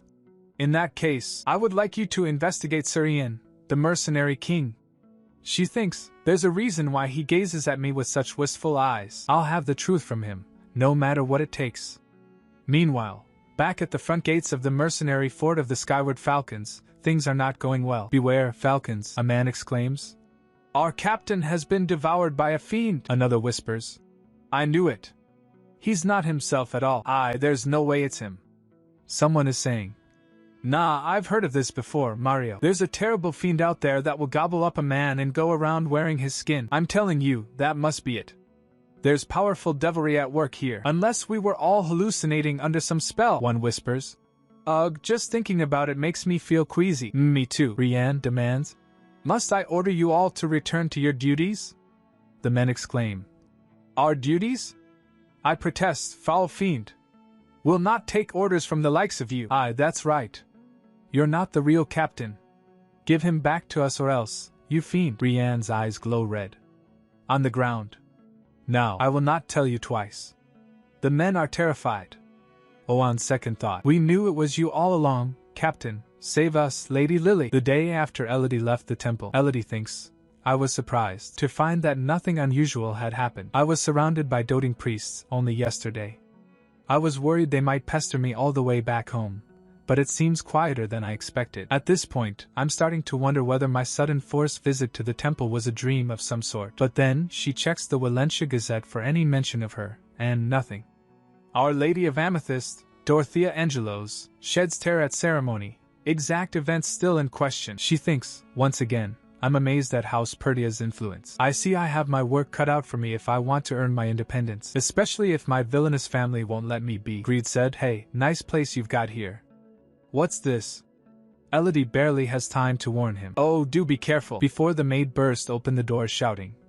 My lady? She asked. I thought I heard something break in here. Martha noticed the mess on ground and asked, Goodness, what's all this then? I hope you're not hurt, my lady. Elodie tries to play it cool. I'm fine, but Martha's already distracted by the greed. Hang on a minute, Mississippi. Who's this little fella? Where on earth did you find this adorable thing? Oh, just look at its shiny black coat, Greed grumbles as Martha scoops him up. Elodie said, Behave yourself, Greed, lest you wish to spend the rest of eternity back in the ceiling stone. Martha wonders. What is it, a cat? Greed said. Meow, Martha coos. Or a fox, maybe? To which he squeaks. Yep, Martha said. He didn't sound too sure about that one. What does the fox say anyway? Elodie responds. Who knows? I found him on a stroll, that's all, Martha asks. Well, have you named him yet, my lady? And before Elodie can even think, Martha's already showering him with unwanted affection. Elodie said, No, I haven't had a chance. Martha said, By the goddess, a cutie pie like him needs a name, surely. Why don't we call you Mr. Snowboots? Oh, you didn't like that, did you? What about just Snowy, then? Isn't that a darling name? Greed is not having it. Just kill me already, he hisses internally. Elodie tries to mediate. Perhaps we could give it a little more thought before we name him, Martha. Later, Elodie and Martha stroll through the gardens, while Greed seethes. Your servant has a terrible sense for names, Elodie agrees. Yes, among other things. Greed said, I suggest you come up with something more fitting than Mr. Snowboots. I am the deadly sin of greed and have no need for a name. But then, Elodie said, I can hardly call you that in front of other people though, can I? Greed said, rather that than be coddled like a pet. That said, I have always dreamed of being called a certain name, the Black Dragon, Elodie said. I think you make a better fox than a dragon, truth be told, Greed asked. A fox? Is that how you see me? I'm the deadly sin of greed, I'll have you know. This vessel was chosen for me by my mistress Lady Akala. Elodie sighs. Still, I think we ought to find something more discreet, like Kit for example. Greed grudgingly allows it. Kit, I suppose it could be worse. Fine, I'll allow it. Just then, Ian appears. Oh. Good morning, Ian, he replies. Good morning to you as well, Lady Elodie. Elodie said, I believe we have much to discuss. Shall we save it until we reach the fort? Ian agrees. An excellent idea, my lady. Once they're settled, Ian begins. If I may, perhaps we can begin with where you ended up after your sudden disappearance. Elodie explains. If you can believe it, the moment I laid hands on the sealing stone, I was teleported to the ancient temple where greed was banished. Ian replies, I see. I was perplexed to find no trace of you anywhere in the vicinity, Lady Elodie. It was no less a surprise for me. She says, still, the ordeal was far from fruitless. I believe I have what we were looking for. Greed is startled. Well, hello there, he says. It's Greed, a pleasure, I'm sure. Ian stares at him, and Greed wonders. Something on my face? Ian then says to Elodie. Quite the attitude your pet fox has, my lady. Elodie defends him. Oh, don't mind him. He's like this with everyone, Greed said. You can say that again, Ian continues. Well, I suppose an attitude problem is the least of our concerns, as long as we can put its abilities to use, that is. Elodie agrees. Precisely, Ian. We're of a like mind. You know I'm sitting right here, huh? It's so rude of you to talk over me. Greed thinks, Elodie asks. Speaking of which, what power does greed offer us? Naturally, greed's power pertains to riches. In specific, it offers the eye for the true value of things. Elodie wonders. The true value of things. An idea sparks in her head.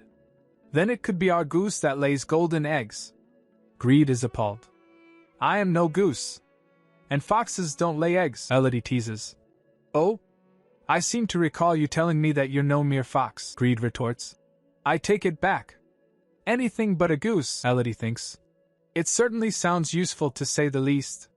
With Greed's power in hand, I should be able to amass all the wealth I need in no time, even without much starting capital. Would it help to find a mineral vein, I wonder? Help me develop real estate, perhaps? Or it might be just as useful to discern the value of people. Greed burps, thinking, by the goddess, I'm full enough to burst. Oh, a word of caution for when you mean to make use of my blessing, Greed warns. Elodie asks. Yes, what is it? He explains. Simple. There is a limit to how much you can use it, Elodie asks. And what, pray, is the precise limit? She thinks, perhaps I can only use it for a few hours at a time. Still, even an hour a day should be enough, if not plenty. But Greed sighs. You may use it for 3 seconds with each passing week. But that's nothing, Elodie protests. Greed retorts. After all that time I spent in exile, be grateful that you can use any measure of my power at all. Believe me, the full extent of my power unleashed would blow your little minds. Elodie said. Oh, I'm sure, Sir Black Dragon. What an honor, Greed thinks. For an extended hold over my power, you may formally enter into a contract with me. For a price, obviously. Elodie retorts. You ought to drop the adorable fox act. It won't work with me. Greed tries to ramp up the charm. Really? Not even like this? How about now? But look how fluffy and cute I am. Elodie finally relents. All right. I admit, he is rather endearing, but Ian interrupts. Lady Elodie, you mustn't allow a deadly sin to sway your heart. He may seem harmless, but he's nonetheless one of the 7 deadly sins that sought to bring about the world's end. I asked you not to judge a